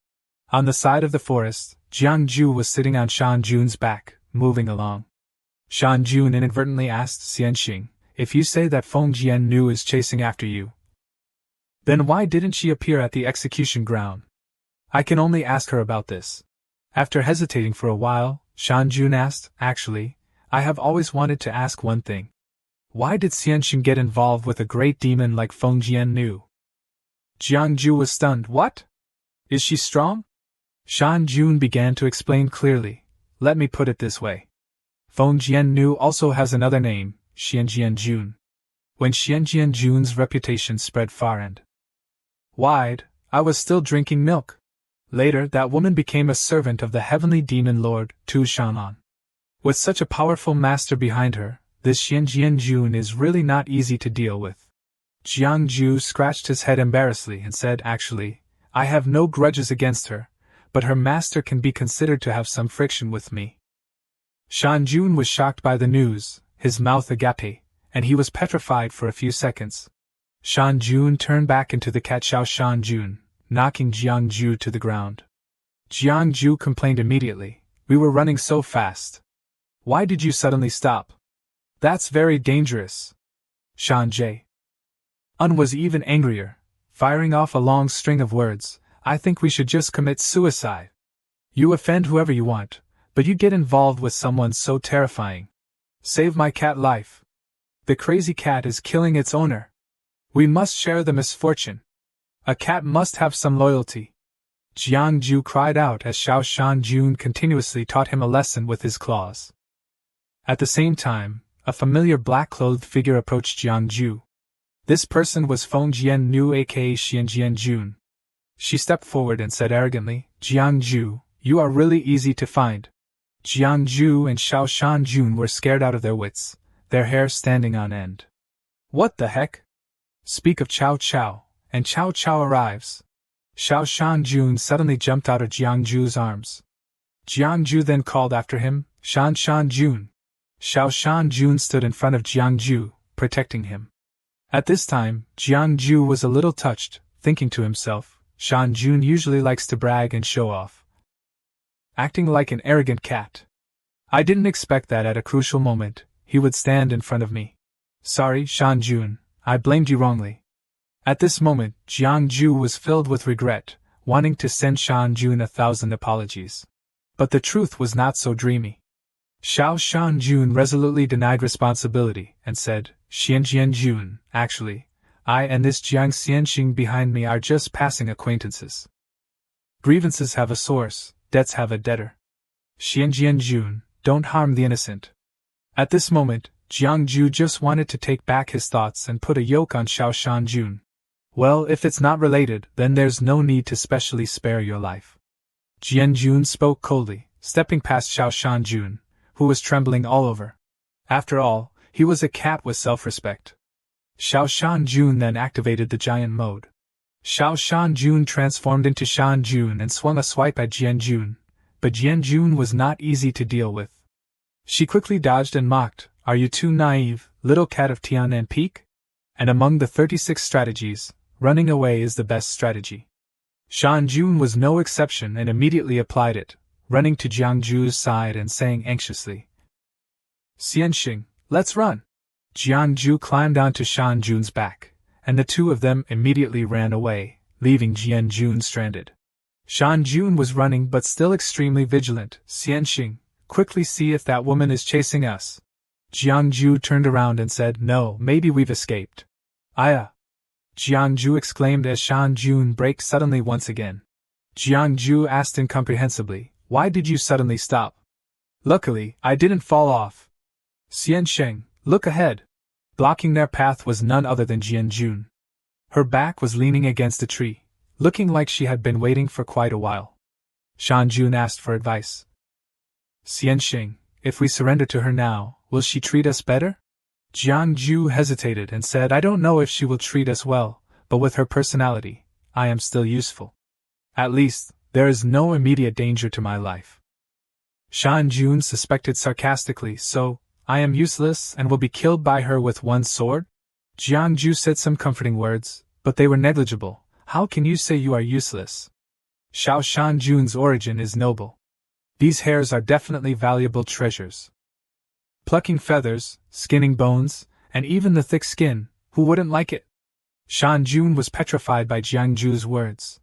Jian-jun finally had to interject, cutting off the story. Have you finished talking? If you are tired of running, then just give up and surrender. If you still want to cause trouble, I can accompany you.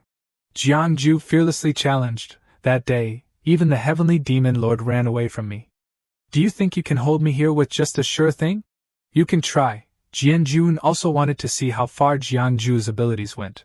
Then I won't dare to refuse, Jiang-ju said, and then took out a spirit talisman. 1,000-mile swift travel. Jiang-ju shouted loudly, raising the talisman high and casting the spell. Unfortunately for Jiang-ju, he was using a fake talisman. After a while, there was no movement, and he could only feel ashamed. Jiang-ju repeatedly recited the incantation and complained. Swift travel, swift travel. This is a life-saving talisman that I took from the old dragon at Sun Moon Lake. Why isn't it working? In contrast, Jian-jun took out a sparkling gold badge and said confidently, My master knows you have a life-saving talisman. Would she not have made preparations? This is the Imperial Talisman Gold Order obtained from the Dragon God. With this order here, the talismans in your hand are completely ineffective. What else can you rely on? Jiang-ju could only cry silently. It was not because the talisman was fake, but because the opponent's defense was too strong. Jiang-ju switched back to serious mode and muttered to himself, Wait a minute, she said she obtained it, which means she used force to take it. Even the old dragon is not her opponent? Just how strong is this woman? Jiang-ju still had trump cards and said calmly, I, who travel the world, naturally still have some things to rely on. Jiang-ju immediately formed a hand seal, raising 2 fingers towards the sky, respectfully invite. Xiantian Dangma Jinjuan. Instantly, the sky split open, creating ripples. Jian-jun immediately recognized it, the art of inviting gods. You are a disciple of the Shishao Palace. Jiang-ju then replied, I was there for a few months, but I was kicked down the mountain. I don't really count as a disciple. Jian-jun looked up at the sky, where a large golden hand was descending. The disciples of the Shishao Palace are skilled in the art of inviting gods, but most of them are only 36 minor deities. I have never heard of anyone who can invite a god from the 9 heavens upper realm. Jiang-ju, who exactly are you? Jiang-ju sat on Shan-jun's back. Behind him was the VIP version of the art of inviting gods. His aura was soaring to the sky, wanting to say that he was just a wandering fortune-teller. Jiang-ju, you are really capable. The old dragon at Sun Moon Lake considers you a confidant, the fate of the Chi-Chi Dragon Kingdom, and the Qin Kingdom considers you a savior. Shan-jun at Tian'an Peak is your mount, and the Lama at Linghong Temple also helped you to stop me. Jian-jun's hand touched the box she always carried with her. Opening it, inside was a black treasure sword. Now you can even invite a god from the 9 heavens upper realm. It's just a pity that your opponent is me. To be honest, Jian-jun didn't know that Jiang-ju had the halo of a male protagonist. This woman Jiang-ju gritted his teeth worriedly, knowing that Jian-jun's strength was very strong. Dangma Jinjuan, help me subdue the demon. But not because of this would Jiang-ju retreat. Jiang-ju immediately controlled the arm to attack Jian-jun. Jian-jun said without any panic, an orthodox god? Humph. Jiang-ju, do you know what sword I am holding? This sword's name is Zhan Ye. Jian-jun swung her sword high to meet the approaching hand. With just one sword, that strike split the hand into 2 halves. The god's hand immediately dissipated. Jian-jun stood still, taking the opportunity to flex her treasure sword. This sword kills people without accumulating karmic debt. and eliminates enemies without incurring karmic retribution. Even if my hands are covered in blood, they are still completely clean. What can a god do to me? Now you can't escape me no matter what you do. Do you have any way out? Jian-jun looked at Jiang-ju with a murderous gaze. Jiang-ju was momentarily stunned, thinking, clearly, she is just a maidservant. Why is she so strong? Although confused, Jiang-ju still had to appear calm, crossing his arms and saying, aha, a way out? Of course, there is. That is. Run. Shan-jun understood perfectly, cooperating to turn around and run away.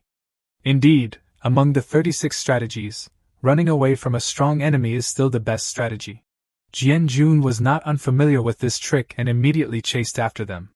Jiang-ju clapped his hands together and chanted a spell, respectfully invite the extreme gale heavenly imperial wind true lord, swift travel true lord. Immediately, a surge of power enveloped Jiang-ju and Shan-jun. Protected by the gods, Shan-jun's speed became even faster, escaping Jian-jun's pursuit in an instant. Jian-jun stood looking and cursed, damn it! That damn Jiang-ju can still run. On the way to escape, Shan-jun reasoned, Xiansheng, the world is vast, but which way is the way to live? At this time, Jiang-ju was thinking and analyzing. Feng Jian-nu has not insignificant injuries on her body. It seems that the old lama gave them to her. The plan now is that as long as we can stop her, maybe we can still be saved. To Linghong Temple. Jiang-ju immediately told Shan-jun to turn towards it. At Linghong Temple, inside, Kailei was kneeling beside the lama, crying, Master! Huvu, Master! The lama patted the little monk's back to comfort him. I am just meditating to treat my injuries. I am not dead yet. But Master, you are bleeding a lot. Kailei looked at the corners of the lama's mouth and the hem of his robe, which were stained with fresh blood, and couldn't help but worry. The lama laughed to reassure him. Haha, it's okay. I will kill an old hen to replenish my qi and blood. What time is it, and you are still joking? The Buddhist sect is a pure place. Where would there be an old hen? Kailei was extremely flustered with his master. But immediately afterwards, the lama continued to cover his mouth and cough up a mouthful of blood. Kailei worriedly called out repeatedly, Master!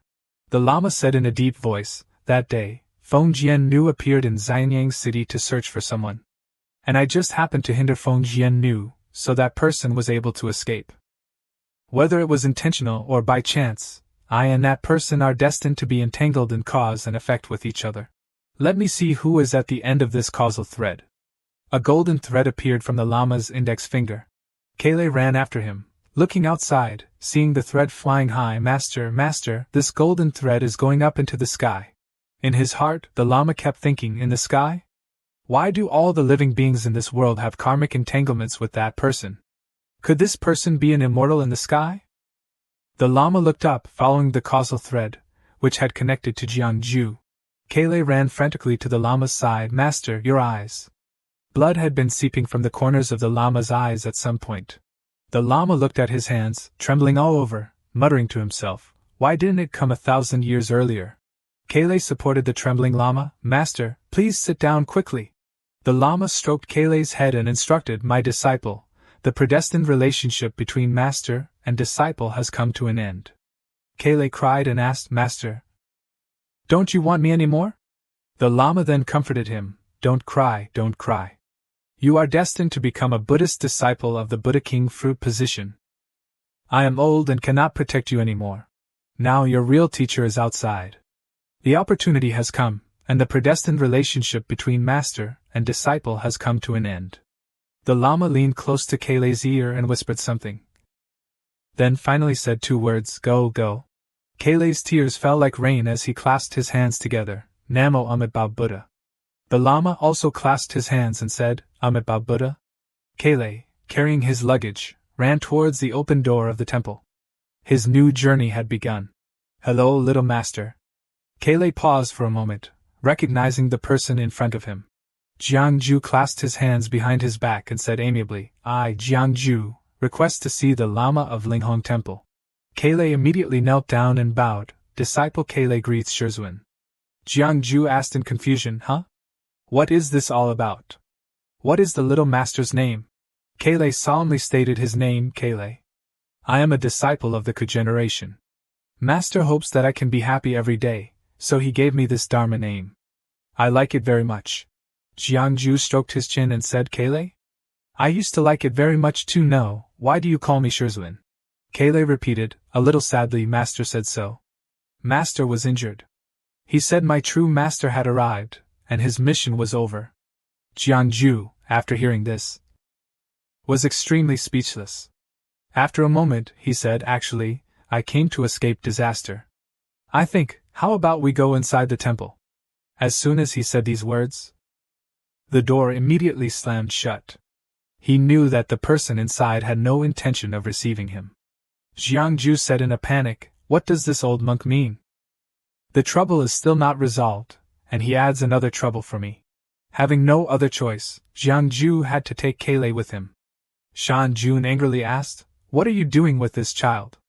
Jiangju reluctantly said, what else can I do? The person has already become a disciple, so I'll just bring this child and run away. Where are you going now, Xiansheng? Let's go to Nanjiang. I still have some friends there who can probably protect our lives. Shan Jun said fearfully, it's just that Nanjiang is tens of thousands of miles away from here. Your two divine talismans might not be able to withstand it. After walking for a while, Shan Jun suddenly stopped and landed below. Jiangju asked in confusion, huh? Why did Shan Jun stop? Shan Jun replied, my divine talisman and the wind control spell have been exhausted. But ahead is Jinsha River. In front of them was a sparkling golden river. Jiangju asked hesitantly, the Jinsha River is the border between the lands of the human race and the demon race, but that's not right. Nanjiang is in the southwest, and the myriad demons' kingdom is in the southeast. Why have we come here? Shan Jun glanced at him and judged, it's all Xianxing's fault. On the way to exile, you were addicted to fortune-telling, insisting on taking detours to the residences of the human race to see a few hexagrams for people. Going around and around. You said I was mistaken. Shan Jun asked, what should we do now? Should we turn around? Jiangju rubbed his chin and calculated, that's not good. Xianjian Jun is chasing closely from behind. If we accidentally run into her, I'm afraid that before we even get to Nanjiang, we will already be on our way to the yellow springs of the Nine Hells. Or should we cross the river directly? Kele's eyes lit up, attracted by the river, wow, gold. Fortunately, Shan Jun quickly used his tail to hold Kele back.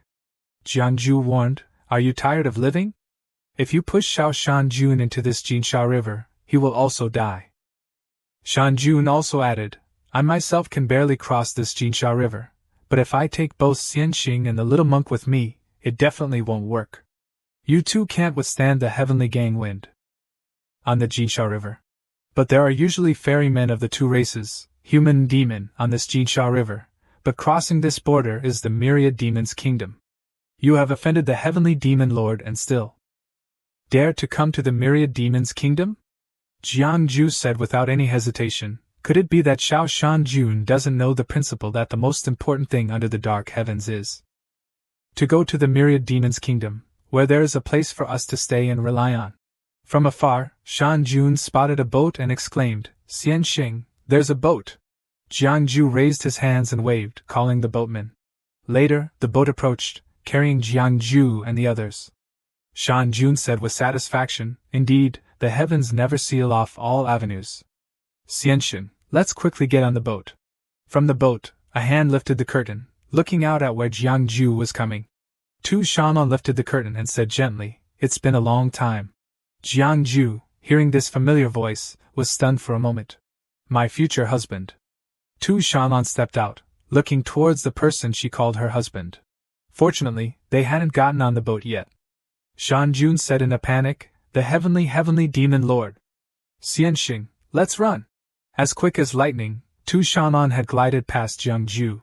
She hugged the tiny Xiao Shan Jun and said loudly, in front of me, you dare to call yourself Benzhua?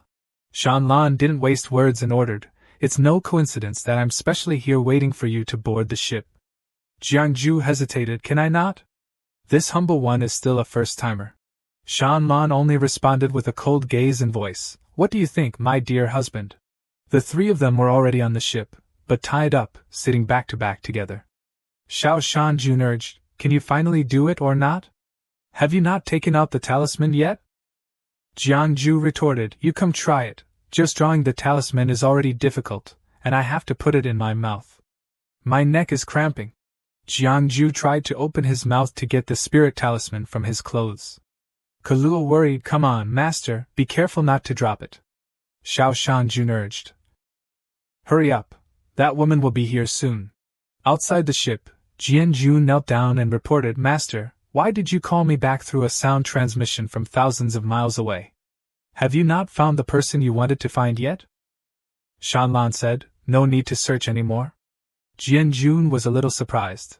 Jianjun had no choice but to obey, but seeing the three tied up inside the ship, he understood the situation. Through tireless effort, Jiangju bit off a corner of the spirit talisman. Success! Jiangju rejoiced, having successfully retrieved the spirit talisman. But the joy didn't last long. Jiangju released the spirit talisman and grinned. Shanlan quietly picked up the spirit talisman and examined it. Jiangju, as if burned, hurriedly said, "Nyangzi, why are you picking up that toy? It's dirty. I can actually explain this." Nyangzi, Jiangju wanted to explain, but stopped because Shanlan had placed her hand on his forehead. This action, could it be? Boom! Shanlan gave Jiangju a loving flick on the forehead, sending him flying 5 meters away. Jiangju lay groaning on the floor. Kaluo asked, "It was just a forehead flick, so why is master making such a fuss?"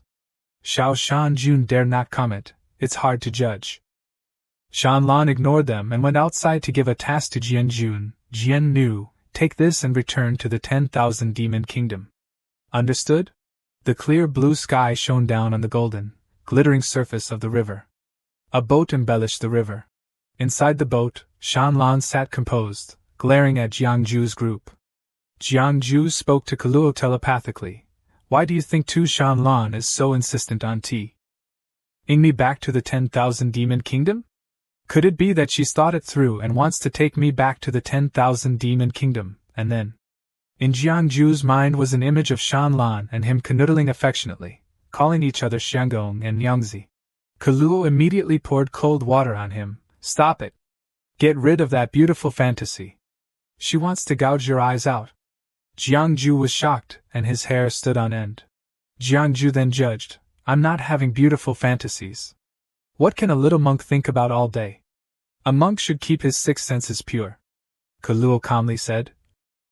"I clearly heard Master's voice, and that female benefactor's too."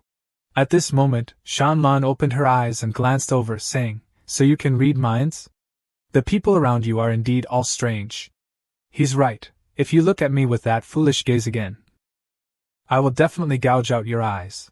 Although afraid, Jiangju still smiled and said flowery words, "Everyone loves beauty." "I am beautiful?" Shanlan asked. "Yes," Jiangju replied immediately, thinking in his heart, "What does this mean? Did I say something wrong again?" Shanlan lightly closed her eyes and softly said, "Outsiders all boast about my skills or that I am the best in the past and present. You are the first man to dare say that in front of me." Jiangju was stunned for a moment. Then Jiangju asked the reason. "Must Sun Shang kill me? In fact, the two of us have no feud or grudge." Shanlan glared reproachfully. "You turned me into a stay-at-home mother. Yet you want me to spare your life?" Jiangju sweated profusely and explained that divination indicated it to be so. "I was just telling the truth.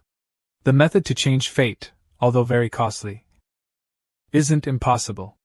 As long as Zunshang helps me, the initial fate can be changed." Shanlan uttered a blunt statement. "Killing you can also change fate."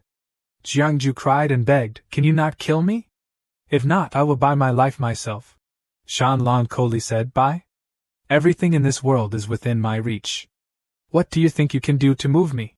Knowing that the fish had been caught, Jiangju grinned and said, "Can cure Zunshang's hidden illness. I don't know if that can buy one's life." Shanlan opened her eyes wide in surprise and looked at Jiangju. A surge of demonic energy spread everywhere, heading towards Jiangju. Shanlan stood up arrogantly and interrogated, "How did you know about my hidden illness?" "Very good, it seems there's another reason why I definitely cannot kill you. Jiangju panicked and said, wait a minute. Is this the way to solve the problem? This humble one can cure Zun Shang's illness, and Zun Shang doesn't care at all? Shan Lan asked indifferently, why? Jiangju hurriedly said, in 36 days there is a type of heavenly medicine, Liuli Wang Jinjuan, that can cure Zun Shang's illness. However, I have to make a trip to Shinshao Palace. Hearing this, the demonic energy around Shan Lan gradually dissipated. I heard Jian Nu mention that you can command the ancient Shangxun Jiuxiao. Apart from you, I haven't heard of a second person. Could it be that your reputation in Shinshao Palace is also very great? Jiangju smiled bitterly and said, great reputation, haha. If my notoriety were fame, that would be great. What did you do? Change someone or forgot about it?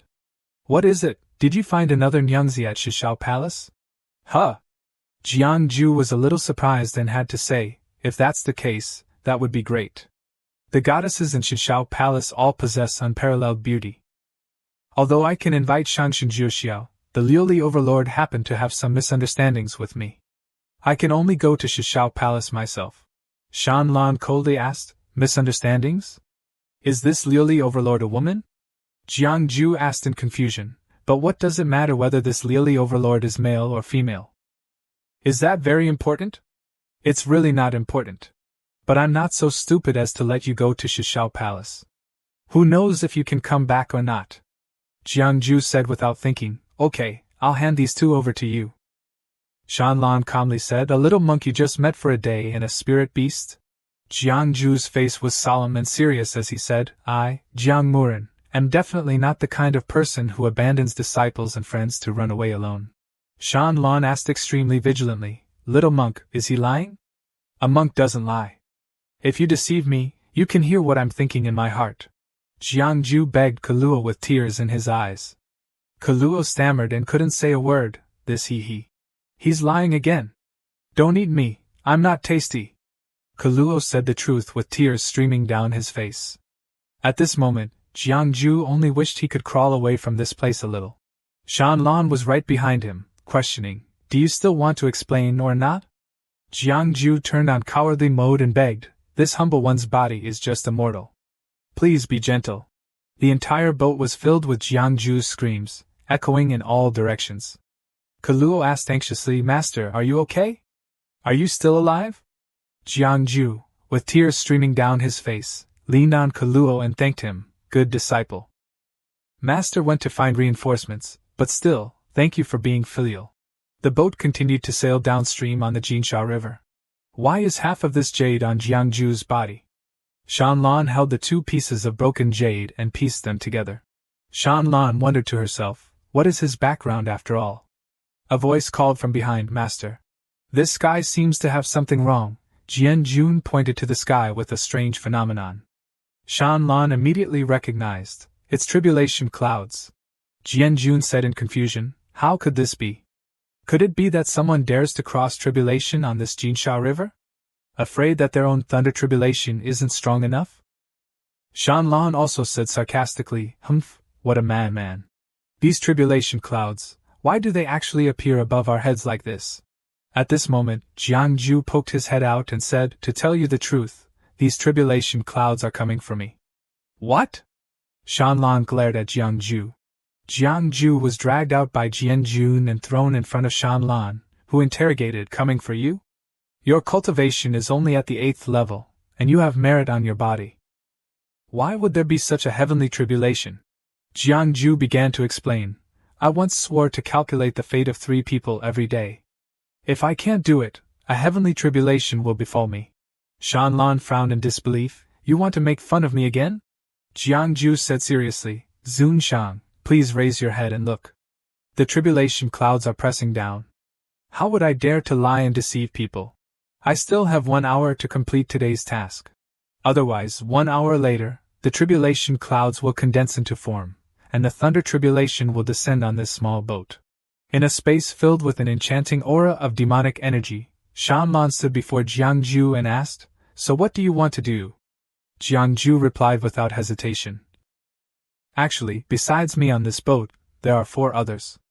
Ke and Shan Jun are willing to help me complete the task. Also, Could I invite Xian Jianjun to take a look at a divination? Shanlan frowned and said, No way. I only allowed you to read for Qi Hong Dan so you wouldn't uncover my secrets, especially regarding my close servant, the sword maid. Do you really think I would agree? Hearing this, Jiangju tilted his head back and frowned at Shanlan. If you don't trust me, then let me off the boat. Dying in the Golden Sand River during a heavenly tribulation is no different. Shanlan turned away and replied, You can only read for the living. Jiangju said, As long as there's a spark of spiritual essence, it will do. Upon hearing this, Shanlan raised a hand to tie back her hair and said, The Golden Sand River has buried many people. Finding a few corpses with lingering spiritual essence shouldn't be too hard. Huh! Jiangju looked quite surprised at this. After tying her hair, Shanlan turned back to Jiangju and said, Wait for me here. Oh my, she's really going for it.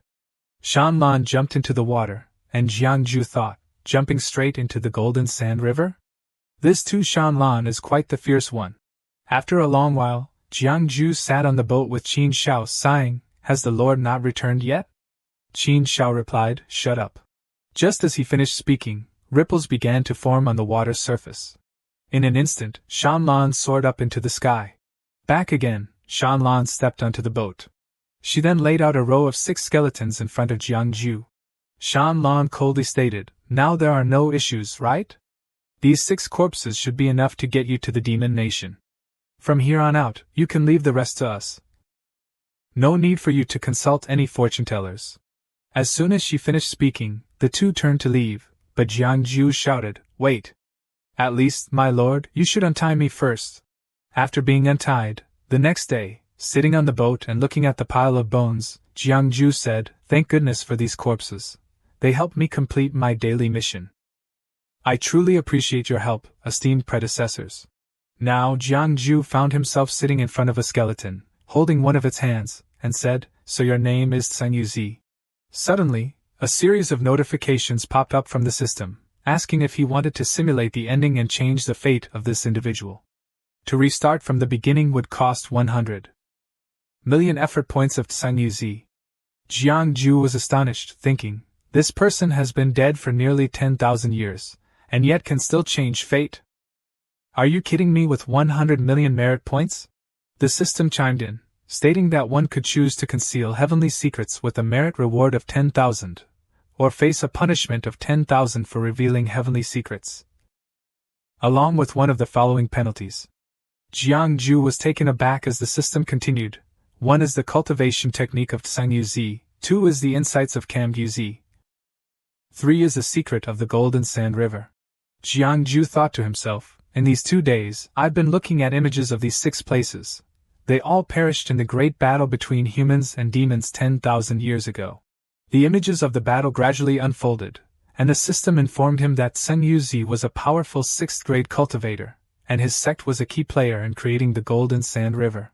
Living for 800 years, Tseng Yuzi, without parents, wife, or children, his body fell into the angry depths of the sea, grateful for the nurturing of his sect, sacrificing for the future of his people.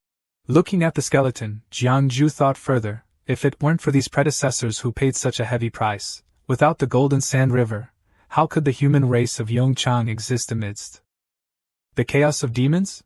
Gazing down at the water, Jiangju continued, Although the Golden Sand River cannot completely block the interaction between the 2 races, it can prevent the lower-ranked demon clans or human clans from the 4th-grade realm and below.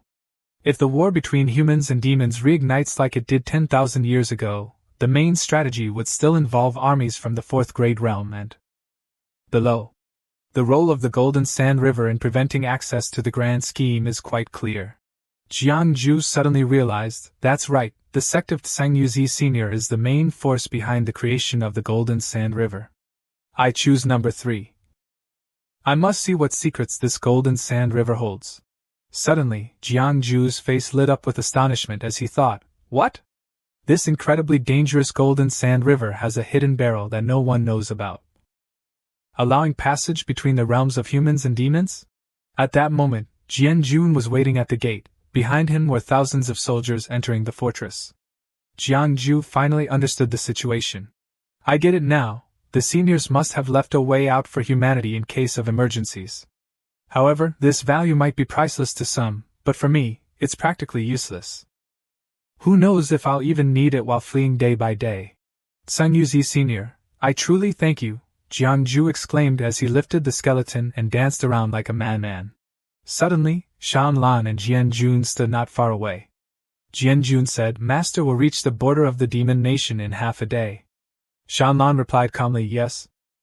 The two of them stood there observing the situation, causing Jiangju to startle and nearly drop the skeleton's head. Jiangju panicked and shouted, Hey, senior! Behind them, Jianjun bowed his head and asked, How should we handle Jiangju, master? Shanlan gently replied, If he comes with the jade, of course, I will fulfill his request. Finally, a sky full of flowers led them to a stunning location, the Demon Nation.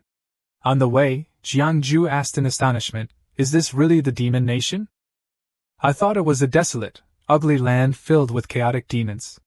Qin Shao, overhearing this, angrily retorted, Watch your words. Although this place is under the management of the Demon Nation, its true name is Tu-San.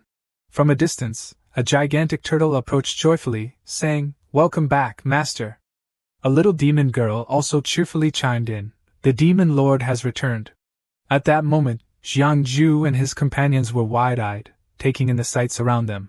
They moved deeper inside, and the people around them bowed their heads in reverence, welcoming the master back, welcoming the master back, welcoming the master back. Along the way, they encountered stunning fox maidens lining the path. Jiangju, holding Xiao Tu-San in his arms, cheerfully said, Tu-San, don't you have any male foxes?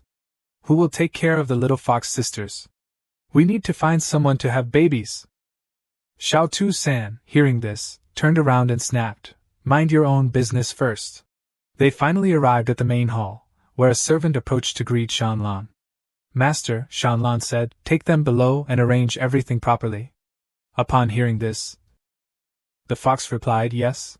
As Jiangju and his entourage followed Shanlan, they were suddenly intercepted by Shi Huanu. Shi Huanu cheerfully smiled and said, Little mister, please follow me. In that moment, Jiangju couldn't help but think, Big sister is truly warm and adorable. Jiangju happily replied, Sorry for the trouble, sorry for the trouble. Finally, they arrived at a room. Shanlan suddenly grabbed Xiao Tu-San from behind and lifted him up, leaving him a bit confused. Meow? Immediately, Shanlan began to stroke Xiao Tu-San's fur and exclaimed in surprise, Is this really the fur of a pure spirit beast? The texture is quite nice. Xiao Tu-San, frightened, let out a loud cry that echoed throughout the mansion. After that, Shanlan looked at Xiao Tu-San and asked, Has Jiangju ever read your fortune? At that moment, Xiao Tu-San bowed his head and stammered, I don't dare to ask the master to read my fate. Why not? Shanlan asked, sitting on a chair. Xiao Tu-San trembled as he replied, Others who read fortunes might know 2 or 3 things but only say 1. The master knows 10 and says all 10. Anyone who has experienced the master's skills feels quite terrified, Xiao Tu-San continued, the image of Jiangju and the divine dragon appearing under the moonlight. I think those whose fates the master has read have all met their end. If I don't ask, perhaps my fate hasn't been decided yet. Upon hearing this, Shanlan's expression turned astonished as she exclaimed, What? Are you saying that a person's fate can change according to the fortune reading? Jiangju then asked in surprise, Does he really have such abilities? Xiao Tu-San replied, To this day, the master has read countless fortunes. Perhaps he truly is a celestial being incarnated in this world. At that moment, Shanlan thought, It seems my future husband is indeed not an ordinary person. Suddenly, a bright light flew in accompanied by a booming voice. What? Xiao Tu-San looked over in surprise. Who is that? Is it the next demon lord? Tu-San Nin, a little fox spirit, appeared and stood beside Shanlan. Tu-San Nin joyfully asked, Big sister, weren't you supposed to bring back your husband? Where is he? Where is he? At this point, Shanlan froze for a moment, looking a bit dazed. The little fox spirit's eyes lit up at the mention of husband, and she exclaimed, The one you cherish must be a modern-day handsome guy with 3 legs, 4 arms, and 8 eyes. Ninni really wants to see him. Tu-San Nin climbed up and said to Shanlan, Only someone like that would be worthy of you, big sister. Where is he? Show me, show me. Shanlan was feeling a bit of a headache with her two younger sisters, so she ordered Xiao Qin, the servant, to take Shan Ning down. Upon seeing this, Tu San Ning cried out, Huvu, big sister, let me see my brother-in-law. Everyone is so curious. In the end, Shanlan couldn't be persuaded, and Tu San Ning had to leave in disappointment. On the way into the cave, suddenly, in the dark alley, glowing eyes appeared along with some excited voices. So, did you meet him yet? Tu San Ning sadly replied, Big sister kicked me out, so I didn't get to see him. Ha ha, Shan Ning, you must be joking. The other foxes approached Tu San Ning, saying, You probably didn't dare to go take a peek and just turn back, ha ha. You must have gotten your bottom smacked by the master again. Hearing this, Tu San Ning exclaimed, That's nonsense. Big sister is very nice to me, she wouldn't smack my bottom. Just wait. I will definitely bring my sister's husband for you all to see. Tu San Ning declared as she dashed out of the cave. Back with Jiangju, Shi Huanu led him to a place resembling a beautiful pavilion, and cheerfully said, Here we are. The little gentleman will stay here, and there will be someone to bring meals 3 times a day. If you have any other requests, you can tell the guard here. Kulu, standing right behind Jiangju, couldn't help but exclaim, Wow, this is amazing. So it's not a love prison. As they walked, Shi Huanu continued, But I must give a warning. I still need to remind the gentleman clearly.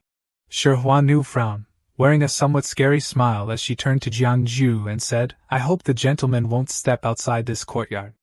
If not, I can't guarantee what might happen. Upon hearing this, Jiangju's face turned pale, and with a frightened smile, he replied, I understand. Kulu, standing beside him, was a bit puzzled and asked, Sir, why can you smile and respond when you dislike someone? Jiangju replied, You'll understand when you grow up.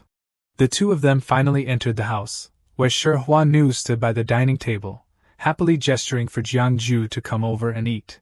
The table was laid out with an array of beautifully presented dishes. Jiangju curiously remarked, Although it's very abundant, why is it all fruits and vegetables? There's not a bit of meat? Upon hearing this, Shi Huanu realized and said, Oh, so the gentleman wants to eat meat? But everyone here in Tucson is a fox. Which of your kin do you wish to feast upon? Hearing her tone and seeing her gaze, both Jiangju and Kulu couldn't help but respond in fear. No, not at all. Jiangju quickly stuffed the fruit into his mouth and reminded Kulu to do the same, saying that both of them loved eating fruits and vegetables, which made the child so happy. Seeing this, Shi Huanu happily replied, That's really great. I won't disturb you two during your meal anymore. Just as Shi Huanu stepped out of the room, Jiangju suddenly remembered something and rushed over, excitedly saying, Oh right. I may not be talented, but I know a bit about fortune-telling. Could this little sister let me read your fortune? Indeed, as the master said, Shi Huanu joyfully turned back and exclaimed, The master once instructed that if the gentleman wants to read my fortune, I don't need to say anything. First, just. As soon as she finished her sentence, a fist landed squarely on Jiangju's face. Inside the room, Jiangju closed the door behind him, and from outside, Kulu could be heard saying, Oh, my poor master! Why have you left this world? Ho-hoo! Stop! I'm still alive! Jiangju replied, while Shi Huanu left, saying, Huanu will take her leave now. Inside the room, Jiangju, with a face all puffed up from Shi Huanu's punch, clenched his fist in frustration and muttered, That annoying Tu Shanlan, sooner or later. I will leave this cursed place. Kulu chimed in from behind, Master, I want to eat chicken legs. Hearing this, Jiangju was a bit surprised and said, No way. You just got out, and you want to eat chicken legs? Kulu clasped his hands together and said, Amitbal. Master said that wine and meat pass through the stomach, but the Buddha resides in the heart. Jiangju was astonished and replied, Your master taught you this? Kulu continued, Master also said that to understand the suffering of the world, one must experience worldly matters. Only after falling into the mortal realm can we talk about transcendence. Don't overestimate yourself. Jiangju couldn't help but find this quite reasonable. Annoying, but you do have a point, he said. Kulu wrapped his arms around Jiangju's neck and added, To put it simply, We should eat meat, get married, and do what the common people do. When we get tired of it all, then we can seek refuge in the Buddha. It's never too late. That's not wrong, Jiangju happily agreed. While we're alive, we should enjoy the pleasures right in front of us. Kulu, a bit surprised, asked Jiangju, "Where are you going, sir?" Jiangju replied, "Just now, on my way, I saw a bamboo forest with some rabbits. I'm going to find a different flavor for you." Finally, they made their way to a simple trap that had been set up. Kulu said, "I want to tell you, master, does this really work? Don't doubt me, I've caught sparrows with this before." Kulu looked at the trap, "But we've been waiting for hours, and not even a rabbit has shown up." "It's all your fault for making noise," Jiangju scolded. "Humph," Kulu leaned back and said, "I don't want to wait anymore. I want to go back and eat some veggies." Jiangju replied, "Oh come on, you're being so annoying that the rabbits won't dare to come out." Kulu glanced at Jiangju and said, "Master, do you even understand? There are no lowly rabbits here for you." Just as the words left her mouth, a creature stumbled into the trap. Jiangju jumped up in excitement, shouting, "Ha ha! I told you this afternoon would be fruitful. We caught something!" Kulu exclaimed, "This is ridiculous, everyone!" Jiangju and Kulu rushed to the trap. Jiangju said, "I just saw a bunch of white things run by. It must be rabbits.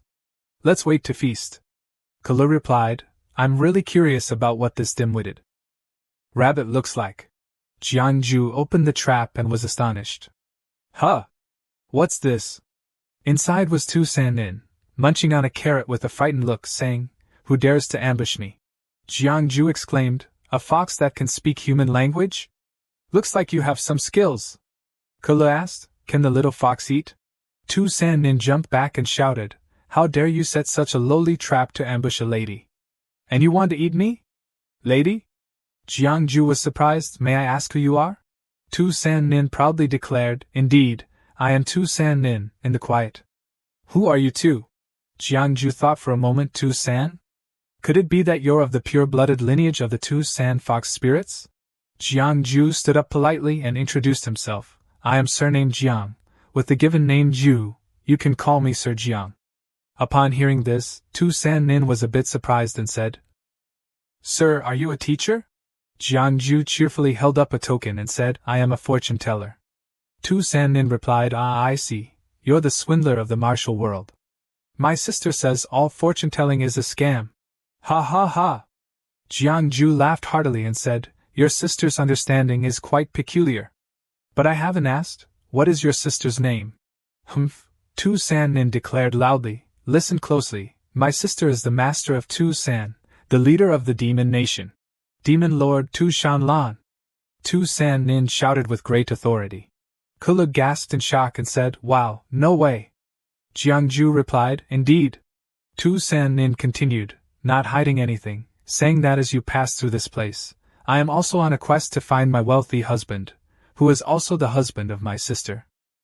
I never expected to be caught in a despicable trap by the two of you. If you answer my questions truthfully, I will generously let you go." Kulu then chimed in. "Isn't it just because you're hungry?" Tu San Nin climbed up and grabbed Jiangju by the collar, saying, "I saw the room at the end where that stick is. I overheard that my sister's husband is inside." Jiangju replied, "Uh-huh, and then what?" Tu San Nin responded, "I just passed by there to investigate, and there was no one inside. I asked if anyone had seen a tall man come out of there recently." Jiangju cheerfully replied, "Uh-huh, could it be that man?" Hearing this, Tu San Nin was extremely surprised. "What?" Jiangju continued, "It seems I am the person you are talking about. The husband of the demon lord." Upon hearing this, Tu San Nin lifted her legs to pinch Jiangju's cheeks, analyzing him with her eyes and nose. Jiangju, confused, asked if not, then what? Tu San Nin jumped down, startling Jiangju, who exclaimed, "Be careful." Tu San Nin said, "It can't be." Tu San Nin shouted angrily, "The person my sister wants to marry, the person my sister wants to marry, at least has to have a green face, golden fangs, and 3 heads with 6 arms. Jiangju scratched his head and said, "Actually, I think it would be better if you advise your sister to cancel the engagement." Tu San Nin turned away and said, "Humph, you must be lying to me. I have to go back and ask my sister." Oh, wait, Jiangju said. Tu San Nin ran off, saying, I should just go back. Jiangju thought to himself, it seems the days ahead won't be peaceful. Oh, Jiangju smiled and said, since you are here, you might as well stay. Jiangju stood atop the mountain and shouted, the heavenly eye opens. He looked around and said, the energy of this place is surprisingly calm. Looking far away, he saw a surge of power emanating and exclaimed, oh, that valley, the dark energy and fiery death, there is a place of extreme danger. The mountains and rivers here are in perfect harmony. Such a place of extreme danger cannot naturally occur. Could it be created by humans? Jiangju speculated, could it be the place where Tu Shanlan secluded herself when she fell ill? When she was sick, her demonic energy erupted chaotically, but her energy was so strong that even when it dispersed, it couldn't dissipate completely, gradually forming this dangerous area. After finishing his thoughts, Jiangju murmured, although this is a possibility, it is not absolute. Whether or not this is a rare dangerous area, it is enough for me to set up a feng shui formation. This formation will be my self-protection tactic for the future. Just as he was speaking, a flying ship passed overhead, and he thought, this is... Jiangju stared intently, pondering the heavy aura of malevolence. Who could be aboard this vessel? Meanwhile, at Huxian Hall, a subordinate was announcing, my lord, the young master of the Golden Crow clan seeks an audience. Hearing this, Jianjun, standing nearby, remarked, the master of the ancient Golden Crow clan has always been rebellious, never mingling with ordinary demon clans. Their arrival here might not bode well. Should I? Shanlan, who had been listening, suddenly interjected, I sent a letter to the Golden Crow clan, inviting them. Upon hearing Shanlan, Jianjun questioned, the Golden Crow clan is an ancient lineage formed by monstrous beasts. Since the Lord's reign over the demon nation, they have maintained a high degree of autonomy, and have never submitted to the Lord's control. What could be the purpose of summoning them to Tu San? Shanlan replied. The ancient divine beast clan. Bring the Jade Qilin here. Jianjun understood the command and bowed his head, saying, as you command. Shanlan then ordered, convey the order for the Golden Crow clan to enter Huxian Hall. Shortly after, the young master Dihao and Elder Shi entered. They stepped inside. Dihao raised his hand in salute, saying, Demon Lord I am. But Shanlan interrupted, how dare you? Shanlan unleashed a suppressive force while continuing, who allowed you to meet me without kneeling? Dihao was forced to kneel, exclaiming, ah. Dihao looked up, gritting his teeth, and said, you? Shanlan calmly asked, what's the matter? Do you have an opinion? At this moment, Elder Shi spoke up to ease the tension. Ahem, is it so wrong for the Holy Sun to pay respects to the Demon Lord? I wonder where the Qilin Holy Sun mentioned by the Demon Lord is. Unfortunately, our holy clan is busy training and cannot send anyone in person, so we could only send myself and the young master of the Golden Crow to welcome you. Shanlan turned to his subordinate, instructing, bring it here and hand it over to them. Upon hearing this, Jianjun picked up Xiao Shanjun, who exclaimed, where are you taking me? I really don't need this. I'm doing just fine in Tu San. Also, who informed Sir Jiang? I hope he doesn't contact me to avoid any unnecessary misunderstandings. Sister, keep feeding me those grapes over there. Elder Shi rushed forward to hug Xiao Shanjun, saying, meow. This pure white one, with such pure bloodline and spiritual power, how extraordinary. Xiao Shanjun, caught off guard, asked, what kind of creature is this? Elder Shi lifted Xiao Shanjun high and proclaimed, heaven bless our clan. Heaven bless our clan. Afterward, Shanlan stood up to leave, saying, I have entrusted the Jade Qilin to you. When you return, remind the wildlings of our agreement. Don't forget what you promised me. Elder Shi took the cat away, saying, my lord, wait. Then, She-Elder turned and bowed her head, saying that the words entrusted by the esteemed one would certainly be conveyed to our holy clan. However, aside from welcoming the sacred unicorn prince, there is still another matter we must discuss regarding Tu San. Shanlan glanced over and asked, what matter? She-Elder transformed into several treasure chests and said, esteemed one, please take a look. Upon seeing 6 treasure chests, Shanlan inquired, what does this mean? She-Elder explained, these treasures are rare gems, a token of goodwill from our clan. Because we have heard that the esteemed one is still unmarried. Looking at the talented youth of the demon nation, only our Di Hao, the young master, is suitable for the esteemed one. Today, we have boldly come here to propose a union with Tu San. Hearing this, Jian Jun shouted, "How dare you speak such disrespectful words in front of our master?" She elder bowed her head and replied, "Isn't it true that a single man and a single woman are not considered disrespectful?" Shanlan approached, radiating magical energy, and asked, "You and I are of similar age, and now in the great sanctum of the demon clan, no one is a match for me. What is your cultivation level?" Di Hao was about to speak when he stammered I. Moments later, Shanlan stood before him and declared, "I am the master of Tu San, the king of the demon nation, where all the demon gods bow down. What status do you hold?" Di Hao, under the pressure of her power, struggled to stand and stuttered this. She continued, "I have already determined the calamity of the sea demons, slaying thousands of evil beings to uphold the chaotic world. What merit do you possess? Don't think that even if I were still single, you would be worthy." Elsewhere, under the bright blue sky, someone asked, "Is the master unwell?" Jiangju looked up at the sky and said, "Someone must be cursing me." Kula looked at him and asked, "No way. Master, if someone is cursing you, should we just ignore it? By the way, have we completed the task of divining 3 fortunes today?"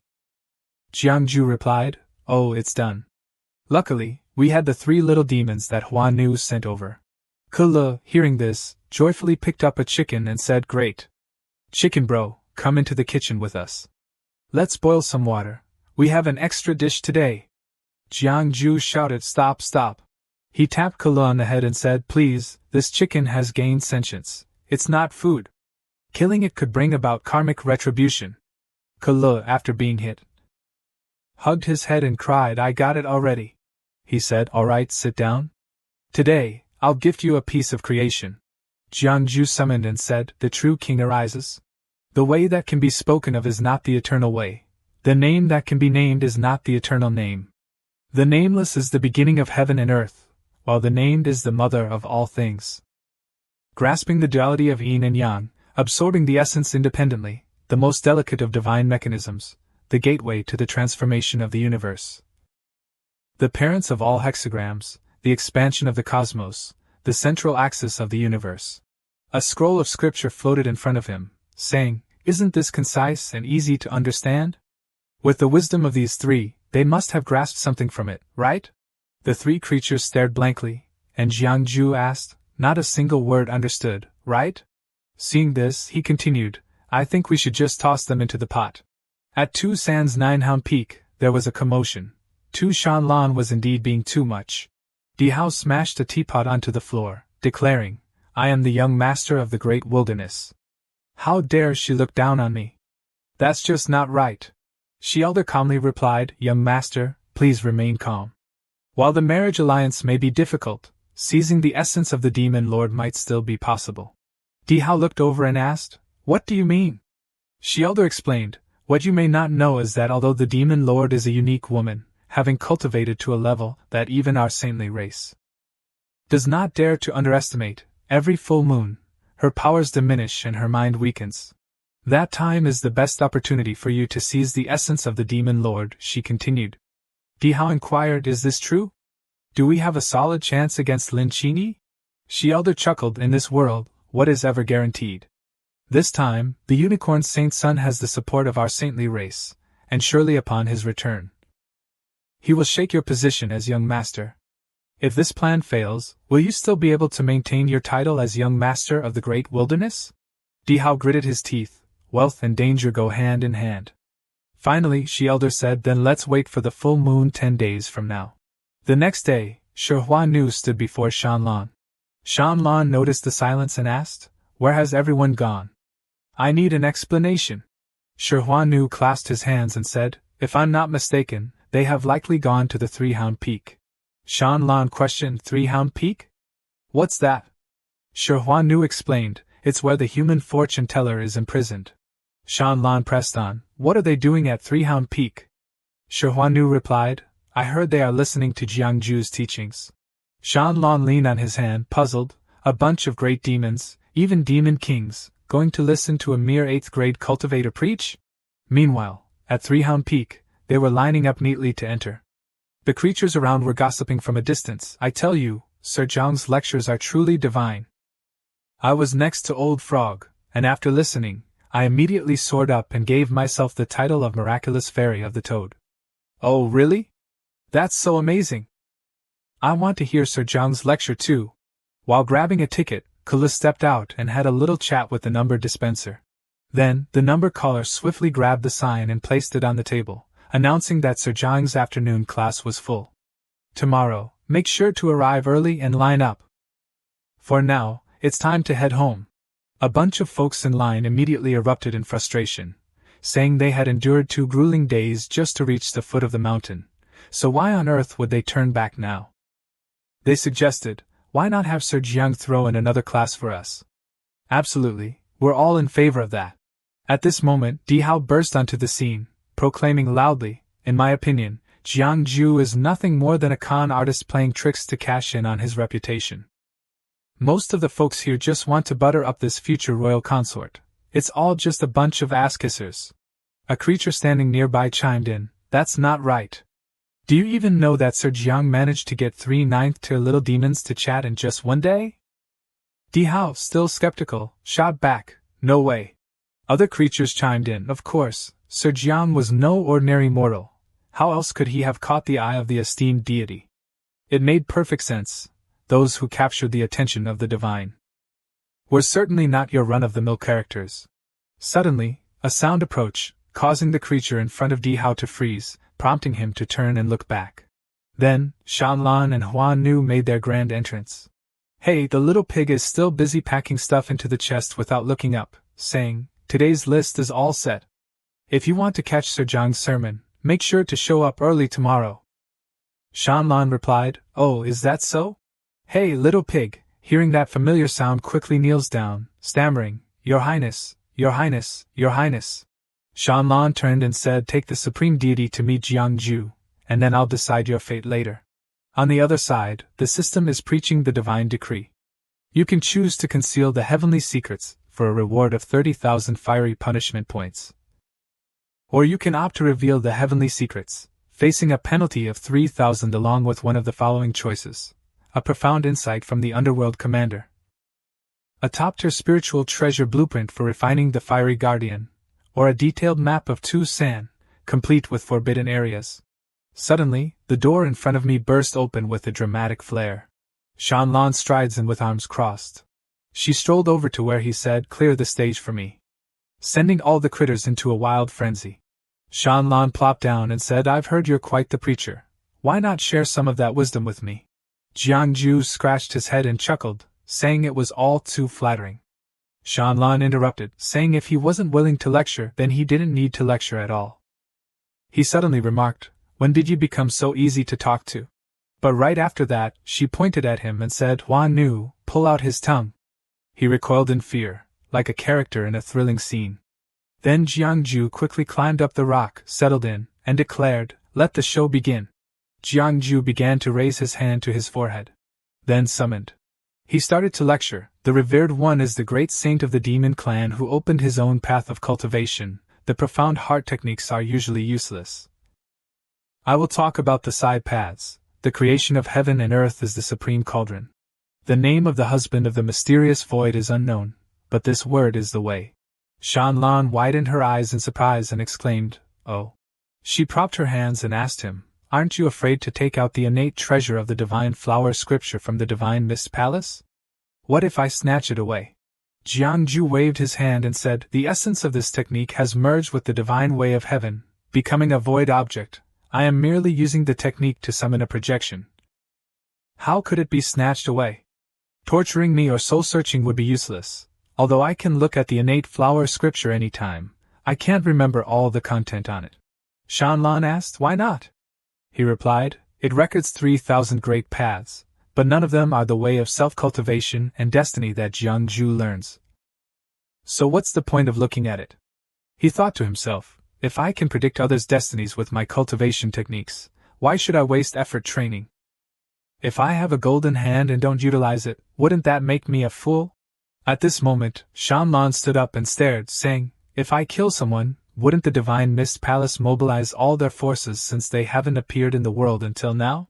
He said, then why not? Just as he was speaking, she interrupted. But it's fine, the Divine Mist Palace won't chase me to Tucson. No one in this world can make me yield. After today, no one will disturb you anymore. The sword servant will guard at Sanya Peak. If you have any issues, you can find her. Hearing this, Jiangju felt angry, thinking, this annoying girl must be teasing me. Seeing the two of them leave, he spat. After a while, Jiangju went into the room and took out a treasure chest. Looking into the treasure chest, he thought, after much effort to obtain the treasures from that big demon, they are all necessary for arranging the feng shui layout. I originally had a few more to prepare, but I didn't expect that annoying woman to be so vigilant. Now Feng Jiannu guarding several great demons has promised me. It's not going to be that bad anymore. How annoying, the map of Tucson is almost in my hands, yet I lost. While he was pondering, there was a knock at the door. He opened it to find Shan Ning greeting him. Hi, you trickster of the martial world. Seeing Shan Ning, he immediately closed the door. Shan Ning yelled loudly, you scoundrel, how dare you leave your lady outside? Jiangju turned back in and said, you go away, sister, you can't let me talk to other women. Suddenly Shan Ning realized, so that's how jealous big sister is. But wait, doesn't that include all the other women, including me? Later, when he had Shan Ning sitting in front of him, he asked, future brother-in-law, can I ask you for a favor? He inquired, what is it? Shan Ning replied, I've heard everything about you these past few days at Tucson. My clan really wants to meet you, but it's tough for us to get out. I told them I met you, but they didn't believe me and called me a fraud. Jiangju, upon hearing this, asked, so you want me to go preach to them? Shan Ning extended her hand and said, don't worry, if you help me, I won't let you down. With me backing you up, no one in Tucson will dare to touch you. Jiangju shook her hand and replied, but even if I agree now, your big sister just arrived here. Shan Ning responded, I know, I've been hiding in the shadows watching. Then he said, you should hurry. If Feng Jiannu arrives, it might be hard for you to leave the mountain. Shan Ning confidently patted her chest and declared, the sword servants won't find me. In all of Tucson, if I want to hide, even my big sister won't be able to find me. After saying that, she suddenly vanished, leaving him astonished. She disappeared? Just as he was puzzled, he was suddenly struck from behind. Jiangju raised his hand to his forehead and shouted, Heavenly Eye, activate. Then Jiangju looked around the room and asked, gone?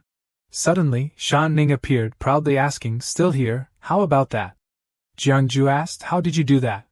Shan Ning replied, big sister is worried something might happen to me, so she gave me a protective treasure passed down from our ancestors. Jiangju continued, what kind of treasure is so powerful? Shan Ning answered, of course it's...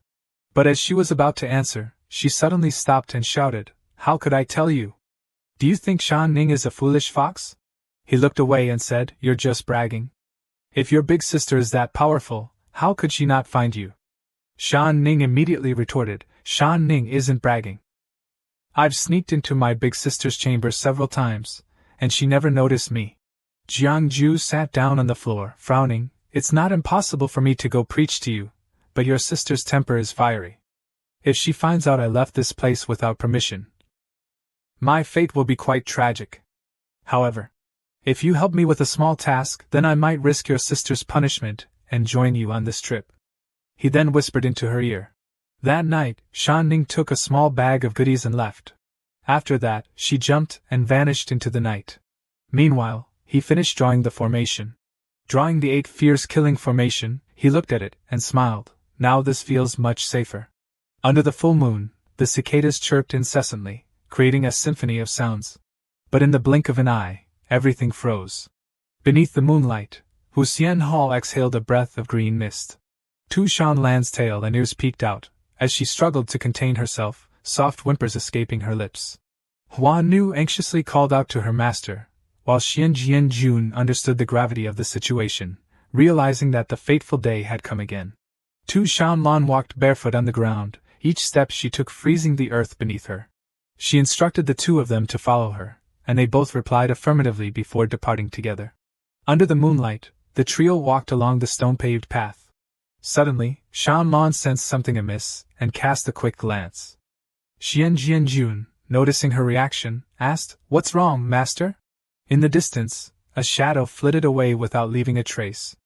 After observing for a moment, Shanlan thought to herself that something felt off, but ultimately saw nothing and reassured them that it was nothing. She chalked it up to her overactive imagination and channeled her energy to open the portal before her. As the portal swung open, Shanlan stepped through, reminding the two to guard her. They both nodded and bowed respectfully. From a distance, Jiangju watched Huan Nu and Jianjun sitting on the ground, guarding Shanlan. He let out a sigh of relief, grateful that when Tu Shanlan glanced his way, he hadn't been discovered. It seemed that the treasure on Tu Shanlan was indeed extraordinary, as Shan Ning, cradled in his arms, tilted her head and asked, "Why are you here, big sister? And why is the second servant here too?" Then the little girl shot him a sideways glance and asked, "What are you up to, you trickster?" Jiangju jumped, quickly covering Shan Ning's mouth, frantically whispering, "Shh! Keep it down! Feng Jiannu is here. If she hears us, we're toast." Shan Ning pushed his hand away and said, "Don't worry, I have a treasure that conceals my voice. She won't detect us." Jiangju remained anxious, pointing to the other side, "But look, she's definitely glancing over here." Shan Ning proudly replied, "Of course. This is a one-of-a-kind treasure." At that moment, Jianjun stood up, sword in hand, vigilantly scanning the surroundings.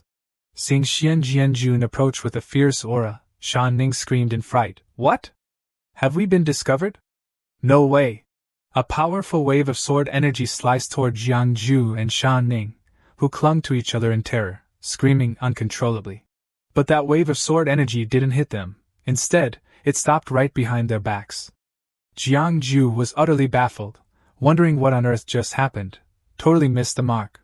Jiangju glanced back and quickly pieced together that something was off with the earlier sound. From that direction, a crowd emerged, among them a figure wearing a hood, leaning on a staff, while another held up a small mirror and spoke. "In my lifetime, I've narrowly escaped the clutches of the great sage a few times, all thanks to this hidden power of mine. Never did I imagine that today, I would be seen through so easily. Jianjun's skills are no joke." Shan Ning was hiding on one side with Jiangju when she spotted a group of people and couldn't help but exclaim in annoyance, "These guys are like ghosts that just won't go away." Jiangju, hearing this, turned to her and asked, "Do you know these people?" Shan Ning scoffed at them, saying that the envoy from the Hewing Fortress, the one leading the pack, was some sort of young master. With that ridiculous appearance, he dared to propose to my sister? Humph, he's not even in the same league as a con artist like you. Jiangju pondered quietly, realizing that he wasn't the only one eager to pull some strings during Tu Shanlan's vulnerable moments. But how did these folks get wind of such secretive intel?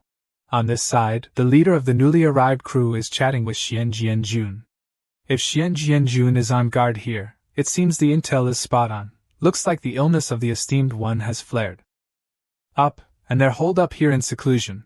Di Hao raised an eyebrow as he spotted the newcomer and exclaimed, "Di Hao, you've got some serious guts. How did you get wind of the Lord's illness?" Di Hao, hearing this, felt a wave of confusion wash over him because he had no clue what a fortune teller of the human tribe was. Meanwhile, the fortune teller of the human race, hiding in the shadows, was taken aback by suddenly being called out. Shan Ning squinted at Huanu's words and challenged Jiangju, accusing him of colluding with outsiders to harm her sister. Jiangju quickly scrambled to defend himself, insisting, "How could I? I'm your brother-in-law. Just think about it. If it weren't for true love, would your sister have forced me to Tucson and tied the knot with me?" Di Hao over here is quite clear about his intentions for coming to this land to ask if there's any meaning left in this matter. Just wait until I snatch away the essence of the demon lord and take command of Tucson, then we can leisurely chat with these two lovely ladies. Huanu scoffed and said to him, "Oh, how clever you think you are. But I suggest, dear young master, that you keep your ideas under the watchful eye of your second servant. Live through tonight first." Then she snapped her fingers and called out, "Dragon vine." A dragon vine shot up from the ground, wrapping tightly around the group in front of him. Di Hao cursed inwardly, "What the heck is this madness?" Jianjun rushed in to lend a hand to Huan Nu. Di Hao scoffed at their naivety, thinking that a mere specter could ensnare a young phoenix like him. After all, they were just two handmaidens, and with a flick of his wrist, he summoned his mystical energy. Suddenly, he noticed a shadowy figure glide past him. In a flash, Xian Jianjun delivered a swift strike, while she casually remarked, hoping that the esteemed young master wouldn't hold a grudge against Tu San's maid. A bit rough around the edges. Then, a flurry of sword energy shot towards them, and Di Hao harnessed his spiritual power to slice through the oncoming dragon tendrils, dodging just in time. Jiangju stood by, secretly marveling at the strength of it all. With the two servants around, surely nothing could go wrong. Shan Ning was bursting with excitement, cheering on the ultimate sword servant, the best in the realm. Di Hao is struggling to dodge Xian Jianjun. Elder, she swooped down from the sky, declaring, Lord Xian Jianjun, allow this old one to escort you. He transformed into his true form, a gigantic green serpent with a massive mouth ready to swallow Xian Jianjun whole. Then came a thunderous explosion, and all you could see was the snake diving into the ground, rocks and debris soaring through the air like confetti at a wild party. Di Hao, seeing this, couldn't help but flash a smug smile, praising Shi Elder for a job well done. Meanwhile, Hua Nu, standing beside her, merely scoffed with a cold, disdainful laugh. I can only see Xian Jianjun flashing a smile and praising the old master for having some serious skills, huh? Shi Elder opened her red eyes, gazing at Xian Jianjun, secretly pondering when exactly this moment would arrive. As the dust settles, everyone can clearly see the scene unfolding. Xian Jianjun is standing atop the massive maw of Shi Elder, casually informing him that she simply wants to be his rival. So please hang in there a little longer, and with that, she leaped into action, sword in hand. A sword through the air, striking the massive green serpent right on its head, causing it to bleed and let out a painful scream. As the words of the executioner echoed through the air, a flurry of sword energy sliced through the serpent, leaving its body marred with wounds and drenched in blood. After a dramatic struggle filled with agony, the snake finally collapsed to the ground. Even so, it's still alive and kicking. I have to ask, Xian Jianjun, how on earth are you so strong? Wait a minute, could it be that you've reached that legendary threshold? Xian Jianjun didn't respond, just shot at a glance. Then it crawled its tongue and grabbed a mirror, chuckling, ha ha ha. So that's how it is. If that gentleman has such cultivation, I, the old fool, feel utterly ashamed and know I'm no match for you. But missing a step is like missing the plot twist. Today, you can't even protect your own master. Hua Nu looked up at the mirror, secretly amazed by what it revealed. Astonishment wasn't just limited to her. Jiang Zhu and Shan Ning were also hiding nearby, watching everything unfold. Shan Ning chimed in with a comment about that mirror, saying it looked quite sinister. On the other side, the colossal serpent was revving up the mirror to summon Lord Wu, and in Jiang Zhu's heart, a wave of unease washed over him. Xian Jianjun was in peril. Xian Jianjun gazed at his fading hand, pondering the essence of his very being. Shan Ning hid off to the side, gasping in shock at why Xian Jianjun stood frozen before the mirror. Jiang Zhu wore a similar expression, realizing that the sinister gaze in the reflection had invaded her consciousness, searching for her spirit and soul. Then he spotted Huan Nu and Long Dang charging towards the glass like a scene straight out of an action-packed blockbuster. Long Dang sprinted towards the mirror with all his might, gritting his teeth and thinking, "Come on, Xian Jianjun, you got this." Di Hao stood to the side, chuckling at the sight. Did he really think he could save her? How naive! It was the day he began to harness his mystical powers. Then a massive blaze charged towards Huan Nu and the dragon. The flames seemed eager to engulf her whole. But Huan Nu's face remained calm, showing not a hint of fear. Shan Ning anxiously shouted Huan Nu from the sidelines. The fiery blaze crashed to the ground, sending a whirlwind of dust swirling into the air. On this side, Xian Jianjun opened his eyes once more. You appeared in a strange new world. She looked around, wondering where she was. Was this a fantastical realm conjured by the Shi Elder?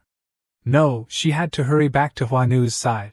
Suddenly, flickering flames appeared, and a voice resonated from behind the formidable Xian Jianjun. Are you willing? The flames gradually took shape, forming a figure. Xian Jianjun swung his sword towards that direction. The voice chuckled mockingly. Ha ha ha, Why should the mysterious general be so angry? If you willingly choose to be a slave, how can you see me here? Do you have any idea how many people in this world long to meet me but can't? Only those with profound inner depths have the chance to cross paths with me. Xian Jianjun didn't push back or argue, she simply asked, "Who are you?" Those flames coalesced into a tall young man who introduced himself, saying, "You can call me Mr. Qin." Outside, as the dust settles, a dazzling display of dragon vines emerges. Jiangju hid off to the side, exclaiming that was the vine of Huanu, just blocking the fireball, right? He furrowed his brow, predicting that it might be wise not to celebrate too soon. After evaluating the recent battle, it was clear that Huanu was not the one in control. Di Hao and his crew had the upper hand over Feng Jiannu, likely because they had a plan in place.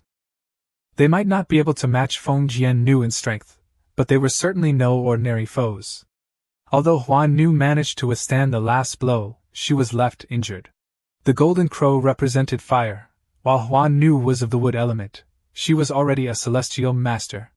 Once Feng Jiannu was restrained, the outcome of this battle seemed predetermined. Didn't it? Di Hao sneered from the side. How long do you plan to stay down there? In a swift and decisive manner, everyone revealed their true identities. The minions immediately transformed into wolves, leaving Jiangju astonished that they were still alive. He pointed at Huanu, commanding them to tear the woman apart. The pack of wolves charged at her frantically, but she remained calm, saying, "So that's how it is. It seems you've already added a second-rate pawn to your ranks." Huanu shot him a disdainful glance and retorted, "You despicable little man." She declared that they couldn't let their intentions be known, and swung her vine towards the wolf pack. The vine struck them, producing sounds of agony. A snake hissed, "Everyone, get back!"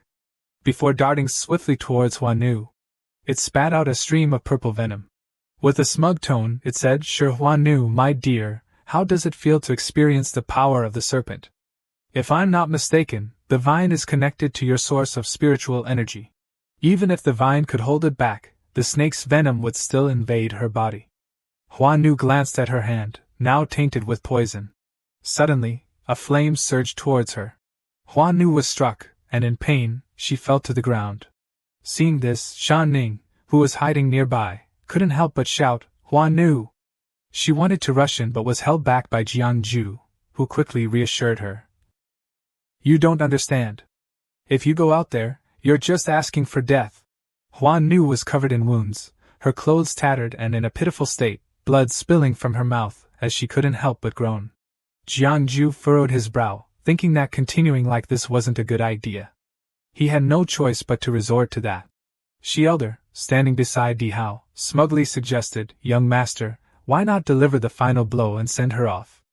Obtaining the essence of the Demon Lord is the goal of this trip." Despite being gravely injured, Huanu still defended her master, telling them, "You shall not insult my lord." Di Hao scoffed at her ridiculous loyalty, thinking, "You still want to crawl? You're clearly just a maid. If you don't value your life, I'll make sure you die in pieces." He gathered his spiritual energy, ready to deliver a fatal blow. Meanwhile, Jiangju gently placed the extremely worried Shan Ning on the ground. In his heart, he thought he could only activate that formation. He clasped 4 fingers together, beginning to set up the array, preparing for battle. The 8 fierce formation was activated. As soon as he finished speaking, the formation was already taking shape. Suddenly, a thick fog rolled in from the sky, causing Di Hao, who was about to strike, to pause and observe. He frowned, scanning the surroundings, puzzled by what was happening.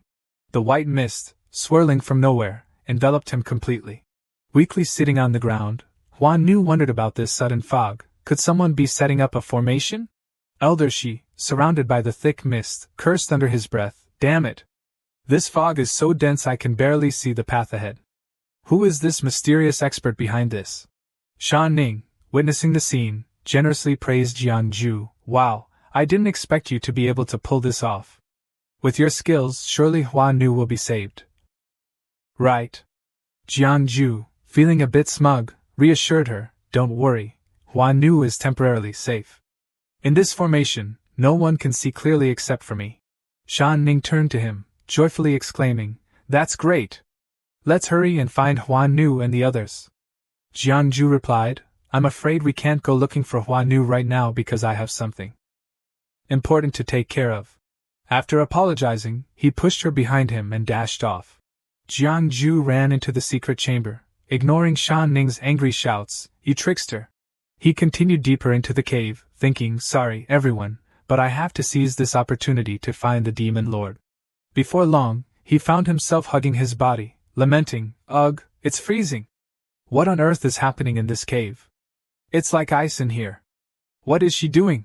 Spotting a door not far away emanating cold air, Jiang Ju thought, "Oh no, she won't go crazy in there, will she? If I go in now, I might not survive the wedding day. Everything depends on this." As Jiang Ju stepped through the door, he pondered, what is the secret of the Demon Lord? Suddenly he froze in place, taken aback by the scene before him. The delicate feet of a young girl were swinging back and forth incessantly. The Demon Lord lay happily on the bed, admiring the puppet resembling Jiang Ju with delight. She pointed at the puppet cheerfully and said, "Little darling, you're just lying here without saying a word. If you keep this up, I'll use magic to turn you into ice cream." After a moment, Jiang Ju finally realized that the puppet was modeled after him. He was even more stunned to see the Demon Lord Tu San playing with it so joyfully. Watching the childlike Shan Lan in front of him made Jiang Ju blush, feeling that she was acting quite strangely. Had she lost her mind?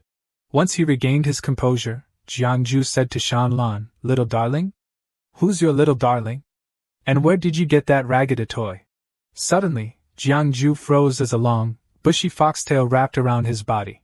He was yanked forcefully toward Shan Lan, who was waiting with open arms to embrace him. Moments later, to Jiang Ju's astonishment, he found himself tightly hugged in her embrace. "Little darling, Jiang Ju, lying here in the mountains," he thought, feeling embarrassed as this situation was anything but normal. He felt her body was quite cold, perhaps due to an illness, as Tu Shan Lan would lose her mind for a while, just like a 3 or 4-year-old child. It seemed Chi Hong Dan's thoughts were not unfounded. Tu Shan Lan was a dual-soul entity, with the primary being the female demon lord Tu Shan Lan, while the other soul was the innocent child she resembled now. On the full moon each month, that soul would take control. Suddenly, Shan Lan exhaled a chilling breath. As a gifted fortune-teller, Jiang Ju's instincts told him that the main soul of Tu Shan Lan had not completely departed and was about to awaken. The soul merged with the body, and Shan Lan let out a sigh of relief. Seeing herself hugging Jiang Ju, she couldn't help but feel a mix of anger and embarrassment. As Shan Lan raised her hands to strike, Jiang Ju shrank back, trying to explain, "Wait, you have to hear me out." "Hear you out?" And just like that, he was sent flying with a slap. He trembled as he got back up, realizing that this woman seemed intent on killing him. Meanwhile, Shan Lan slowly approached, her entire being radiating a fierce aura. "Who allowed you to come here?" Jiang Ju bowed his head in silence, contemplating an escape, but his body felt utterly drained. Was this really how it would end? Just then, the heavens seemed to conspire against him as Shan Lan suddenly spun around. A wave of cold energy erupted from her, spreading out in all directions. Moments later, Shan Lan seemed to lose all her strength and collapsed to the ground. He realized that the soul from earlier had returned. Shan Lan reverted to her childlike demeanor, and upon seeing Jiang Ju sprawled on the ground, she curiously asked, "Hey, darling, why are you lying on the floor like that?" "It's so cold down here." Shan Lan stretched her delicate white arms toward him. "Let's get into bed, shall we?" The situation was a mix of playful teasing and gentle care, leaving Jiang Ju feeling both physically and mentally twisted. "Oh dear heavens! If I've done something wrong, please let the law punish me." At that moment, Jiang Ju was adrift in an endless void, wondering what was happening. His body felt both cold and hot. He closed his eyes to focus more intently, sensing two opposing currents of cold and heat swirling within him, as if they were locked in a battle. It seemed like someone was helping him heal from his injuries. Who could this mysterious benefactor be? Jiang Ju didn't dwell on it for long. He had been lightly injured by his wife earlier, and he needed to heal quickly. Whatever these two energies were, he hoped to absorb them. After a while, he slowly opened his eyes.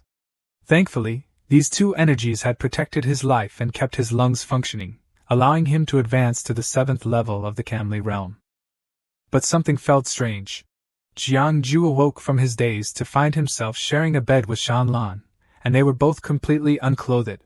Feeling a bit wrong, Jiangju sat up, his voice trembling with sadness. Why aren't you wearing any clothes? What on earth happened? I still have to. Seeing Jiangju feigning modesty by covering his face, Shanlan was filled with question marks in her mind. She rushed over and leaned against him, cheerfully explaining, Actually, you kept saying you were hot yesterday, so I took my clothes off. My cool body was perfect for helping you cool down. Cool? Jiangju hesitated. Shanlan turned to him with a bright smile. Exactly. If you don't believe me, just touch and see.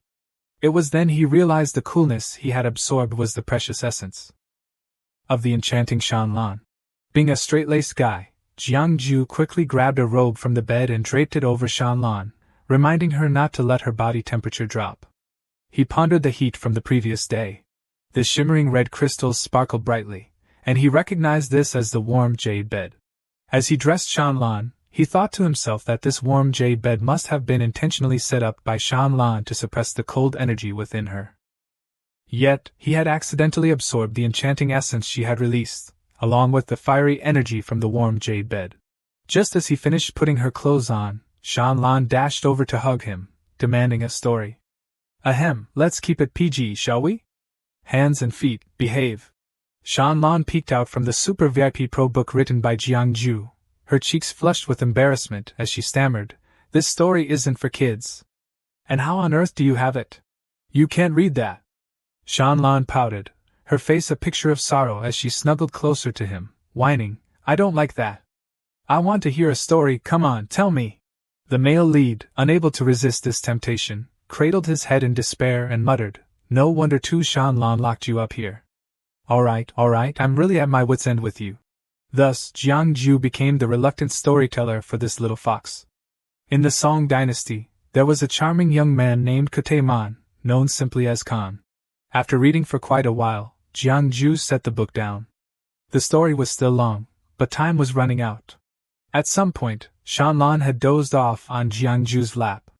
He gently stroked her head, realizing that time was indeed short, wasn't it, Demon Lord? When she wakes up, everything will be different. Jiangju held her hand, feeling a twinge of regret. He should have used his magic earlier. The system chimed in, asking if he wanted to use the blood bond of fate. Without hesitation, Jiangju replied yes. The system reminded him that the target's soul was too strong. Would he like to consume fate points to forcibly activate the blood bond? Jiangju confidently answered yes. Consuming one fate point, then 100, 1,000, 10,000. Shanlan and Jiangju were enveloped in golden streams of power. Jiangju gritted his teeth, determined that this time he would succeed. After a moment, the system announced that the bond had been successfully established through fate points. Jiangju finally breathed a sigh of relief. You've worked hard, my dear. Congratulations, your blood bond has connected with the Demon Lord. While the two held hands, the moon shone brightly outside. Dihao looked around, the mist finally dissipating. She elder slithered over, Young master, take this chance to enter the stone gate. If we wait until dawn, once the Demon Lord wakes up, we won't stand a chance. Dihao replied, No need for your chatter. By the stone gate, vines were growing wildly. Hua Nu approached slowly. What's this? Did you think Tu San was dead? Dihao, listen closely. Before Hua Nu is reduced to dust, you won't step into the stone gate, not even a step. Dihao, furious, gathered his strength, thinking, I thought you'd run off in the mist, but you still haven't given up? You've truly tested my patience. His energy was running low. Hua Nu also realized what Dihao was planning. She quickly shot out her vines, thinking, this isn't good, I have to stop him. But it was already too late. Dihao had taken his final step. He swiftly leaped into the sky. Once transformed, Dihao was caught by Hua Nu's vines, and he shouted, just a tiny flower spirit daring to be reckless in front of a phoenix. Hua Nu struggled with all her might, refusing to let go. Dihao roared, underestimating her, you should know that just my fiery feet are enough to deal with you. With that, the flames ignited Hua Nu's hands. Her vines were burned to shreds by the flames, allowing Dihao to break free. He scoffed, HMPF, you must know you're no match for me, right? What, do you want to fight to buy time until the Demon Lord wakes up? Such foolish thoughts. He blew fire down and shouted, "Surrender!" Jiangju slowly emerged from the stone gate. "Who dares to bully my lady?" Jiangju unleashed a powerful formation, creating an earthen wall to block Di Hao's attack.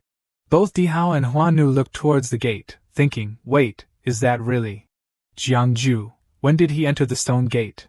Jiangju helped Huanu to her feet. "Sorry for the trouble, you've suffered enough," Huanu thought in confusion. Could it be that the white mist formation earlier was his doing? Di Hao shouted from above, "Who are you?" "Just a human cultivator, daring to meddle in our affairs?" "You must be tired of living." Huanu chuckled lightly and replied, "Oh, does the young master want to know who this is? Then listen closely. This person is my master, the future husband of the demon lord, and now I present Huanu," lifting Jiangju. Di Hao was left speechless with rage. So it's you. I'll see what you can do to fight me." With that, he charged down, and Jiangju rushed forward. "Leave this to me." Jiangju activated his technique, the eight resounding, "Grant me divine might." Heavenly thunder turned Di Hao from a roasted chicken into a microwave chicken. But this chicken is a fiery rooster, so he used the technique, heavenly fire. Jiangju countered with a combo, heavenly water, heavenly wood. She Elder and her crew, who had just submerged in the mangrove forest, thought to themselves, "What kind of trick is this? Could it be he is the fated immortal?" Jiangju asked. "You are the Phoenix young master Di Hao, right? Let's put an end to this chaos."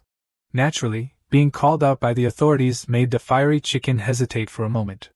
Jiangju summoned the dragon tail of punishment, startling Di Hao. He thrashed and screamed, What is happening? My body can't control itself. Get out, get out!" Jiangju shouted, slash. The blade came down swiftly, executing a perfect chicken chop, quick, beautiful, precise, without a shred of mess. She Elder was bewildered. "What? The young master's cultivation has weakened countless times.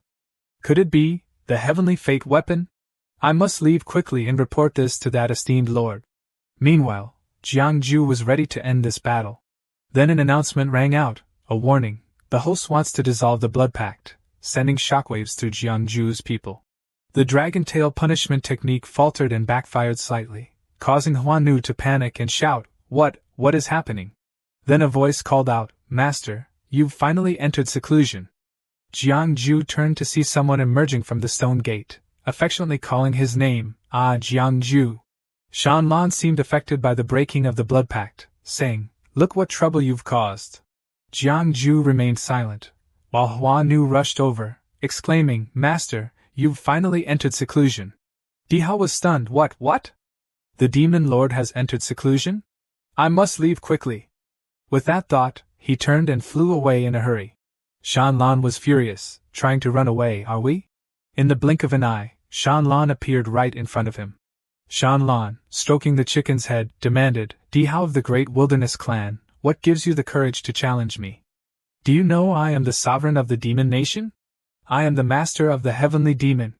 With a single move, she successfully dispatched the raucous fire chicken.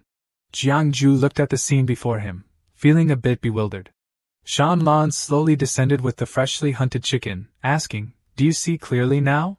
Do you think your childish tricks have any effect? Do you think you can survive in my grasp? Do you think you can escape from Tu San in this lifetime?" But then she sensed a different aura. A hand from the heavens seized Di Hao and the cat. Shanlan recognized it. "So you want to take someone from my hands?"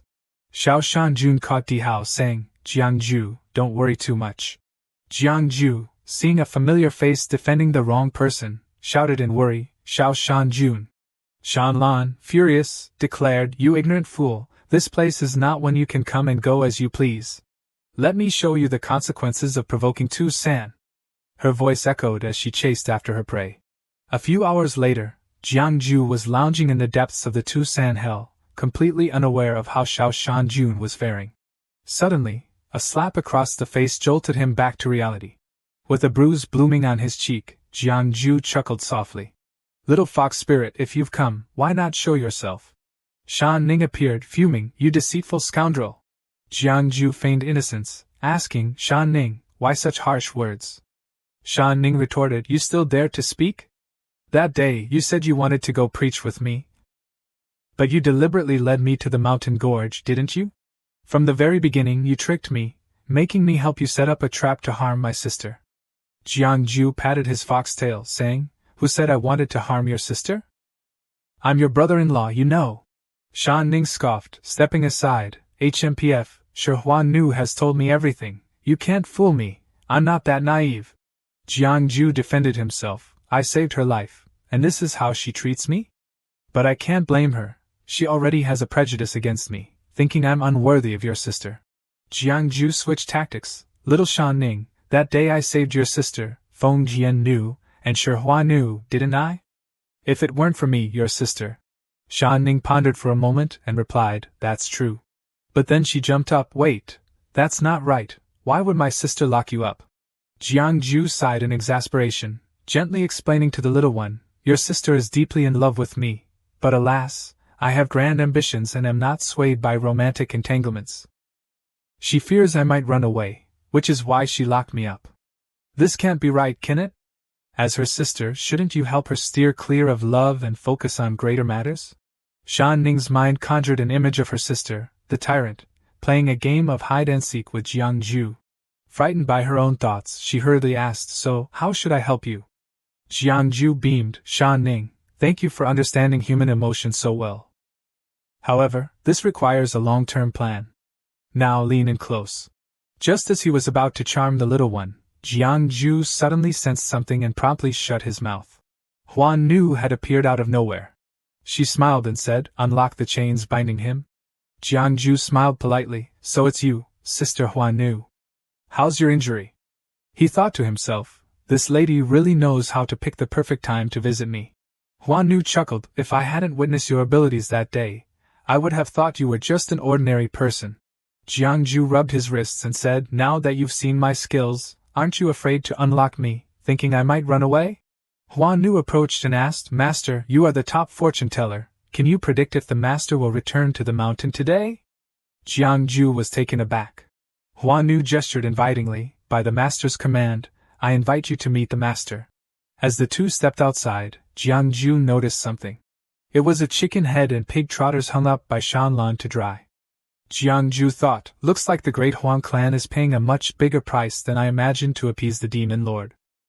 The demon lord truly lives up to the title. When they strike, it's for blood. Huan Nu smiled at Jiangju and said, You need not fear, master will not take a life lightly unless that person no longer wishes to live.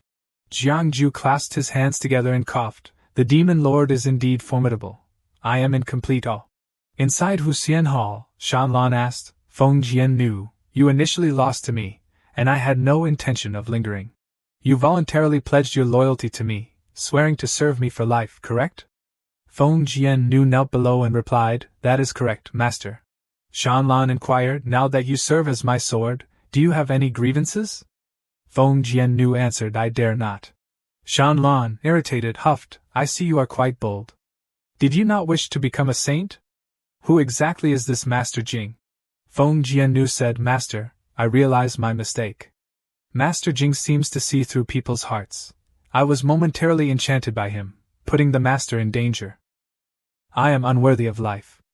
I do not know Master Jing's true identity, only that elder she calls him master and uses a false identity to give orders. However what? He once said, Jiangju, you have ruined my plans, and he harbors much resentment towards Jiangju. Shanlan pondered, So it's Jiangju again. It seems my future husband is indeed not simple.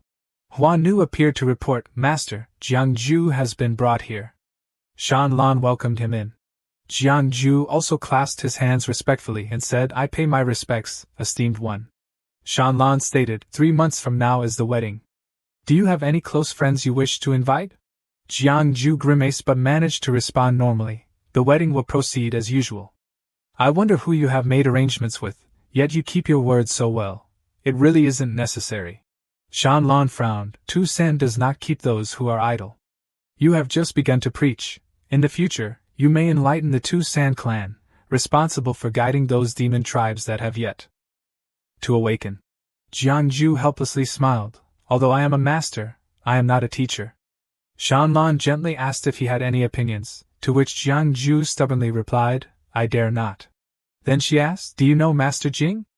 Seeing Jiangju's surprised expression, she seemed to know he did. In the void of illusion, she elder knelt, glued to the ground, reporting to her master, Master, Di Hao has met a tragic end at the hands of Tu Shanlan. The old man from the great wilderness couldn't stop her. Although Di Hao is gone, I have absorbed all the essence he cultivated over the years. One day, I will become a second-tier demon king. Mr. Jing chuckled at this. Ha! You sacrificed your body to escape, and your original spirit is heavily injured. How do you expect to reach the second-tier realm? He extended his hand, saying, You should let me handle this. She elder hurriedly pleaded with her master for mercy, begging him. Then, she elder was absorbed into a pill. Mr. Jing remarked, Something like this is best not to be overfilled. It would be a waste of the arrangements I made for you and Di Hao all this time. Mr. Jing held the swirling energy pill in his hand. He angrily exclaimed, You scoundrel, Jiangju! Just wait and see who is better at transcending, you or me. After being freed, Jiangju hurried back. Kulu, Master is back. Kulu emerged from the room, tears streaming down his face. Master, you finally returned. I was so worried these past few days while you were missing. I didn't eat meat or fish. Just chanted sutras, hoping for your swift return. Seeing his devoted disciple like this made Jiangju's heart swell with joy. He rushed over to hug him. This child truly understands. Tell me, what sutras have you been chanting for me these days? Kulu replied calmly, The Venerable Sutra. All right, stop crying. Am I not back now? He said while gently patting Kulu's bald head. This child had been through so much misfortune following him, even though he was usually invincible. He had been trapped in this demon lair. Kulu then thought about escaping from Tu Shan. The little monk felt happy about his master's identity. For the past few days, the little demons had been bringing meat and fish to serve him, so he saw nothing wrong with that. Kulu turned to ask, Master, if you could go outside, where would you go? Jiangju replied slowly, If I could go outside, of course I would. His expression suddenly turned serious. If I could escape, I would definitely find a place to focus on my cultivation first. Not to mention that Tu Shanlan would be laying traps everywhere to find me, sending those powerful beings after me. Staying in Tu San is the safest option. Well, anywhere is fine. I, Jiangju, will just endure in this Tu San for now. When I have the power to tease Tu Shan in bed and reclaim my position, then he. With a mischievous glint in his eyes, Kulu could only clasp his hands and lament, Oh, Master, you're thinking about those lewd things again. Remember, do not let lust cloud your judgment. The little monk is still young. Master, I must remind you of one thing. It's not good to underestimate others, especially that formidable nine-tailed lady. You truly have remarkable abilities. Jiangju felt a surge of indignation upon hearing this. One shouldn't casually read the thoughts of others like that. At these words, Jiangju's gaze suddenly turned somber. Perhaps the day of lying above was indeed a distant dream. Meanwhile, in the Qin kingdom, many people were kneeling before a young woman, Qin Shao, the great princess of the empire. Long live, long live, long live. Qin Shao held 3 incense sticks and proclaimed, This prince overthrew the regime and established the great empire thanks to the guidance of a divine being, which allowed me to protect the livelihood of the people. Truly, it is a blessing from the heavens. Today, as the divine being has traveled, I have no way to repay this kindness. So I shall build a small temple this evening. The young woman, with a dignified appearance and exquisite beauty, Kim Nan Fuang Qiu, hoped that the great prince would remember the grace of the divine being. With that, Qin Shao bowed low, hoping for the divine being's continued blessings. Suddenly, a statue resembling Jiangju began to glow brightly. Over here, Jiangju felt something stirring within him. He sensed a surge of power returning, and Kulu, upon waking, remarked, Finally, Master has awakened. Were you not wanting to take a nap? Ignoring that comment, Jiangju raised his hand and noticed a spark of light in his palm, realizing that his merits were continuously increasing. With that thought, Jiangju stood tall. Could it be the incense power? Damn it, who is worshipping us? After hearing about Jiangju's situation, Kulu lay down on the grass, feeling this was a good thing. However, Jiangju disagreed, saying, What do you understand? And where are my 2 card-playing buddies? Speak of the devil, and there they are. The pig and goat joyfully brought wood over.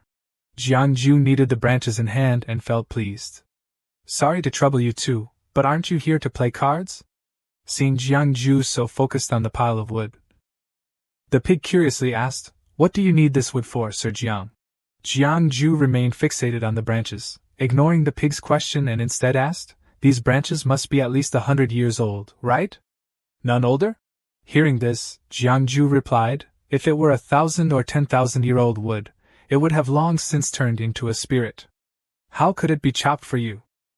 Speaking of which, the beloved general in Taoyuan Cave, the true god, is a universe struck by lightning, turning into a spirit. It's not easy for plants to become spirits. It must take at least 3,000 years, right? So, Jiangju suggested that his good buddies go fetch that thing. Upon hearing this, Goat Pig quickly declined, as it was truly a tough task since either of them was familiar with that charming demon, and besides, they couldn't possibly defeat him. But his intention wasn't to lead them into a death trap. All they needed to do was deliver this item to the Wood Demon General, and he would understand. Ba ba oink oink, the two exchanged relieved glances. Meanwhile, Jiangju bit the tip of his finger, letting fresh blood spurt out. He chanted a spell, invoking the spirits and deities from all directions to come and pay their respects. Under Jiangju's magic, a wooden stick slowly floated up into the air. Boom! The wooden body was torn apart, revealing Jiangju, who had been magically created from wood in an instant. He needed to obtain this wooden statue and couldn't help but sigh. After all, it was just 100-year-old tree that couldn't withstand too much incense and fire. So, I hope you two can deliver this item to the Wood Demon General. I apologize for the trouble. At that moment, in Taoyuan Cave in Tucson, someone spoke in a furious tone, That's right. The Demon General at Sanya Feng is going too far. Another voice chimed in, How dare he come to demand the 3,000-year-old wood heart from the General?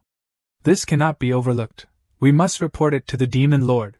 Hearing this, the Wood Demon General became furious. Shut up. He picked up the wooden figure of Jiangju and exclaimed, What a great opportunity! Who in this world would offer their own incense and fire to another? No wonder he was chosen as a royal consort. What a powerful being! Don't even think about asking me to choose a tiny wood heart. I would give you my entire heart and liver. Just then, Jiangju suddenly sneezed. Who's thinking of me? Below, Pig was overjoyed holding the statue that Jiangju had given him, wondering if it was really a gift for him. Of course! Jiangju replied emphatically. You two have worked hard to obtain the wood heart, so you should accept this item. It is blessed by incense and fire, and the owner can gain merit from it. Upon hearing this, Pig and Goat both knelt down, tears welling up in their eyes. We have cultivated for 1,000 years, yet we are not even half as bright as the gift bestowed upon us today. Your great kindness is like a rebirth for us. No need for such formalities, Jiangju said, extending his hand towards them. However, I still have one more favor to ask of you two. Jiangju's voice took on an unusually cheerful tone. My grand wedding with the Demon Lord is approaching, and to express my sincerity, I want to create merit incense for the beings of Tucson as a gift. Please help me spread the word, and if you wish, you can go to Sanya Feng to collect this divine statue. This statement left both kids wide-eyed in surprise. How could there be such good news in the world? What on earth is this good news? Aya, the wailing cries pierced the air, echoing deep within the human psyche. Shan Ning was held tightly by two people on either side, struggling but unable to break free. Shan Ning was thrown before Shan Lan. Ha, this little one has quite the stubborn mouth. Does she know what her sister wants to ask? Seeing Shan Lan, Shan Ning's tears flowed freely. If I don't go there, I'll stay secluded with my brother-in-law, and I won't let my sister-in-law know the terrain of Tucson.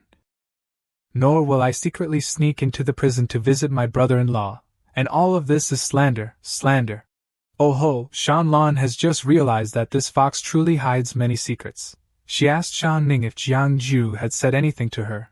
So, Shan Ning quickly replied, My brother-in-law said that you love him deeply, but unripe melons are not sweet. Please let my brother-in-law go.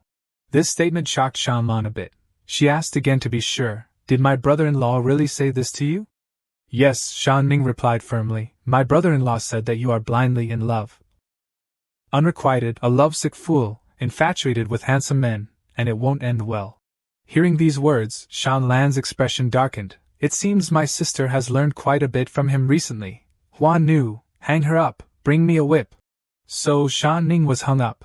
Despite her struggles, she couldn't escape, while Shan Lan asked her maid, "Was there any incident today, as no one was seen?" Hua Nu cautiously replied, "Their master has gone to Tam Na Fong again." "What?" Shan Lan's face turned serious. "Oh, that Jiang Ju, I must go see what tricks he has left." Hua Nu beside her knew that Jiang Ju was in for a rough time with his future wife. A little while later, Shan Lan arrived at Tam Na Fong, where she could clearly hear the lively whispers and chatter from outside. This made Shan Lan's temper boil like a pot of mixed flour and anger. Without a word, she pushed the door open. Hearing such a loud noise, Jiang Ju turned around and scolded, "Who has no manners here, demon lord?" Before he could finish his sentence, Jiang Ju felt a chilling aura enveloping him. Looking at Shan Lan's dark expression, Jiang Ju shrank back. From behind her, Shan Lan glared at him, skillfully using her authority to suppress others. "No way, no way," Jiang Ju stepped forward, scratching his head and said, "Demon lord, please don't mind me. My cultivation is quite lacking, I'm just trying to protect myself." Upon hearing this, Shan Lan immediately ordered her servants to step back. She slowly walked towards the stone table, casually picking up a statue of Jiang Ju's face. "If you don't like me calling you wife, then let's just drop that and move on." Before she could finish, a gaze that could freeze the very air struck Jiang Ju like a lightning bolt. "Ha ha ha!" Jiang Ju was so startled by that look that his voice turned weak. "You arrived just in time. I even have a gift for you." Hearing this, Shan Lan maintained her indifferent expression. "You're giving me a gift?" Abracadabra, a gigantic statue of Jiang Ju appeared before her. Jiang Ju was overjoyed with his own gift, cheerfully saying, "If I'm not around, you can look at this and remember me." Twice interrupted before, but this time was different. He was ready to bolt, making Jiang Ju nearly jump out of his skin. Shan Lan looked at him with a serious tone. "Countless people have built brothels just to gather fragrant fire, even turning into monsters to fight for the essence of humanity. And yet you just hand it over to someone else?" With that, Shan Lan sheathed her sword. "Feeling safe at last," Jiang Ju replied, "How can you say I just handed it over? It's all just listed prices. Original fire is the collective will of the people. Receiving fragrant fire means accepting countless thoughts. My cultivation is too low to handle it." Simply put, he was in too deep and didn't have a firm grasp on it. But there was one thing Shan Lan didn't understand. If that was the case, where did he get this fragrant fire? I don't know, Shan Lan said, her eyes gazing into the distance. Rumor had it that in the land of the Qin kingdom, chaos reigned, and the new prince had rebelled, changing the kingdom's name. Now Jiang Ju realized that it turned out that the merit of this incense fire was brought to me by young Master Xiao, but she did good deeds, I have merit, if she did bad deeds. Of course it would also increase her karma. I have to check my future family or else I can change someone else's destiny at will. Let's not talk about that anymore. Let's get back to the main topic, Shan Lan said, her heart racing as she looked at the sculpture before her. She stared straight at the wall and said, "Giving me this is your way of trying to win me over?" Simply put, Jiang Ju just wanted her to know they weren't enemies. Looking at her fierce gaze directed at him, Jiang Ju stammered, "Why do you treat me like I'm a thief?" Where did Jiang Ju find such fierce courage? He stepped closer to Shan Lan, their eyes locking in a charged moment, and declared, "Don't you see I'm more trustworthy than Shi Huan Nu or Feng Jian Nu?" Shan Lan felt a flutter in her heart at that gaze. Her cheeks flushed as she shyly murmured, "What are you saying?" Jiang Ju continued, "We are practically bound together as husband and wife. Who in this world cares more about the life and death of the esteemed one than I do?" He looked straight into Shan Lan's eyes, unflinching. This made the cool and warm-hearted Shan Lan waver. Her face was now as red as a tomato. She softly asked, "Why are you saying so much today? What do you really want?" Jiang Ju hesitated a bit. "Don't be so wary of me. Can't you help me lift the restrictions? Let me roam freely within Tucson. My lady, what are you doing? The atmosphere was so nice just a moment ago. My lady, please show mercy. I can't take it anymore. Oh, esteemed one, spare me, spare me." After enduring a torturous session both physically and mentally, Jiang Ju now sat in deep thought on the bed. Seeing him in such a pitiful state, Shan Ning beside him raised an eyebrow. Didn't you say you were well versed in the heavens and the earth? How could you not foresee this? It was humiliating, but Jiang Ju had no choice but to justify himself. Shan Ning, women are not to be hit, they are to be cherished. No matter how high my martial arts are, I won't strike a woman. This is what I've told you 1,000 times. I see my wife as my first love. Wow, Shan Ning thought, this brother-in-law is truly a good man. Even though I can't leave Tucson, now that my sister has lifted the restrictions for you, you can stay here. And I can keep you company. Suddenly, Jiang Ju's voice turned serious. Shan Ning, I need your help with something.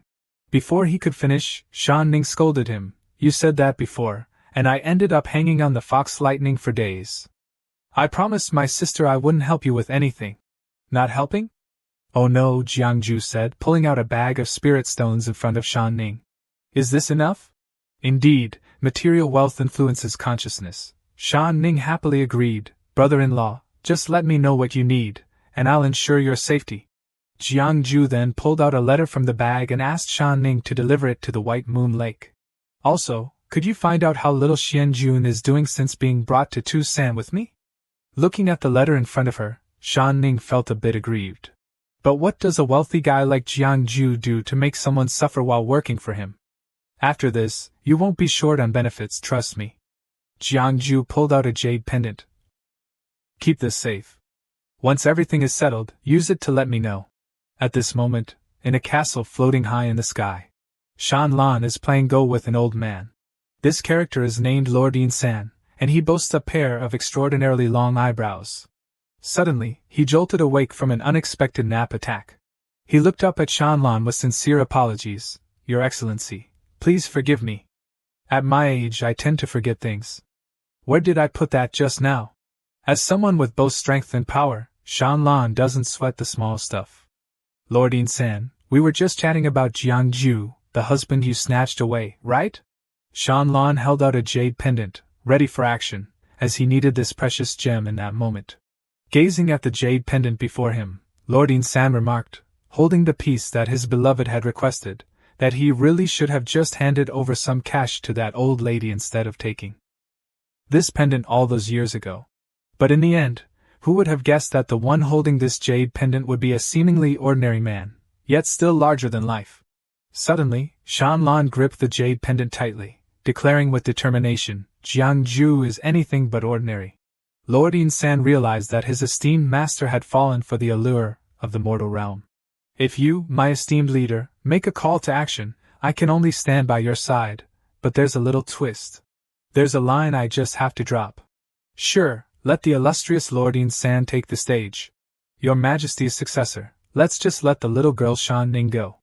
After all, the future offspring of the esteemed lord only carries half the blood of the beloved, and upon hearing this, Shan Lan's cheeks flushed with a playful blush. She turned away and said with a serious tone, tomorrow, Jiang Ju will arrive at Ling Nai to teach. Make the arrangements. In the dark, shadowy forest at night, a familiar figure is sprinting swiftly. Jiang Ju was still half asleep. Wasn't it said that the beginner class wouldn't kick off until tomorrow? Why the rush? If he kept this up, everyone would think his big sister sent him over. Shan Ning chimed in with a firm tone, and you could bet Shan Ning would never go back on her word. Shan Ning pointed ahead. The entrance to the blessed realm of the barrier could only be accessed by the true members of the Tucson clan. However, the treasure I possess can assist her brother-in-law, who is ready to sweep her off her feet. Hearing that, Jiang Ju scooped Shan Ning up onto his hip, and then, off they soared. As soon as Jiang Ju heard the word fly, he felt completely drained, like he had zero energy left in his tank. He turned away, hiding his fears like a magician concealing a trick, and I thought it might be wiser to head home for some beauty sleep. Tomorrow's adventure awaits. But since we've gone through all this trouble to get here, how could we possibly leave like this? Shan Ning transformed her body into a gigantic nine-tailed fox, carrying Jiang Ju on her back. On Shan Ning's back, Jiang Ju felt an immense thrill. Even before reaching the transformation stage, he had already learned some divine powers. Truly extraordinary. Being praised made Shan Ning puff up with pride. Of course, she was impressive. Jiang Ju sat on Shan Ning's back. As he gazed at the scenery before him, he couldn't help but be astonished. Before him stood a towering cliff with countless small caves. Shan Ning shouted loudly to the caves, "You all come out here!"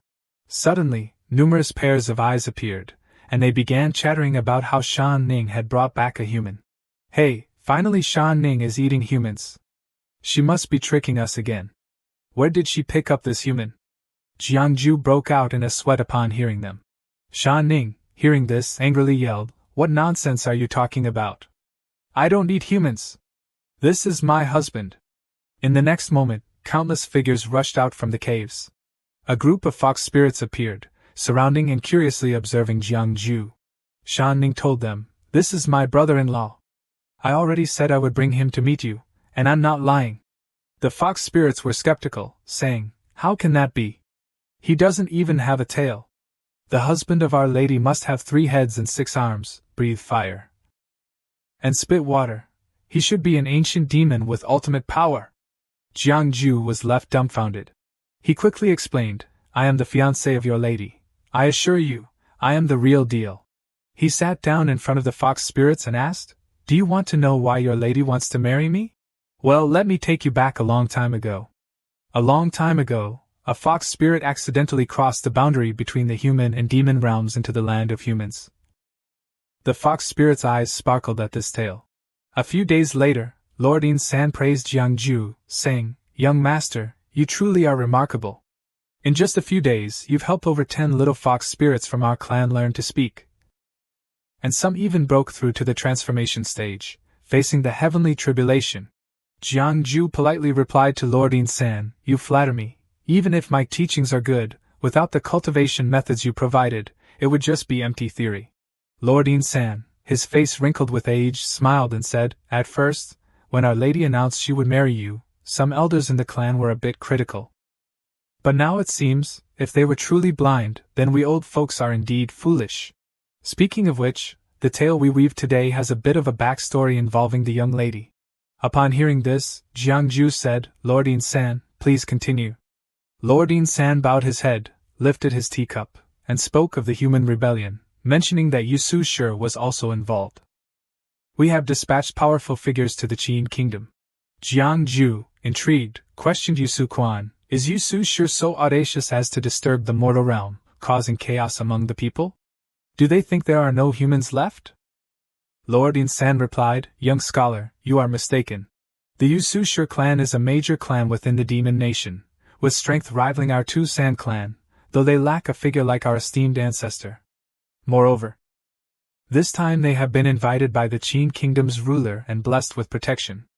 If powerful human beings join in, it may be difficult to discern the outcome." Suddenly, Shan Ning appeared out of nowhere, calling out brother-in-law, startling Jiangju. Jiangju pointed to the lecture hall and said to Shan Ning, "In the lecture hall, you must call me teacher. Come on, brother-in-law, follow me, I'll take you to see the excitement." Shan Ning, unfazed, tugged at Jiangju's sleeve, pulling him along, prompting Jiangju to exclaim, "Hey, slow down. My clothes are about to be torn." He bid farewell to Lord In-san, adding, "This afternoon, I will return, brother-in-law." Lord In-san sighed behind them, wondering when this little girl Shan Ning would ever be a bit more like her elder sister. Truly, handing the demon nation over to Shan Ning in the future is quite the thought. Inside a wooden cage, a person was being held captive. This was a human, and she was a girl. Jiangju, hiding to the side, asked Shan Ning, "Why does the demon nation have so many different races?" Shan Ning replied, "I heard the elders say that in the past many great demons in the demon nation raised humans. Our Tu San clan did too, but after my sister became the demon lord, she drove these races out of Tu San." Jiangju inquired, "What do they raise humans for?" Shan Ning replied earnestly, "Brother-in-law, don't look at me like that. Our Tu San clan has been quite kind to humans. My sister has never allowed us to eat humans." Jiangju pondered, resting his chin on his hand, thinking that if these races were treated like livestock in the demon nation, their situation wouldn't be too good. However, the girl at the front seemed to have an extraordinary background. The guard watching over the prisoner saluted Xian Jianjun, the mysterious sword master, saying, "The prisoner has been brought." Xian Jianjun glanced at the girl inside the wooden cage and asked, "Who is this young lady?" The guard replied, "This young lady is the only daughter of the leader of the immortal sect, Lin Qi, a fourth-grade cultivator of the universe. The mysterious sword master has suffered severe losses this time due to the immortal sect's ambush in the heavenly demon realm. My subordinates have failed, but it is not entirely a mistake." After speaking, the guard respectfully presented a sword. "Aside from finding this young lady, my subordinates also have a few items. I hope the esteemed one can present them to the master for review." Xian Jianjun lowered his head to glance at the sword, and simply exclaimed, "Oh!" Jiangju was happily making his way back to his quarters, when suddenly, he realized someone was coming to find him, causing him to panic and stutter, "Your Excellency."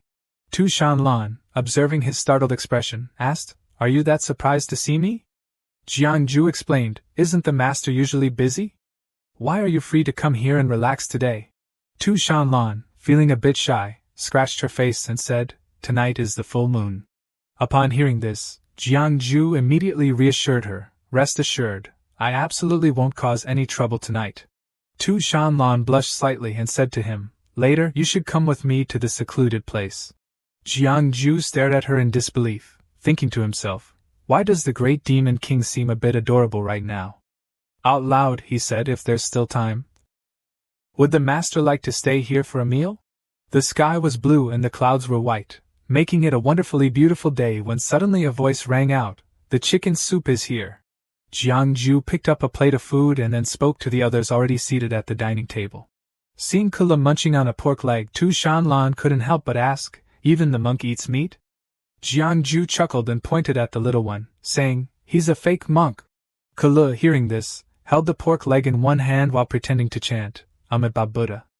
Jiangju pointed at the leg in his hand and said, "A real monk doesn't eat meat. So why don't you put that chicken leg down?"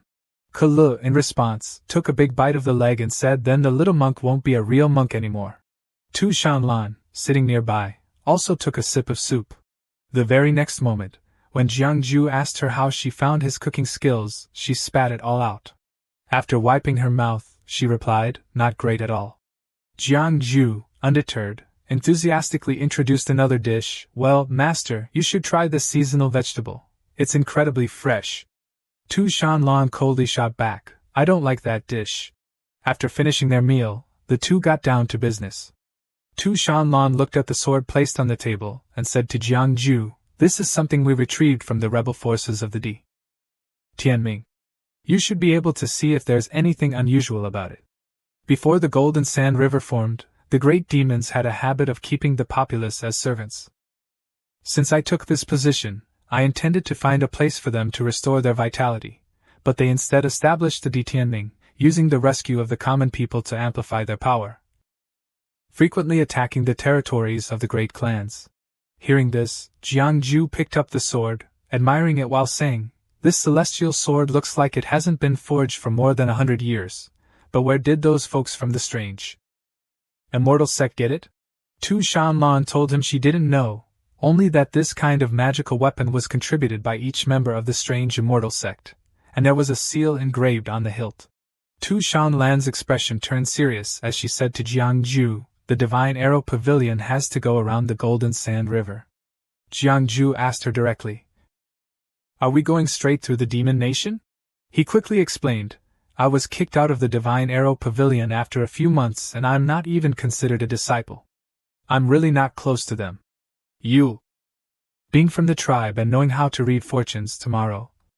Tu Shanlan looked at him and said, "You should go to the dungeon and meet those rebel soldiers. See if you can divine where this magical weapon came from." Jiangju replied, "My esteemed lord, I teach the members of your tribe every day, and I have to gather intelligence for you. Is there any pay for this?" Tu Shanlan stared at him. The next day, Jiangju went to the dungeon to investigate. The jailer was a pig spirit leading the way for him. The prisoner was the green-haired girl from before, Lin Qi, her cold gaze fixed on the newcomer. Jiangju stood outside, arms crossed, asking the person inside, "Can you understand what I'm saying?" Lin Qi scoffed, and called him a hunting dog. Jiangju waved his hand, saying, "As long as we can communicate, that's good. The general is waiting outside, right? Help her get these chains off." The jailer replied, "Only Sir Jiang is here, and I really can't dare to release this one." She's incredibly powerful. She's already at the cosmic realm. Jiangju interrupted the jailer. Wait, you said she's at the cosmic realm? Then forget what I just said, keep her tied up. The jailer clasped his hands and replied, understood. Once the jailer left, Jiangju turned to the green-haired girl, saying, First, you can't reach my position, so don't waste your breath. Second, I'm just a wandering sorcerer who got caught. My situation in Tucson isn't much better than yours. Third, I'm here to help you. Besides that, Lin Qinyi suddenly realized something. This was the divine General Xian could make the celestial maiden listen to what I say, right? Just as he thought this, 2 armored celestial generals appeared behind him. Seeing this, Lin Qinyi became excited and asked him, So you know the art of commanding generals? Which disciple of the divine arrow's 36 heavens are you, and why are you in Tucson? Jiangju stroked his chin, pondering how this woman could recognize his body modification techniques, even knowing that the so-called divine needle of the 36 heavens was nothing but a facade. Lin Qinyi gasped in surprise, exclaiming that without the 36 heavens technique, one could still understand the mysterious art of commanding soldiers. Jiangju was indeed the little grandmaster before her, the little grandmaster whose father was a disciple of the 36 heavens, the crimson bright heaven. Feng Qinyi Lamnok's son, who had saved the little grandmaster. Jiangju stroked his chin and asked her if she meant the master of the crimson bright heaven, the true man of extreme yang. Lin Qinyi quickly replied that he was her father's mentor. In his heart, Jiangju thought that she was indeed from the divine needle sect, but outwardly he asked her how long her father had been in the demon nation. Lin Qinyi honestly replied that he had been there since she was born, but only her father knew the exact duration. Upon hearing this, Jiangju immediately concluded that it was impossible. He pointed out that he had been at the Divine Needle Palace for no more than 5 years. So how could her father know of his existence? Lin Qinyi then mentioned that a few days ago, a fellow disciple of her father had come to the strange immortal sect, and it was through that person that the news of the little grandmaster had reached them. She was surprised to find him in Tucson. Jiangju, with a bright smile, said that this story was quite lengthy, and asked if the little grandmaster should read her fortune. He then unlocked her handcuffs. She was a bit taken aback and asked, Huh? The little grandmaster knows how to read fortunes? But you still need a pen and paper for that. As he held the paper, Jiangju replied that he knew a little, but at that moment, the system reminded him that reading Lin Qinyi's fate would cost him 10 million heavenly points. In his heart, he silently screamed, Oh my goodness, that's so expensive. A typical 4th-grade cultivator would never need to spend that much. It seemed that Lin Qinyi's fate was extraordinary, and he could only analyze it in segments. Outwardly, he asked her when her father's fellow disciple had mentioned the information about their contact with the strange immortal sect. Lin Qinyi rubbed her wrist and replied that it was roughly a month ago. At this moment, the system reminded him again that he had chosen to read the heavenly fate of Lin Qinyi from a month ago until now, and this time it would only cost him 10,000 heavenly points. A month ago, a mysterious person arrived at the strange immortal sect, bringing countless divine weapons, magical tools, and miraculous elixirs. My father, Lamnok's son, went to meet that person alone. My father summoned me and his subordinates, asking us to go to the demon nation to find a senior named Jiangju, whom he referred to as the Little Grandmaster, and said he was the junior brother of the master of the Divine Needle sect of the Purple Needle Heaven. After interacting with that mysterious figure, my father began to feel anxious, having encountered several strange individuals, and he vaguely sensed a demonic aura surrounding them. The father summoned the generals under his command to discuss the attack on the demon lord's territory in the heavenly demon realm. I was forced to obey orders and endure a brutal and devastating war, ultimately ending up here. Jiangju, upon hearing this, said, I see, your main base is at Sun and Moon Lake, right? Lin Qinyi, astonished, exclaimed, Master, what kind of divine power do you possess? Jiangju bowed his head and asked her curiously, With your cultivation and your father's, you could cross the Golden Sand River on your own, so why are you still in the demon nation? She slightly lowered her head and replied, If I leave, what will happen to my fellow countrymen still in the demon nation? Jiangju waved his hand and said, Noble of you, but if you bring your fellow countrymen along, how can you reach the territory of your people? Do you want to stay here for eternity? Lin Qinyi, filled with hope, asked Jiangju, Is it possible to return? We just need a large ship. He simply stated the truth. How big of a ship do you need to fit hundreds of thousands of people? Moreover, with the cultivation level of most of them, they wouldn't even make it across. Lin Qingyi, not giving up, continued, we don't have to cross the Golden Sand River. We can go from the far north through the ice plains, following the ocean currents to avoid the river and enter the human territory. Jiangju countered, first of all, let's not talk about creating a ship under the watchful eyes of the demon nation. The journey is fraught with dangers from the sea tribes, and there are places so cold that they could claim countless lives. Lin Qingyi remained steadfast, believing it was better than being humiliated for eternity in the demon nation. After their discussion, Jiangju returned to report to Tu Shanlan. Upon hearing his account, Tu Shanlan asked, you said the demon tribe is colluding with the alien celestial beings? Jiangju replied, although it's not certain, that mysterious figure might not be from the divine emissary palace. They could have given the alien celestial beings artifacts with the divine emissaries, sealed to incite them to attack the demon nation. It's very possible they are plotting something sinister to frame the divine emissary palace. Tu Shanlan inquired, didn't you say that mysterious figure was searching for you everywhere? If he could bring so many items into the demon nation, he must know a way that doesn't involve crossing the Golden Sand River. You could take this opportunity to escape. Jiangju's eyes sparkled as he thought, I do consider that, but whether that mysterious figure is friend or foe is still uncertain. For now, I should stick close to the esteemed lady. Outside, the great lord still doesn't trust me. After wandering for half my life, all I seek is a safe haven, and there's no place safer than beside the esteemed lord. Why would I leave? Tu Shanlan, hearing this, let out a soft huff and said, you talk too much. What do you think? Jiangju respectfully clasped his hands and said to her, leave Lin Qingyi to me so I can get to know her better. Let's see who's pulling the strings behind the scenes, and as he said this, his expression turned serious. Tu Shanlan, noticing this, teased him, mentioning that Lin Qingyi is also a beauty, which made Jiangju jump in surprise. Lin Qingyi was quickly released and followed behind him, asking her young master, why do those demon generals show such respect to you? And why did you come to Tu-san? Did you surrender to the enemy? Jiangju replied, I, like you, was captured and brought to Tu-san. He sighed, adding, but I'm also here for a marriage arrangement. My future bride is the demon lord of the demon nation, Tu Shanlan. Lin Qingyi asked, but young master, aren't you at a disadvantage against the Shanlan team? Jiangju replied, although I have fought her before, unfortunately, I am still not her match. She lowered her head, pondering that even a celestial being like her young master couldn't defeat Tu Shanlan, indicating that this demon lord was far more formidable than she had imagined. Then she suggested, if that's the case, young master, why not just escape with us? Jiangju responded, I wish I could, but my strength doesn't allow it. I still have a few matters to handle in Tu-san, but he smiled and said, I can still help you get out. Lin Qingyi, hearing this, excitedly ran over to hug Jiangju's arm, asking, young master, do you really have a way? Jiangju was taken aback and blushed. He blushed, thinking to himself that this little disciple had quite the figure.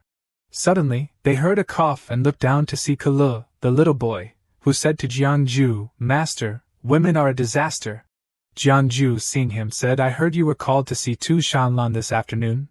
You weren't scared silly by that demoness, were you? You can't just say whatever comes to mind. Kalu smirked and replied, Master, just remember, some things you shouldn't say, and some thoughts might come back to haunt you. Jiangju, annoyed, tossed the little boy aside, saying, I don't believe in gods or ancestors. They can't control me. Lin Qingyi turned to him and asked, what were you thinking just now? Why did that little monk advise you not to think too much? Jiangju dared not speak the truth and could only vaguely reply, oh, just some sentimental matters, nothing serious. Meanwhile, in another corner, Kalu lamented, Master, I don't want to betray you, but that supermodel really gave me too much chicken leg. Sitting under the cherry blossom tree, Jiangju called out, Little Lin. Lin Qingyi, hearing her name, looked up in confusion. He said, if you had to choose between your young master and the mysterious figure behind the scenes helping your celestial alliance, who would you choose? Lin Qingyi asked again, why does the young master say that? Although according to our ranks, you can call me young master without any issue, I have long since severed ties with the Divine Arrow sect. There are many who wish to kill me within the sect, and your secret assistance to them doesn't seem to bode well for me either. After hearing this, Lin Qingyi hesitated and replied, This matter might disappoint the young master, my father. Just then, Jiangju interrupted, saying, Don't rush to speak. I truly cannot provide such abundant resources for your strange immortal alliance, but the conditions I propose are not something just anyone can offer. Beneath the Golden Sand River lies a secret passage connecting the two realms of humans and demons. My condition is to take you all back home. Upon hearing this, Lin Qingyi immediately jumped up and asked, Young master, is this true? Jiangju crossed his arms and replied, Whether it's true or not, you just need to relay the message to your father. Lin Qingyi continued, So we won't need to build a ship to navigate through the frigid northern regions? He responded, Don't celebrate just yet. That passage is located in the Western Demon Territory. If you want to use it, you'll have to traverse the entire Demon Territory, filled with countless demon soldiers. How could the strange immortal alliance possibly break through? The Demon Territory is managed by Tu Shanlan. As long as there are sufficient benefits, this matter might not be impossible. Lin Qingyi still doubted, but young master, you were captured and brought here. Jiangju walked over to Lin Qingyi with a sly smile and said, I know that mere words lack credibility. Come to my room tonight at the second watch. Hearing this, Lin Qingyi blushed, thinking, What does the young master mean by inviting me to his room? That night in his room, Shan Ning came in calling, Is my brother-in-law home? Not receiving a reply, Shan Ning looked around and said, Where is my brother-in-law? Then it walked inside and suddenly in the dark, Shan Ning shouted, Brother-in-law, why is your chest so big? Along with that sound, Lin Qingyi also exclaimed, Young master, why do you have so much body hair? Then Jiangju lit a candle with a spark. Looking over, he saw the two of them groping each other. The two of them, upon seeing him standing there, looked at each other and screamed, Ah! Jiangju, bewildered, asked, I just went to pour some tea, what are you two doing on my bed? Shan Ning jumped onto the table and said, Well done, brother-in-law, you've got a big chest hidden in your room. I have to tell my sister. Jiangju picked it up and said, Turn back, turn back. My sister will know. Shan Ning waved its hands at him, saying, You're hiding a treasure and not keeping the brother-in-law path. How could my sister know and not intervene? She's the most petty person. Jiangju leaned down close to her ear and whispered, Shan Ning, don't forget the reason I called you here. Don't you want to make some money anymore? Then he introduced, This is Tu San, the younger sister of Tu Shanlan. Today, I will take you to a place where she has been summoned to help. Lin Qingyi blushed and looked at him, asking, Master, where are we going? Shan Ning exclaimed, Humph! The woman with the big chest, let me tell you, my brother-in-law is already taken, so don't get any funny ideas. Lin Qingyi shot back, You vixen! Shan Ning lowered her head and asked, Isn't Shan Ning a vixen by nature? What's the matter? That night, under the starry sky, the three of them rode on cranes. They arrived at the place where the bird landed, and he said, We're here. Lin Qingyi saw him walking ahead and reached out, calling, Master. Jiangju turned back and said, It's fine, you can come here too. Lin Qingyi stepped in and said, Master, you can bring someone into the river of golden sand without any harm? He replied, It has nothing to do with me. This place is just like that. After saying that, he looked at Shan Ning and said, Shan Ning, don't come here. Stay on the shore and watch over my crane. If not, I won't take you next time when something good happens. Shan Ning asked, Why not? The woman with the big chest can go, but I can't? Jiangju frowned and said, She's a person, and you're a spirit. How can they be the same? If you go in, the things down there might not let you out. Hearing that, Shan Ning sighed and said, All right, I understand now. He looked at Lin Qingyi and asked, Are you ready? Lin Qingyi, confused, asked back, Ready for what? But before she could finish her question, something pulled them down below. Both of them fell into the river. As they fell, Lin Qingyi held Jiangju in her arms.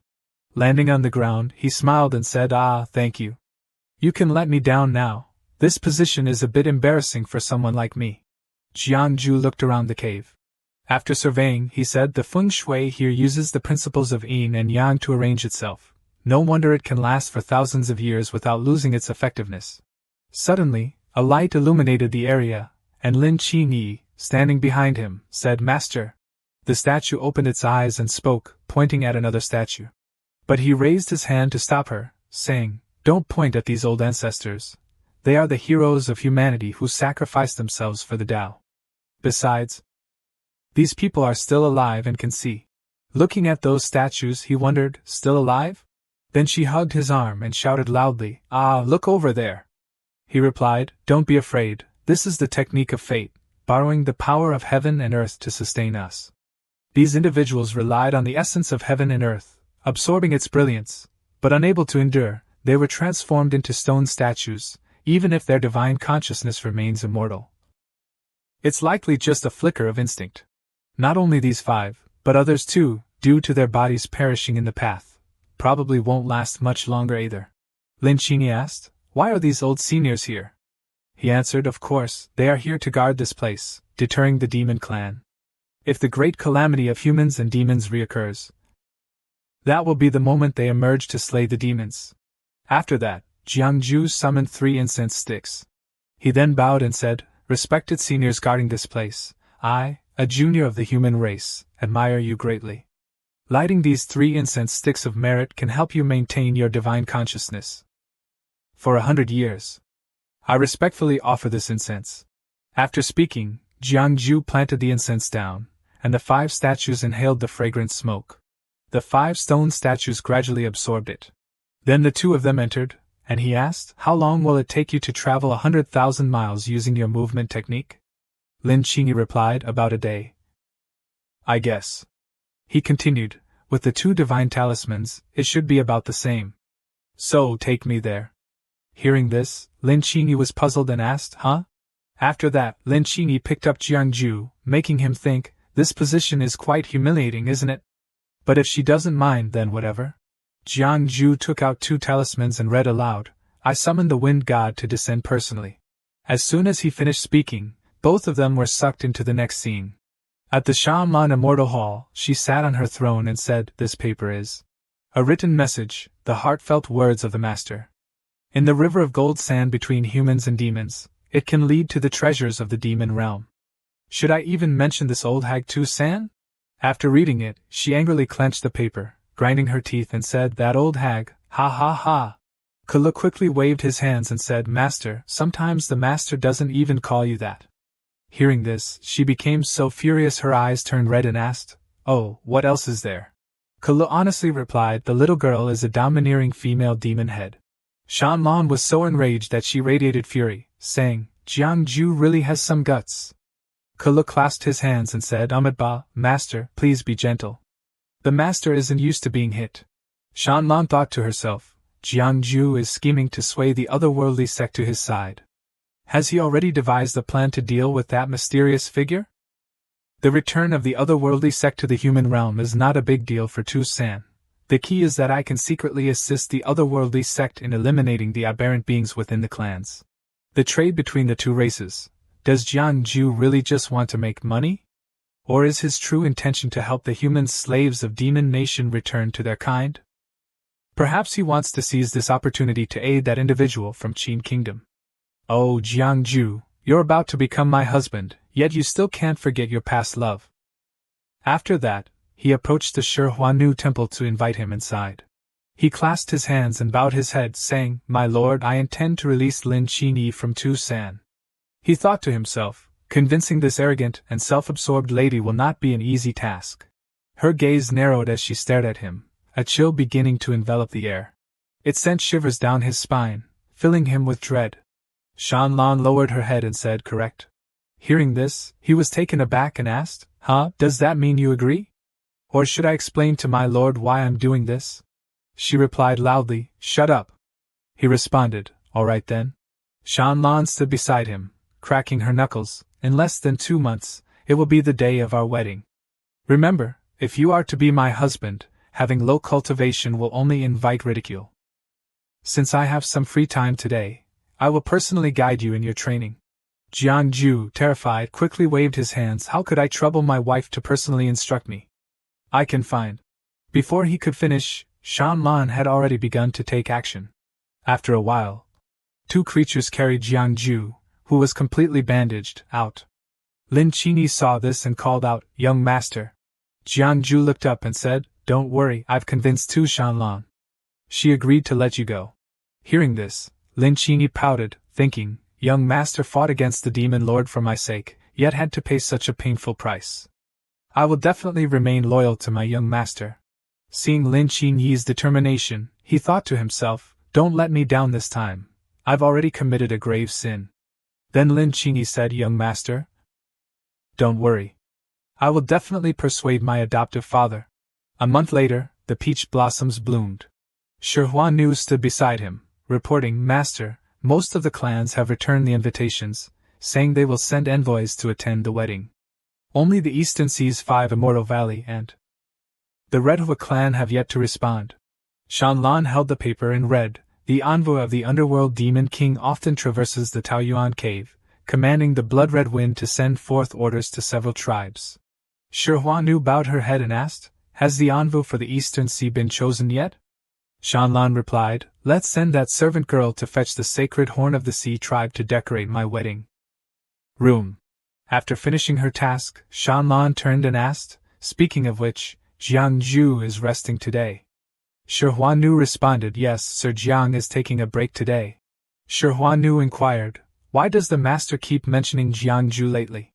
Shanlan gritted her teeth and said, "Since there's nothing to do today, just call him here to discuss his cultivation." Shi Huanu said, "Actually, master, there are still many affairs to handle today," but seeing your expression, she quickly replied, "Yes."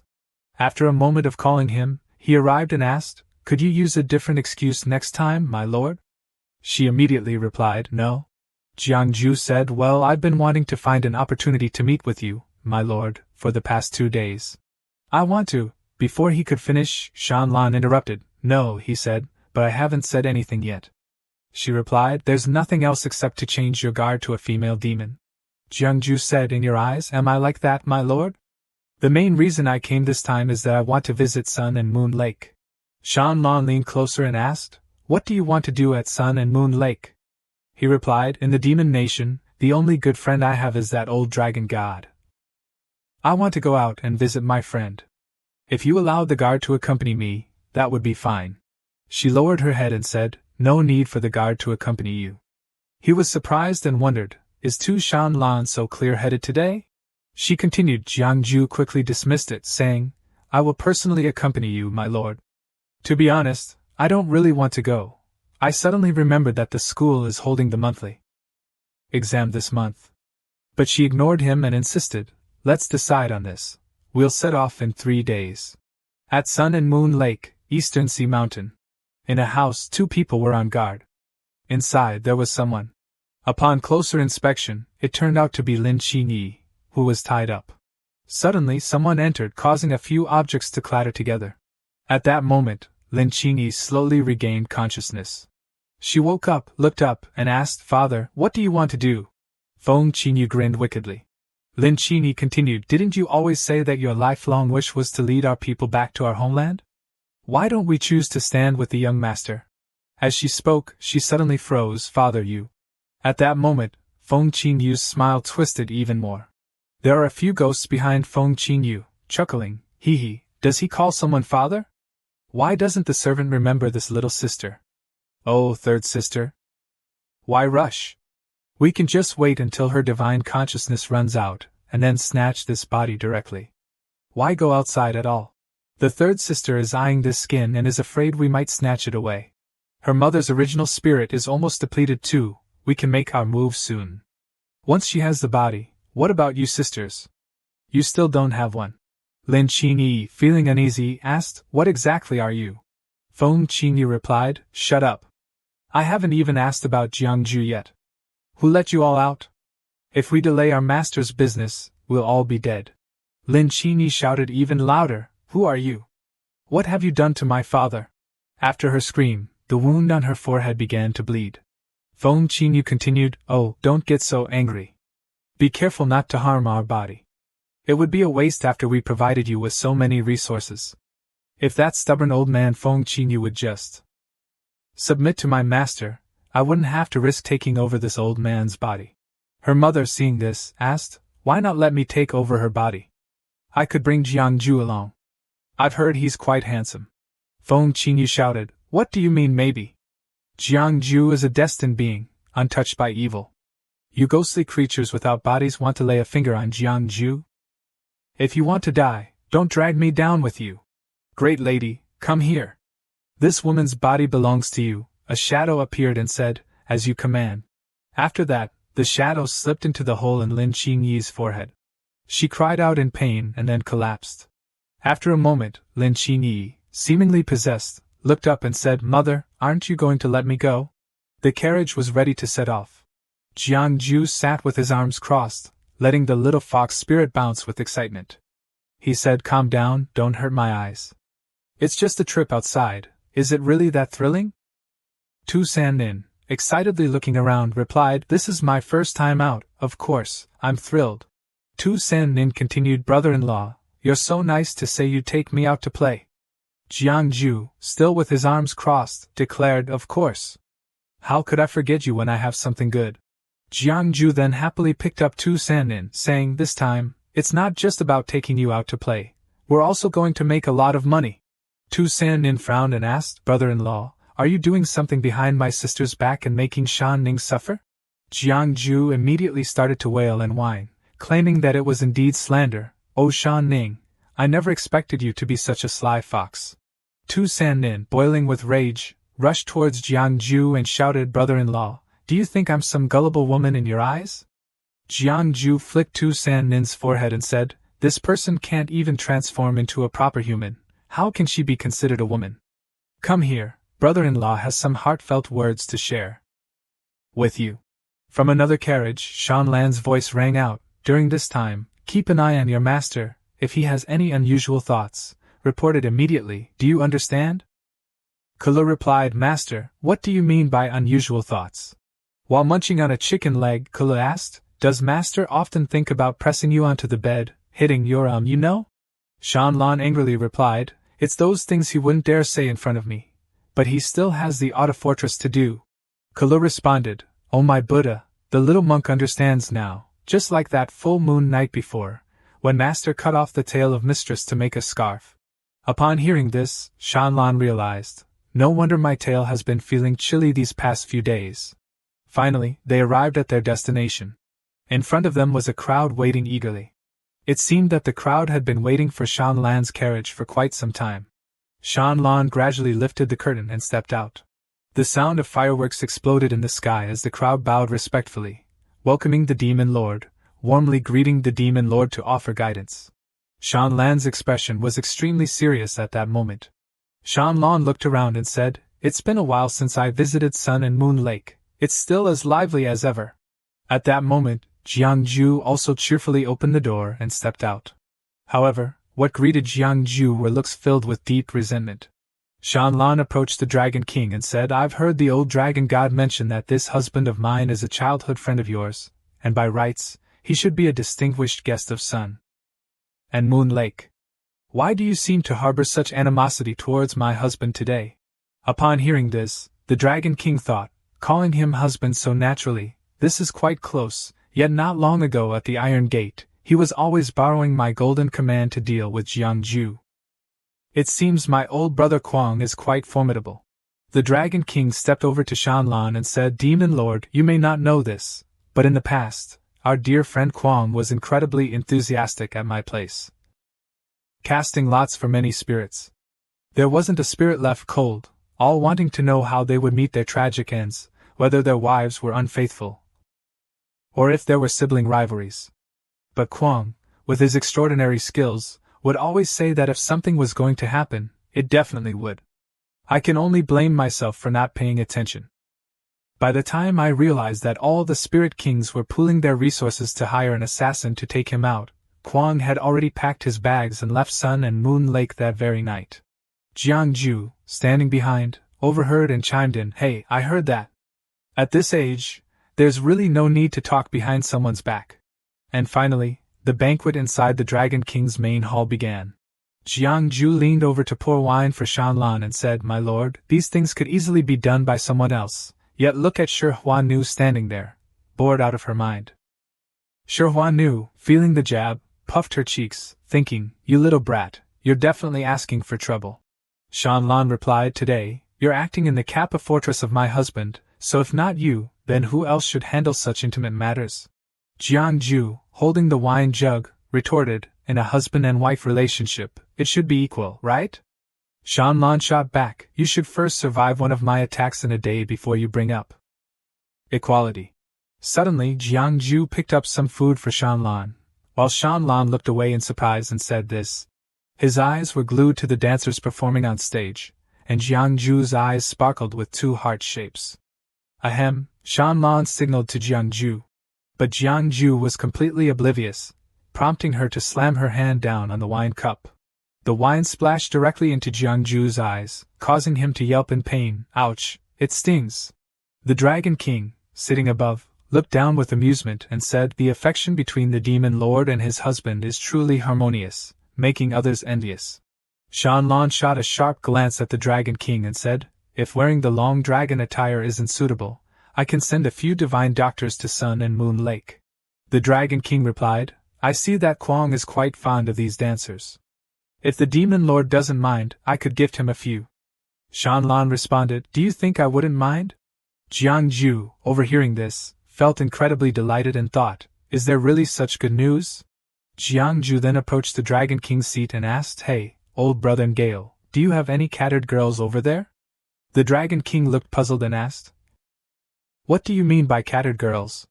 Jiangju explained, "I mean cat spirits, the black ones are the best." On the other side, Shanlan called out, "Pour the wine." Immediately, Jiangju joyfully jumped down to pour wine for Shanlan. The sky today is absolutely stunning, with leaves dancing in the breeze.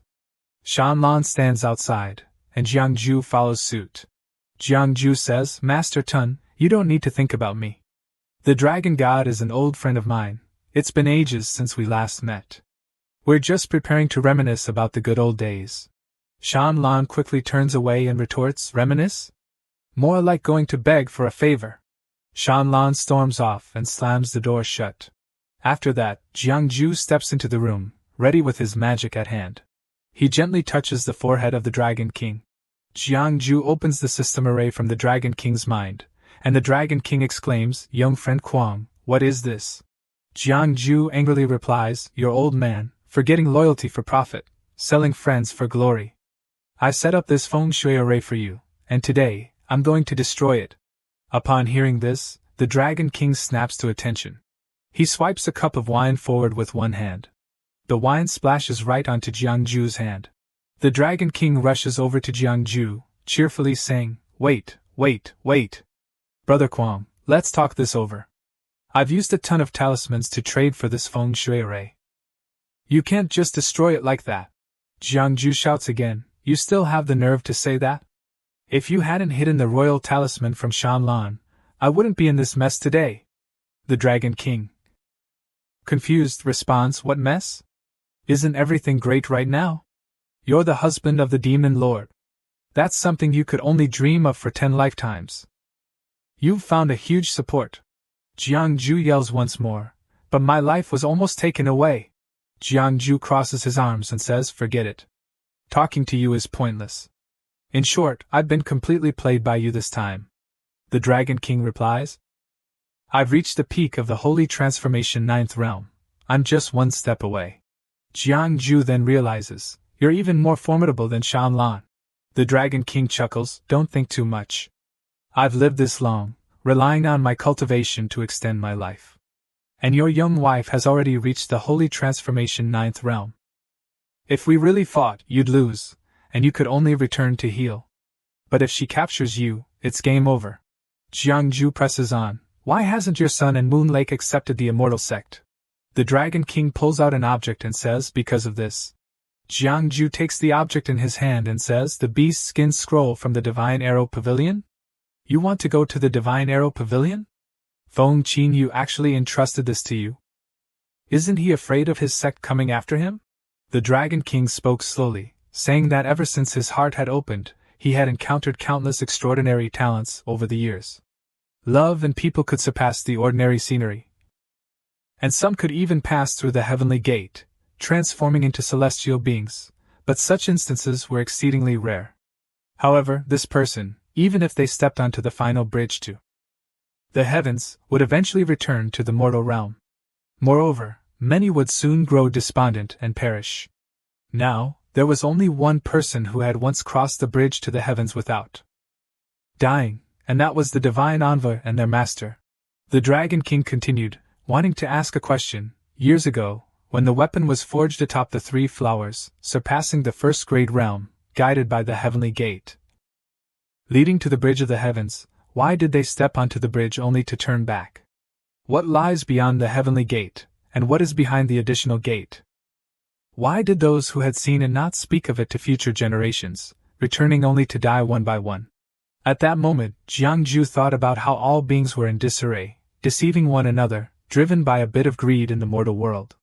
Even someone as powerful and ancient as the Dragon King could not escape the day when they would let go, still seeking a source of life for themselves. Humans, you see, if they know how to compete, they can still live. If they do not compete, they truly perish. The Dragon King continued, speaking of the adorable little one who sought to forge weapons. Jiangju had refused 10 times with a sincere heart, just as Liu Bei personally visited Zhuge Liang's grass hut to invite him for help, only managing to meet him on the 3rd attempt.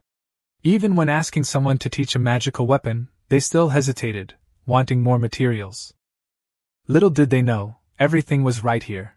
The Dragon King looked over at Jiangju and said, "These things are indeed a waste of heaven's gifts." Jiangju stepped forward and said, "We'll talk about those later. This time, I have something important to ask for your help." Jiangju bowed his head and said, "My benefactor has saved my life. I am willing to charge into the flames alongside you without hesitation." "It's not as dangerous as that," Jiangju said, while handing something over to Jiangju. "Look at this." Jiangju picked it up and exclaimed in surprise, "This item, where did my benefactor obtain it?" The Dragon King immediately recognized it as a treasure of fate. Jiangju then said, "This item was gifted by the Qin Kingdom's Dragon of Fortune. It was originally a complete piece, but unfortunately it was destroyed, leaving only this blade." The Dragon King replied, "So this item is condensed from the will of countless people, akin to a divine being. Only those with great merit can wield it." "Young Kuang, what exactly did you do in the Qin Kingdom to acquire such a powerful artifact?" Jiangju responded, "Just a small matter, nothing worth mentioning." Jiangju continued, "It can only become a divine weapon if—" Jiangju, upon hearing this, looked a bit surprised and said, "My benefactor, I fear I may not be able to assist with that." Upon hearing this, Jiangju's expression turned slightly somber as he said, "You have no way either, huh?" The Dragon King replied, "This treasure of fate is connected to the destiny of a nation. To repair it, we need to offer the incense and fire of countless people, enjoying the sacrifices of the populace for an entire dynasty. Only then can we restore the divine powers of the past." The phrase incense and fire of countless people immediately conjured an image in Jiangju's mind of himself being revered by the masses. Jiangju then said, "I still trouble you to teach me." That afternoon, the sun shone beautifully, casting a delightful glow over the serene scenery. Inside the main room, Qin Yi sat before a mirror, gazing at her reflection. Qin Yi, looking quite irritated, exclaimed, "How infuriating! Even after being possessed by the 3 origins, this wretched soul remains as stubborn as ever." On the 15th of the 1st month, the 15th of the 7th month, and the 15th of the 10th month. With a long needle in her hands, Qin Yi's expression was one of utter confusion. Suddenly, she raised the needle high and plunged it directly into her own body, splattering crimson everywhere in a horrifying display. After that, Qin Yi collapsed onto the table. With a fierce glare and a furrowed brow, Qin Yi finally broke into a smile, saying, "You little wretch, do you really think you can compete with me?" Qin Yi stroked her chin and chuckled. "Jiangju, do you really think he can save you? He's not even worthy of carrying my master's books. I say, Jiangju, why are you so worked up? Is he someone you fancy? Ha ha! You like him, but he might not even notice you. Don't worry, if I truly see you enjoying his company, it will be through this body of yours." Suddenly, a voice called out, "Young master, a letter has arrived from Sun and Moon Lake." Qin Yi turned to face the door and said, "Let it in." It was a starry night, with the moon and stars illuminating the forest.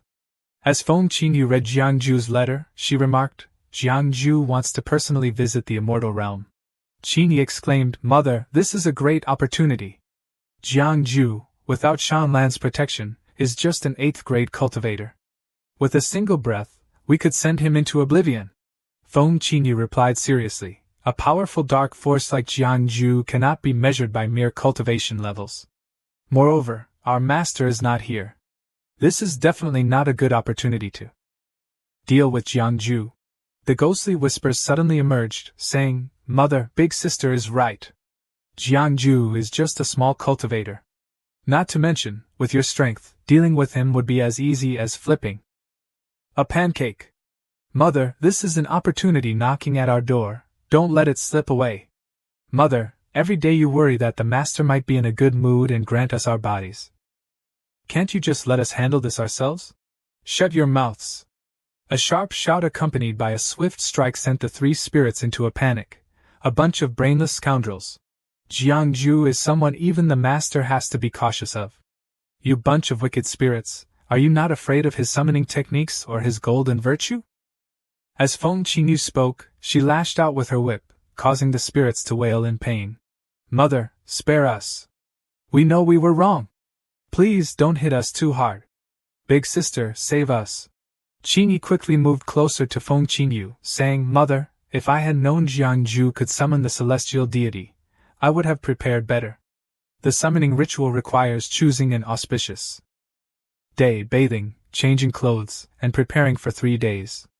Without at least 10 days to half a month of preparation, we can't strategize with our bodies. We shouldn't fear his golden virtue. Right now, the entire immortal realm is in our hands. When the time comes, we could just stomp him out. Feng Qingyu propped her chin on her hand and said, The messenger who came today is a representative of the old dragon god. Their relationship with Jiangju is not trivial.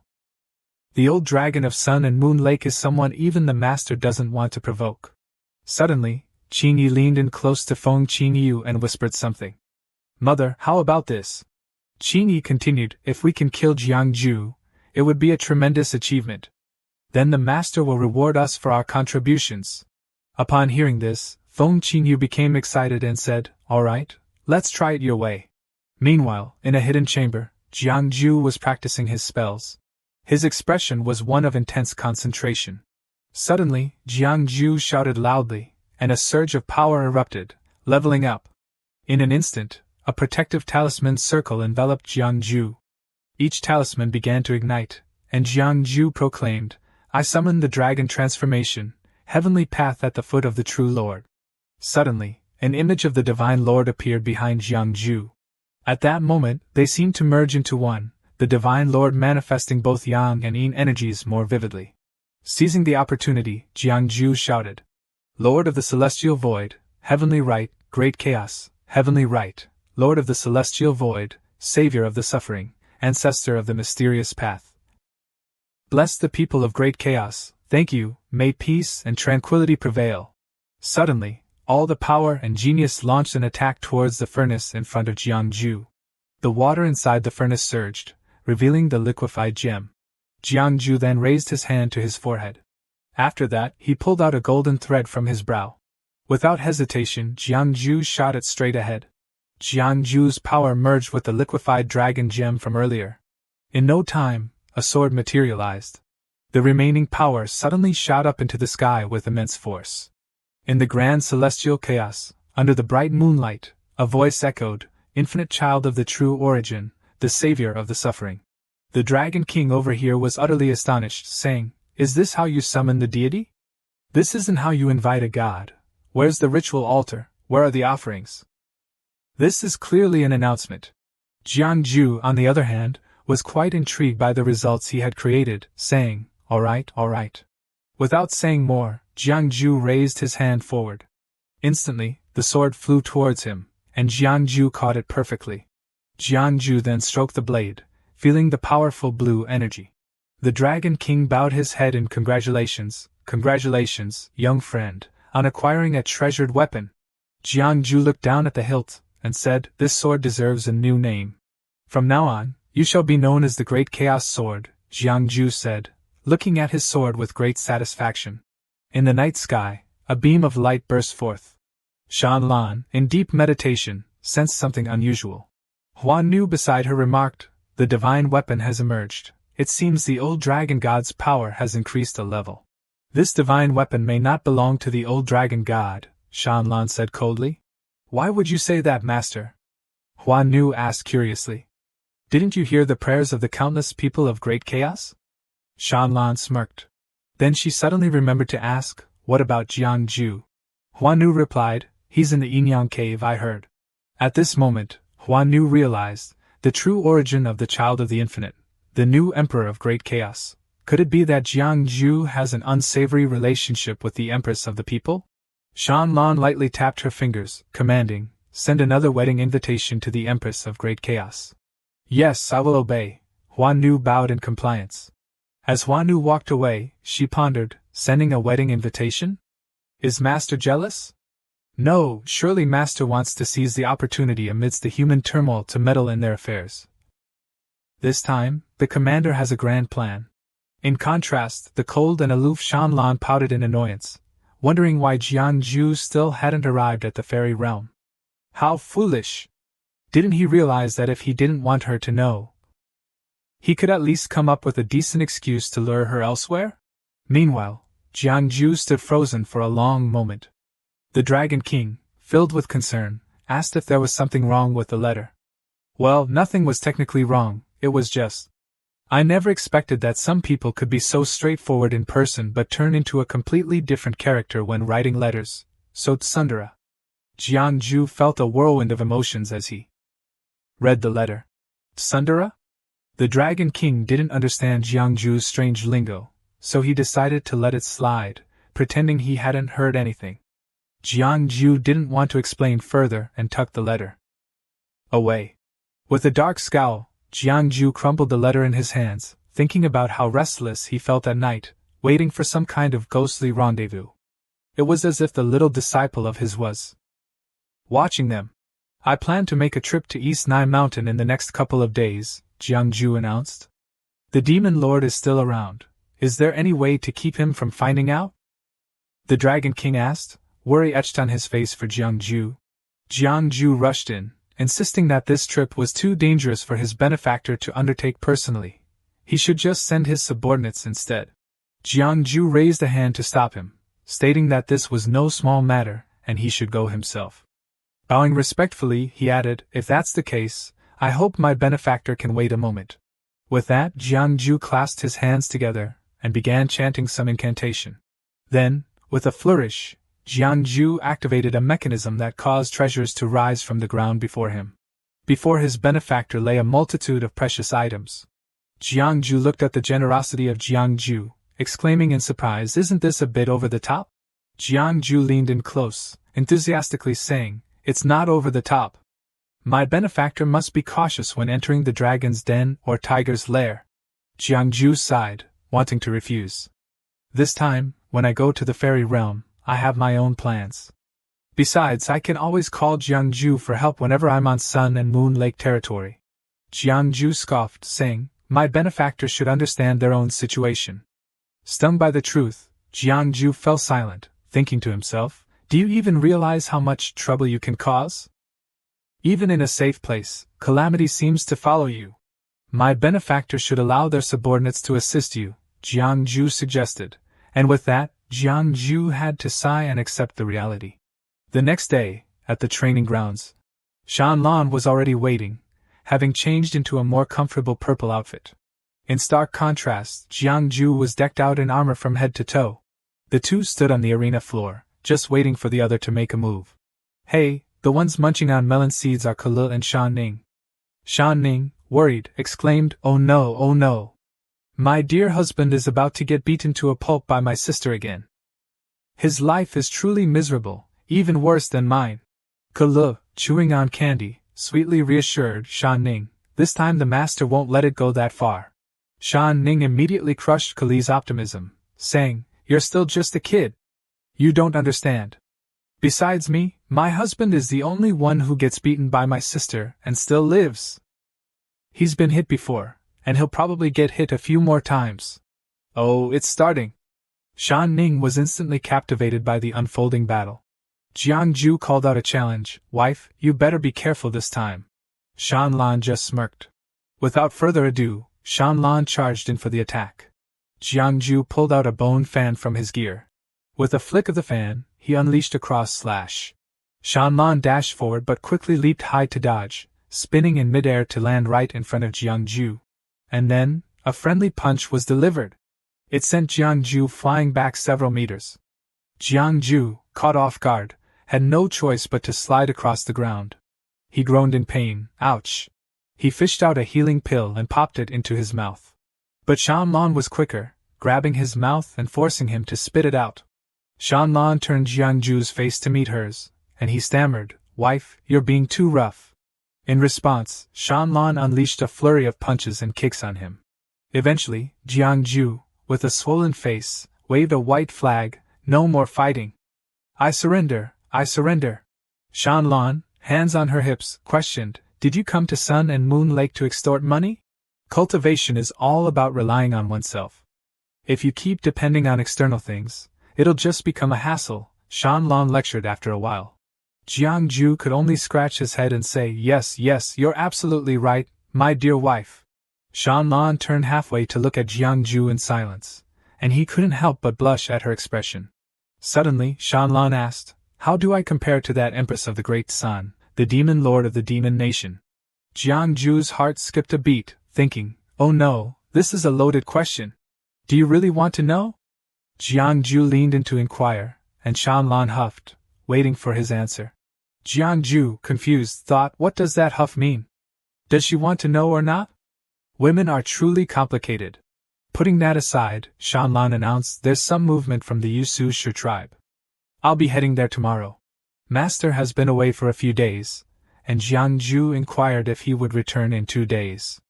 Shan Lan replied coolly, saying that this time, Master's departure made her feel a bit reluctant.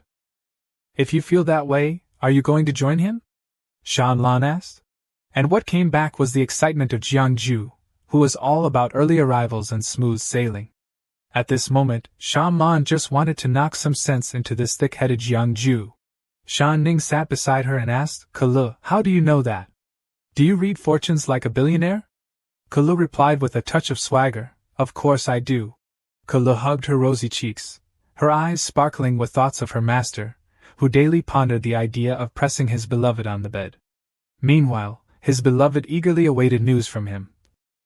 And between them blossomed what everyone often refers to as love. Over here, Jiang Ju has made his way to the gate. Seeing Jiang Ju, the crowd instantly recognized him. A fellow rushed forward to greet, "Sir Jiang invites you to follow.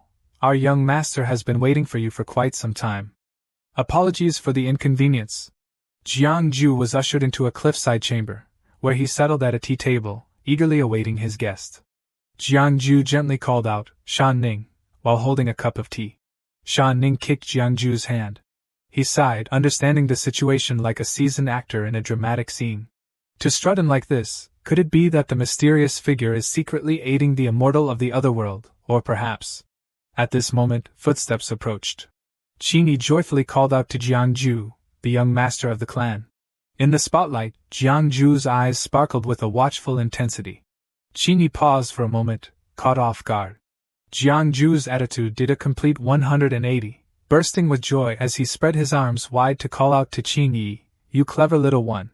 Jiang Ju wrapped his arms around Qingyi, but Qingyi screamed, his body going rigid. "What's going on? What's going on?"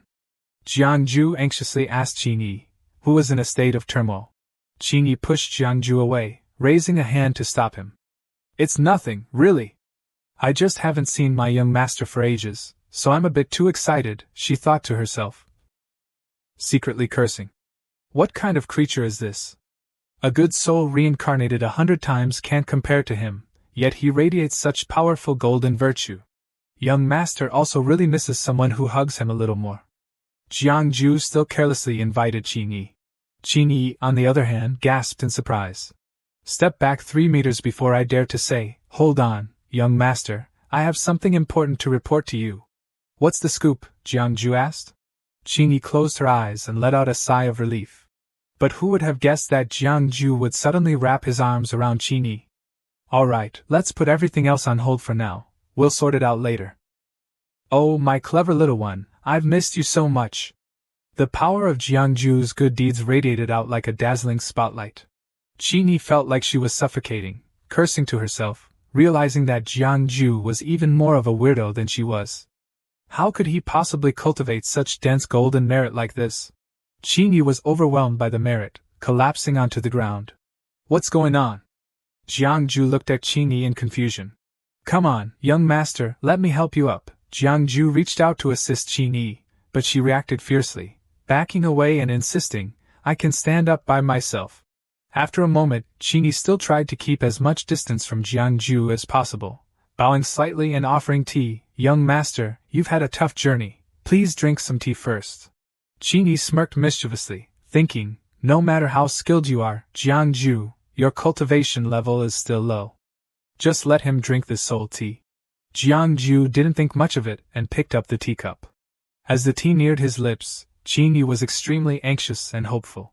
But things didn't go as she wished. Jiang Ju handed the tea back to Qin Yi, saying, Little disciple, is it really necessary to look at me like that? If you're thirsty, just drink it first. Qin Yi was startled, raising both hands in refusal. I'm not thirsty, not thirsty. Please, master, you drink first. Jiang Ju raised the teacup to his lips again. Qin Yi's anxious expression repeated itself. The tea has gone cold. Jiang Ju set the cup down without drinking. Qin Yi wanted to curse him in her heart. You better have something to do. On the surface, Qin Yi still smiled brightly, saying, Then let me get you another cup of tea. Jiang Ju waved his hand in refusal, saying, Forget it, I won't drink anymore. We should discuss the main issue. Qin Yi gritted her teeth, cursing silently, Damn you! Jiang Ju asked, Little disciple, how is the matter I entrusted to you? Qin Yi replied, Oh, I came to tell you that my father has agreed to meet you. Well then, let's go meet him. Follow me. Qin Yi led the way with Jiang Ju trailing behind. As they stepped outside the cave, 2 guards respectfully greeted them. Hello, young master. Qin Yi's eyes turned red as she glanced at the 2 guards. The eyes of the 2 guards also turned red. They had successfully fallen under Qin Yi's control. Once Qin Yi stepped outside, Jiang Ju followed, and the 2 guards raised their hands, ready to attack. One guard wielded a deadly aura, launching a sneak attack from behind Jiang Ju. Qin Yi also held a deadly aura in her hand, ready to strike Jiang Ju at any moment. The 2 guards seized the opportunity to slash at Jiang Ju's back. Luckily, he managed to lunge forward just in time, only tearing his outer robe since he had a layer of armor underneath. The 2 guards charged at him again. Jiang Ju lightly pinched his fingers, blowing out a burst of flames that incinerated both guards. 2 people have fallen unconscious, and 2 spirits trapped inside are desperately searching for a way to break free. Qin Yi leaped out from behind the bug, reaching out to siphon some energy, pretending to be worried as she said, Young master, watch out. 2 unfortunate souls instantly withered away. Fresh blood gushed from the crown, as he fell to the ground, bidding a final farewell. Qin Yi playfully approached to check on Jiang Ju, asking, Hey, young master, you doing okay? Jiang Ju clutched his chest in mock terror, exclaiming, Oh no. You scared me to death. Good thing I'm wearing this armor, otherwise I'd be in big trouble. Qin Yi silently cursed him, saying, Here we are, 9 of us, training for over 100 years, and we can barely snag a low-grade artifact. And then there's Jiang Ju, flaunting a high-grade artifact while only being at the 7th level of cultivation. Seriously? It's truly a waste of heavenly treasure. If we hand Jiang Ju over to Mother, this precious gem might just be. At this moment, Jiang Ju, feeling a bit lost, asked her, Little disciple, what's going on here? Qin Yi frowned and replied, Master, the situation has taken a turn. It seems that the mysterious figure wants to eliminate you. We don't have time to think this through. I'll escort you out first. Jiang Ju immediately sprang into action, urging us to hurry along. But after just a few steps, he wobbled and collapsed, exclaiming, I can't take it anymore. My legs are like jelly. Little disciple, you've got to carry me. Qin Yi was fuming, ready to explode, yet unable to refuse. Gritting her teeth, she silently cursed Jiang Ju, that useless little white sword of a nuisance. She thought for a moment, then bit down hard, causing fresh blood to spill forth. Then, using 2 fingers, cast a spell. From a tiny drop of blood, arms and legs sprouted just like a human's. A blood-red figure was summoned, materializing right before Jiangju. He was utterly taken aback and turned to ask, "Where on earth did you learn this blood magic diagram?" Qin Yi, feeling a bit lazy to concoct an excuse, quickly replied, "Young master, now's not the time to get into that." She took off like a rocket, and the person in red quickly hoisted Jiangju onto their back, sprinting after her. At this moment, the restless spirits were swirling around Qin Yu, eagerly asking their mother, "Mom, is our big sister making any headway? We should head over there too. If we don't, all the good stuff will be snatched up by her." "That's right, Mom. Our big sister is the best at draining the humanity out of people. I'm worried that this time Jiangju's very essence will be completely siphoned off by that wild one." Knowing, Qin Yu listened to their endless chatter, feeling a headache coming on. She waved her hand, trying to reel them back in. He thought to himself, is Jiangju really someone so easy to deal with? The master's methods are so formidable, yet he hesitates to act. Now I can only hope that Tuong Tong will be a bit more careful with her actions. Suddenly, something within his chest wanted to break free. It was the true soul of Qin Yi, who stretched out and attempted to escape. Qin Yu opened her mouth in fury, shouting, "How dare you, you wretched creature!" Back in this realm, Qin Yi was speeding up alongside a puppet carrying Jiangju as they fled. Jiangju turned to her and asked, "Little disciple, you've been back for a while now. Do you know the name of the Taoists from the Divine Arrow sect? Which sect do they belong to?" Qin Yi shot him a glance, trying to change the subject. "Master, this isn't the time for chit-chat." Suddenly, a loud noise echoed through the forest. Jiangju jumped as the figure in red came to an abrupt halt, asking, "What was that sound?" Qin Yi looked alarmed. "Oh no, my mother, no, my father knows I'm trying to escape with you. The others are probably on their way to catch us." Qin Yi bit her finger again in distress. Then she raised her hands and began to chant a spell. "Divine power, grant me rest, sleep, O mighty spirit. 1. Summon the 4 directions golden spirits. 2. Summon the eastern wood spirit. Sleep, O divine power." She extended her hand, and half of her fingers shot forward like darts. Jiangju, puzzled from behind, asked, "Aren't you skilled in swordsmanship? Why are you using this sleep technique?" Qin Yi lied without batting an eye. "My father is a disciple of the Divine Arrow sect, so of course I know a bit of their magic. Master, please don't distract me. I need to focus on controlling this sleep technique. Who knows, it might lead us to a way out." Jiangju smirked and continued, "But the master of the Crimson Sun Heaven despises blood magic. Where did Feng Qin Yi learn this technique?" This question left the fake Qin Yi momentarily speechless. On the mountaintop, a figure with several foxtails stood there. It was none other than Shanlan, who bit her lip in anger, scolding Jiangju. Doesn't he know to bring a few backup allies? Is he about to make a move? Isn't he usually quite clever? Why is he being so reckless this time? Has being around me dulled his sense of danger? But if he acts now, he'll realize I'm watching him. And then that spy will be exposed. So I'll just wait a little longer. Meanwhile, Qin Yi glanced back at Jiangju, wondering, does he suspect something? Jiangju noticed he was stumped, so he chuckled lightly and answered himself. But it was quite normal, although our sect had the power to attack and could even defeat monsters of a higher level. The time it took to prepare before casting spells was a bit too long. The thrill of using one's own blood to nurture spirits could cut down on the preparation time and also test the results of raising pets. Your father secretly learned a trick or two, and that wouldn't be a problem at all. Qin Yi beamed with joy, exclaiming, "Yes, yes, yes! The young master is absolutely right." At that moment, a group of soldiers armed to the teeth stormed into the forest, shouting loudly, "The Lord has decreed, capture the thief! A reward of 100 high-grade spirit stones and a mid-grade spirit weapon! Don't let them escape, kill!" Qin Yi, looking anxious, pointed the way for Jiangju. "This way, young master." The two approached a gate guarded by 2 sentinels. When they were blocked, Qin Yi shouted, "Are your eyes blind? Do you not see who I am? Get out of my way!" One of the guards frowned and pointed at Jiangju, saying, "Young master, aren't you making things difficult for us? I wouldn't dare block your path. but this person must stay. Qingyi raised her voice. What if I say no? The two guards placed their hands on their swords, ready for action, saying, Then don't blame us for being rude. After all, you are still the young master, not the lord. Qingyi didn't say much more and extended her hand. She stabbed a needle into the five-fingered hand of her own, commanding, Sleep, divine spirit, return at once. Deep within the forest, something was rushing through the trees. The five fingers gathered together, listening to the command to return. They quickly made their way back to where Qingyi stood. From the back of the fingers, flesh and blood swelled up, looking utterly grotesque. It grew larger, dripping fresh blood down. The five fingers transformed into five red figures, resembling the creature Jiang Ju was riding. The two guards stepped back in fear. Young master, how do you know this kind of dark magic? Qingyi fiercely commanded the five blood-red figures, Kill for me. The five red figures charged towards the two guards. Get lost! A voice boomed, and Qingyi turned in confusion.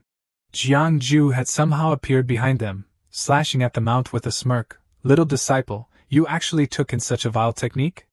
The summoning of spirits isn't meant for you to use. Behind Jiang Ju, five towering divine beings emerged. Qingyi gasped in shock, realizing, it's the mystic warriors commanding the troops. The gods charged towards the red-clad figures, brandishing their blades, daring any wicked creature to act recklessly before their presence. Prepare to meet your doom. The red figures were swiftly pierced through. They erupted into a splatter of fresh blood, scattering into 1,000 pieces. It reverted back to ordinary fingers. Qingyi gritted her teeth in anger as she watched the fingers return to her hand. She trembled as she looked at Jiang Ju, stammering, You. Jiang Ju smirked and said, My dear disciple, hold your horses. The way you're using blood and flesh is a waste of virtue. It won't do you any good. Let me handle this a bit. Don't point at me with your left hand. You've only got one middle finger left, and I feel like you're cursing me. The gods quickly dealt with the remaining red figures. Qingyi, feeling defeated, clutched her arm and cursed, Jiang Ju.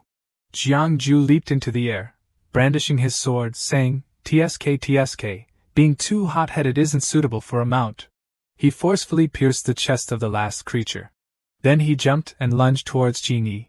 Before she could react, the sword had pierced through her head.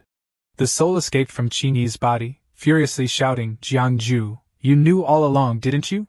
Qingyi retorted sharply, Foolish one, didn't your master tell you not to play with the divine arts in front of me? The soul screamed, You can't kill me, you can't kill me. The three origins of Lin Qingyi have been shattered. I replaced her fire of three origins. If you kill me, she will die instantly. Jiang Ju's blade halted before the soul. He glanced at Qingyi, noting that part of the soul still clung to her body. Without a word, he cradled the unconscious Qingyi in his arms. Suddenly, he shot a glance at the two gatekeepers. Both were startled and stepped back. They saw Jiang Ju mumble something under his breath. Then, dust and debris flew everywhere, and he and Qingyi vanished without a trace. When they reported this to Qingyi, he roared in anger, Gone? How could they just disappear? The possessed guard replied, My lord, it's true. He just vanished right before our eyes. Plus, it's rumored that Jiang Ju's sword is terrifying. It sliced the big sister right out of Lin Qingyi's body. Qingyi fumed, cursing. That wretched woman had it coming. I warned her that Jiang Ju was not to be trifled with, yet she dared to entertain such thoughts. The guard seized the opportunity to stir the pot. Mother, the 9 sons of the ghostly mother. The ghostly mother hasn't been vanquished. The 9 sons won't die. As long as mother is safe, the eldest sister won't be in danger either. Qingyi shouted excitedly. I just wish that wretched girl would drop dead. It would be so neat and tidy. Now she's fallen into Jiang Ju's hands. I fear that at this point, we're already tangled up in this mess. If Jiang Ju manages to escape, the mission our master entrusted to us will be in shambles. And if that happens, mother and I might as well perish at Jiang Ju's hands. He grimaced and summoned the few children who were still unaccounted for. He bellowed, You all go find them for me. If Jiang Ju can't be found, then bring out all the members of the odd immortal sect for a slow execution. A little while later, in a village near the mountain, Jiang Ju, with Qingyi in tow, hid to the side, hearing the soldiers frantically searching for him. The leader declared, If we can't find that human cultivator, Our heads will roll. Hurry up, if he's not here, check over there. Jiang Ju pondered for a moment, then set Qingyi down, muttering to himself, this won't do, there are too many of these muscle-bound brutes around, carrying her like this isn't a viable plan. Shan Ning, standing nearby, scoffed, brother-in-law, you're too weak. Jiang Ju was taken aback to see him there. Huh, how did Shan Ning end up here? Shan Ning looked at him like he was a simpleton, asking, brother-in-law, what's wrong with your memory? Did you forget? This story goes back 2 days. When night fell, Shan Ning was sound asleep in bed. Until someone yanked him awake, he jolted up in confusion. Shan Ning asked in a daze, brother-in-law, what do you want? Jiang Ju replied sternly, Shan Ning, I'm taking you to do something. Shan Ning, frightened, asked again, are you taking me to run away with a guy? Brother-in-law, sister just left, this isn't right. After hearing Shan Ning's recount, Jiang Ju finally remembered, chuckling awkwardly, oh, so that's what happened. Shan Ning shot him a glance, muttering, I told you he was planning to run away with someone. Jiang Ju replied with a faint smile, let's not talk about running away for now, I have a mission for you. Shan Ning, can you grow big like last time? Without a second thought, Shan Ning immediately refused, no way, I said I'd only let you ride once. Jiang Ju pointed at the unconscious Qingyi and said, I'm not asking you to let me ride, I just need you to help me carry her. Shan Ning turned away, saying, no way, I'm the rightful heir of Tu San, and I won't be a mount for a mere human. Jiang Ju didn't press him, stroking his chin and saying, well then, I guess I'll have to think of a way to wake her up. Shan Ning curiously asked her brother-in-law, when did you realize she was up to no good? Jiang Ju replied, from the very beginning. Shan Ning pressed on, if you knew from the start. Why didn't you just take her out then? Jiang Ju leaned closer to Qingyi, explaining to Shan Ning, honestly, I didn't want to get involved. It was just that I saw her trying to harm someone from the Tianming. This stubborn little disciple of mine will definitely feel guilty for what she did once she wakes up. If that happens, it'll be a real mess. Seeing him getting too close, Shan Ning angrily rushed over, tugging at Jiang Ju's sleeve. Brother-in-law, what are you trying to do? Taking advantage of someone in trouble? I need to go back and tell my sister. Jiang Ju didn't say much. He pulled out 2 gems, and Shan Ning immediately bowed her head to nibble on them. You keep going. I didn't see anything. Jiang Ju didn't respond, turning his head back. He fixed his serious gaze on the 3 flickering flames appearing on Qingyi, silently cursing, these restless spirits without bodies are really crossing the line. Using possession like this and ruining their own karma. Qingyi's eyes slowly opened. She saw Jiang Ju standing just inches away, staring intently at her. Confused and shy, she thought, what's going on? Why is the young master here? Didn't I get possessed?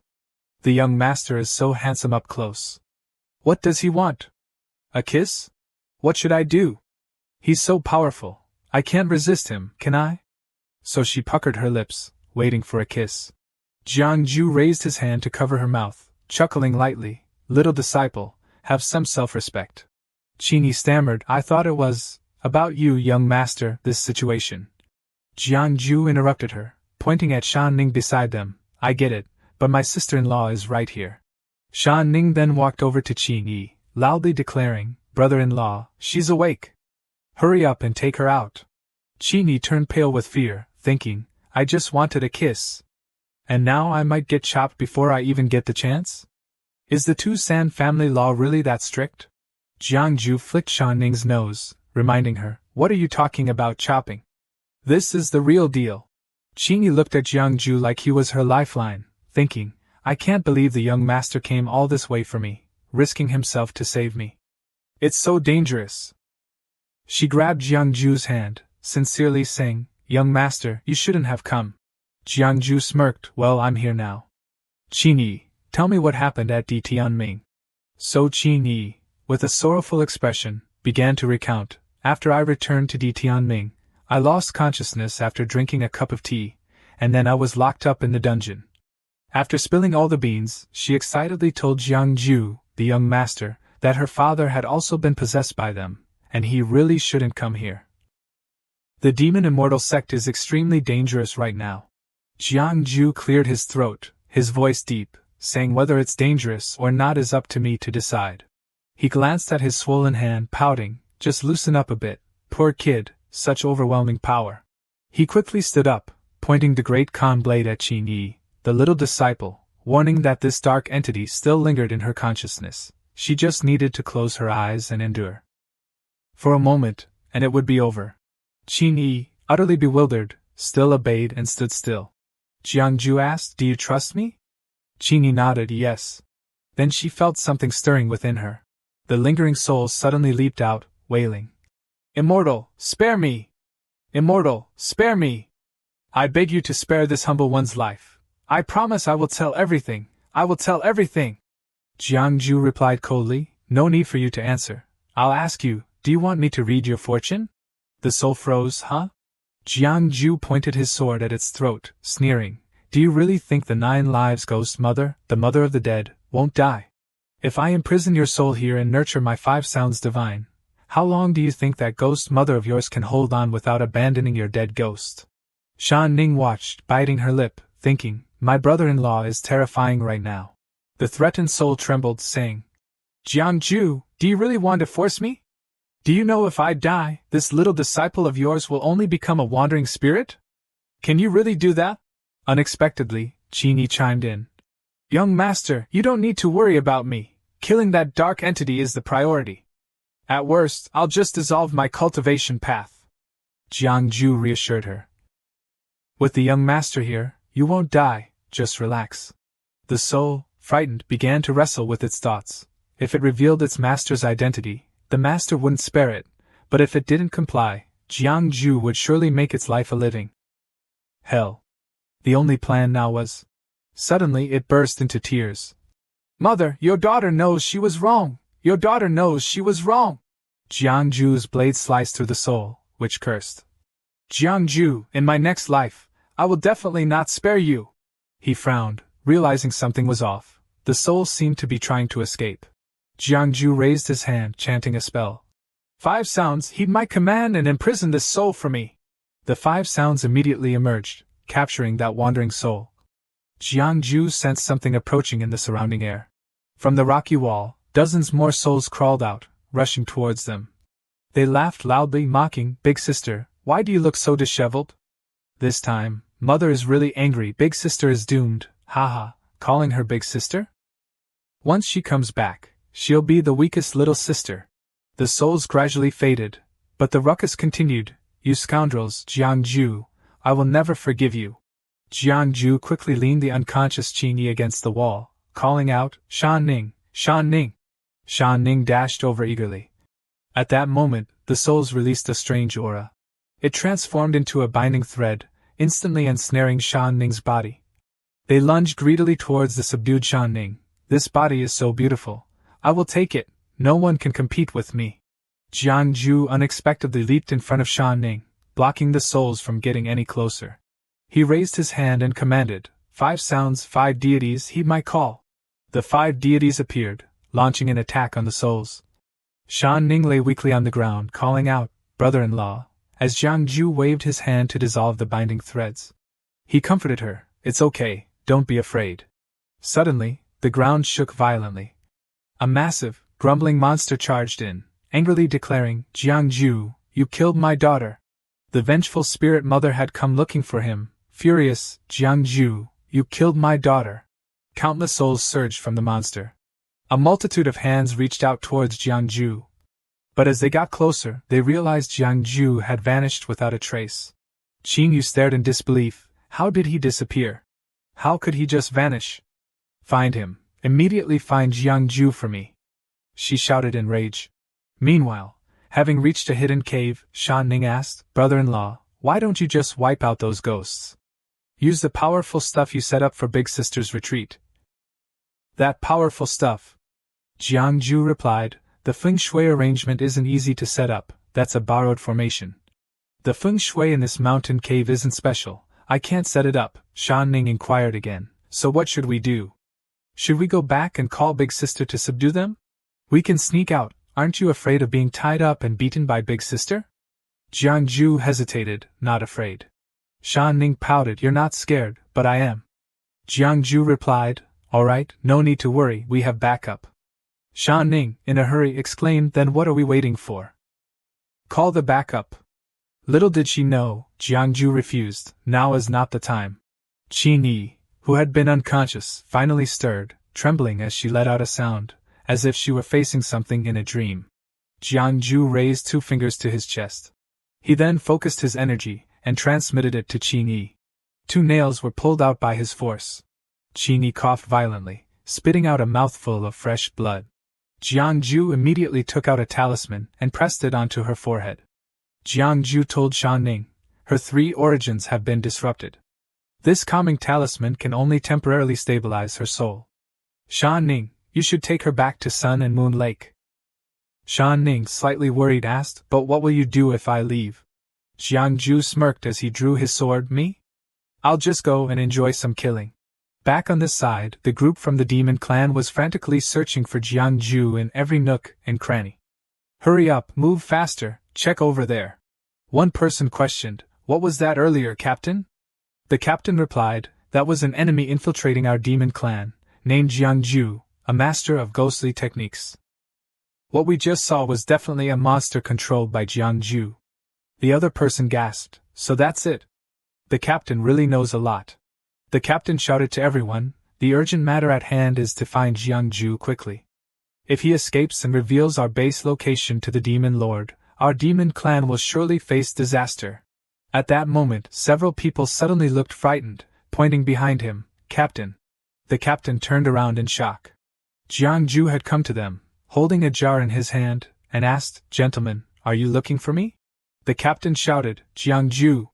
He signaled to the others behind him, what are you waiting for? Capture this guy. The captain had actually been possessed. He thought silently, if I fight alone, I definitely can't defeat Jiangju. My big sister has already met her end like this. I've worked hard to take over this body. I absolutely don't want to become a wandering ghost. The group obeyed the captain, drawing their swords and charging at Jiangju. Jiangju, quick on his feet, leaped up, aiming to finish off Jiangju. You hunting dogs of the demon race, prepare to die. Jiangju suddenly puffed out his cheeks. He exhaled a stream of red energy, blowing the attacker away. The frustrated guy exclaimed, wow, that's quite the loud mouth. As he collapsed to the ground, unconscious, the others were furious. He killed Brother Jiang. Let's avenge him.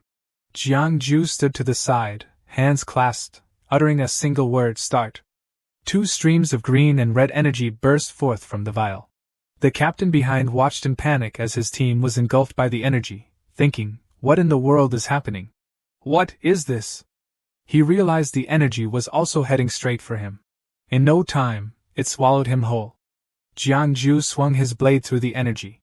He had suddenly lunged in front of the captain, who turned pale with fear. Jiangju circled behind, forcing the captain's soul out of his body. The soul, terrified, tried to flee. Jiangju didn't hesitate, quickly pursuing it. He hurled his sword like a javelin at the soul. The soul was instantly pierced by the sword, letting out a scream of agony. Jiangju pulled a talisman from his chest. Then he asked the subdued soul on the ground, can you tell fortunes?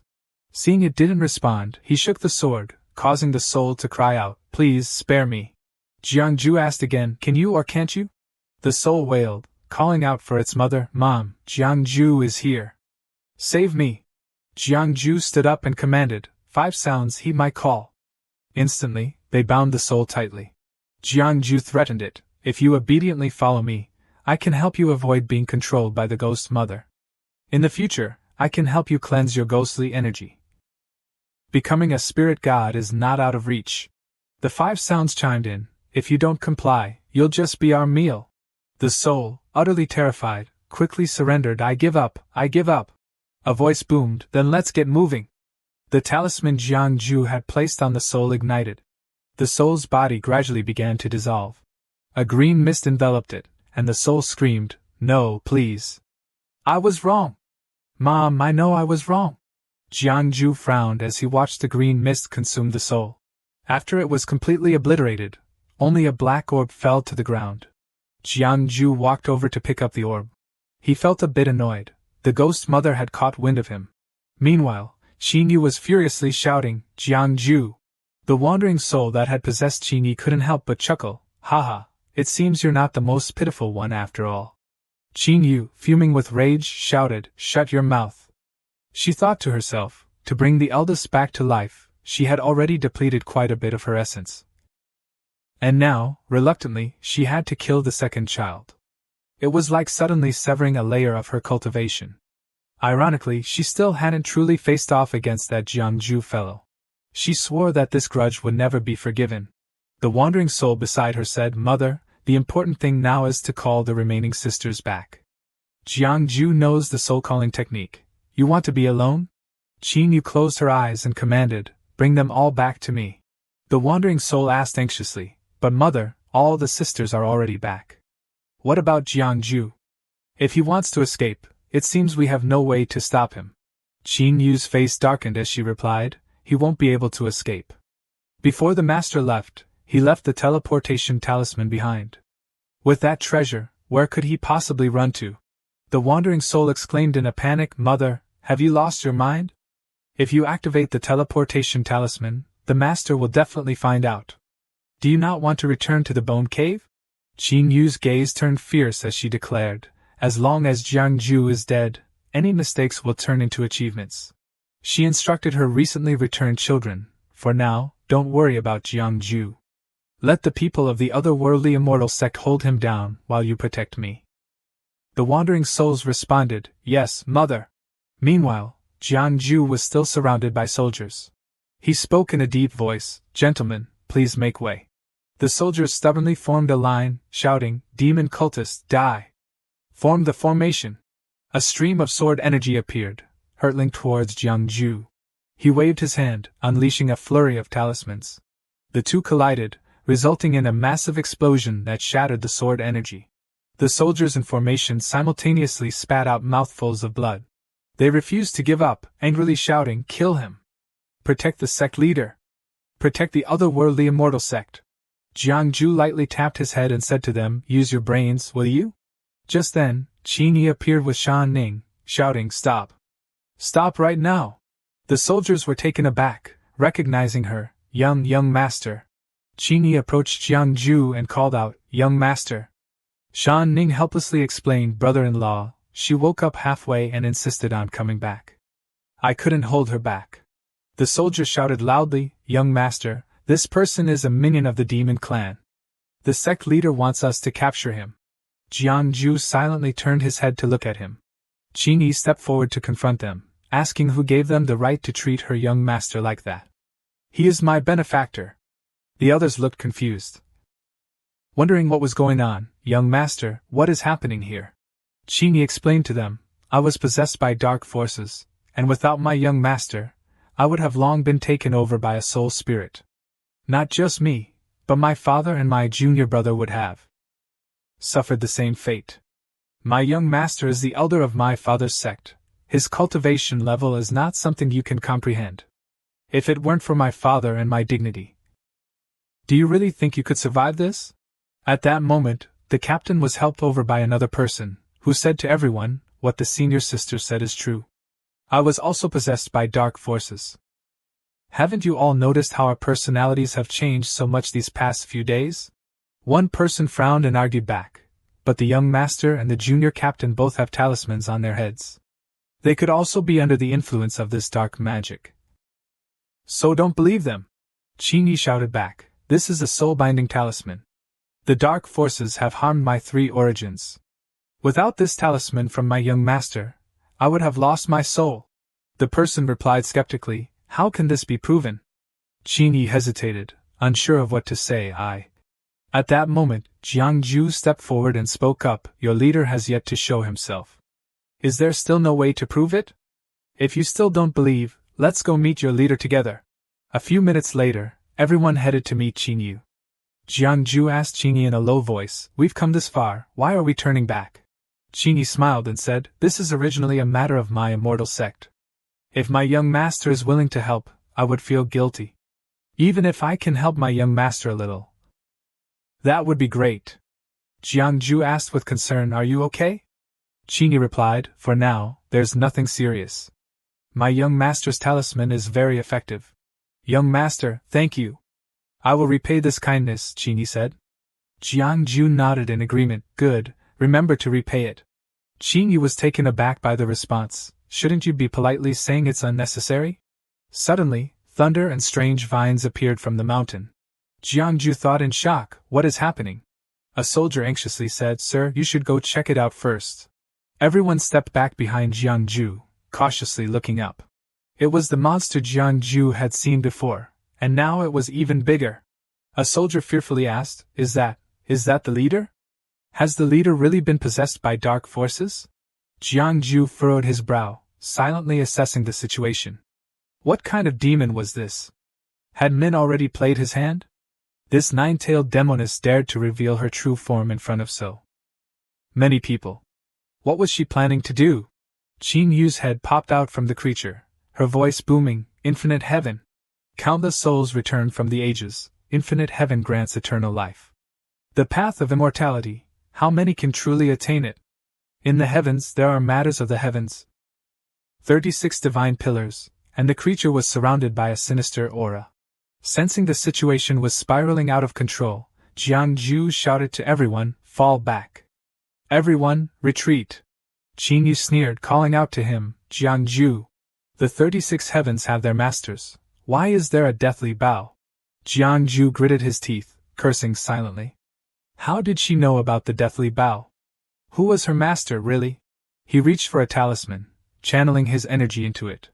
Then he hurled it straight into the sky. A blinding light shone down. Qin Yu coldly asked Jiang Ju, Are you calling for backup? All right, you have quite the silver tongue.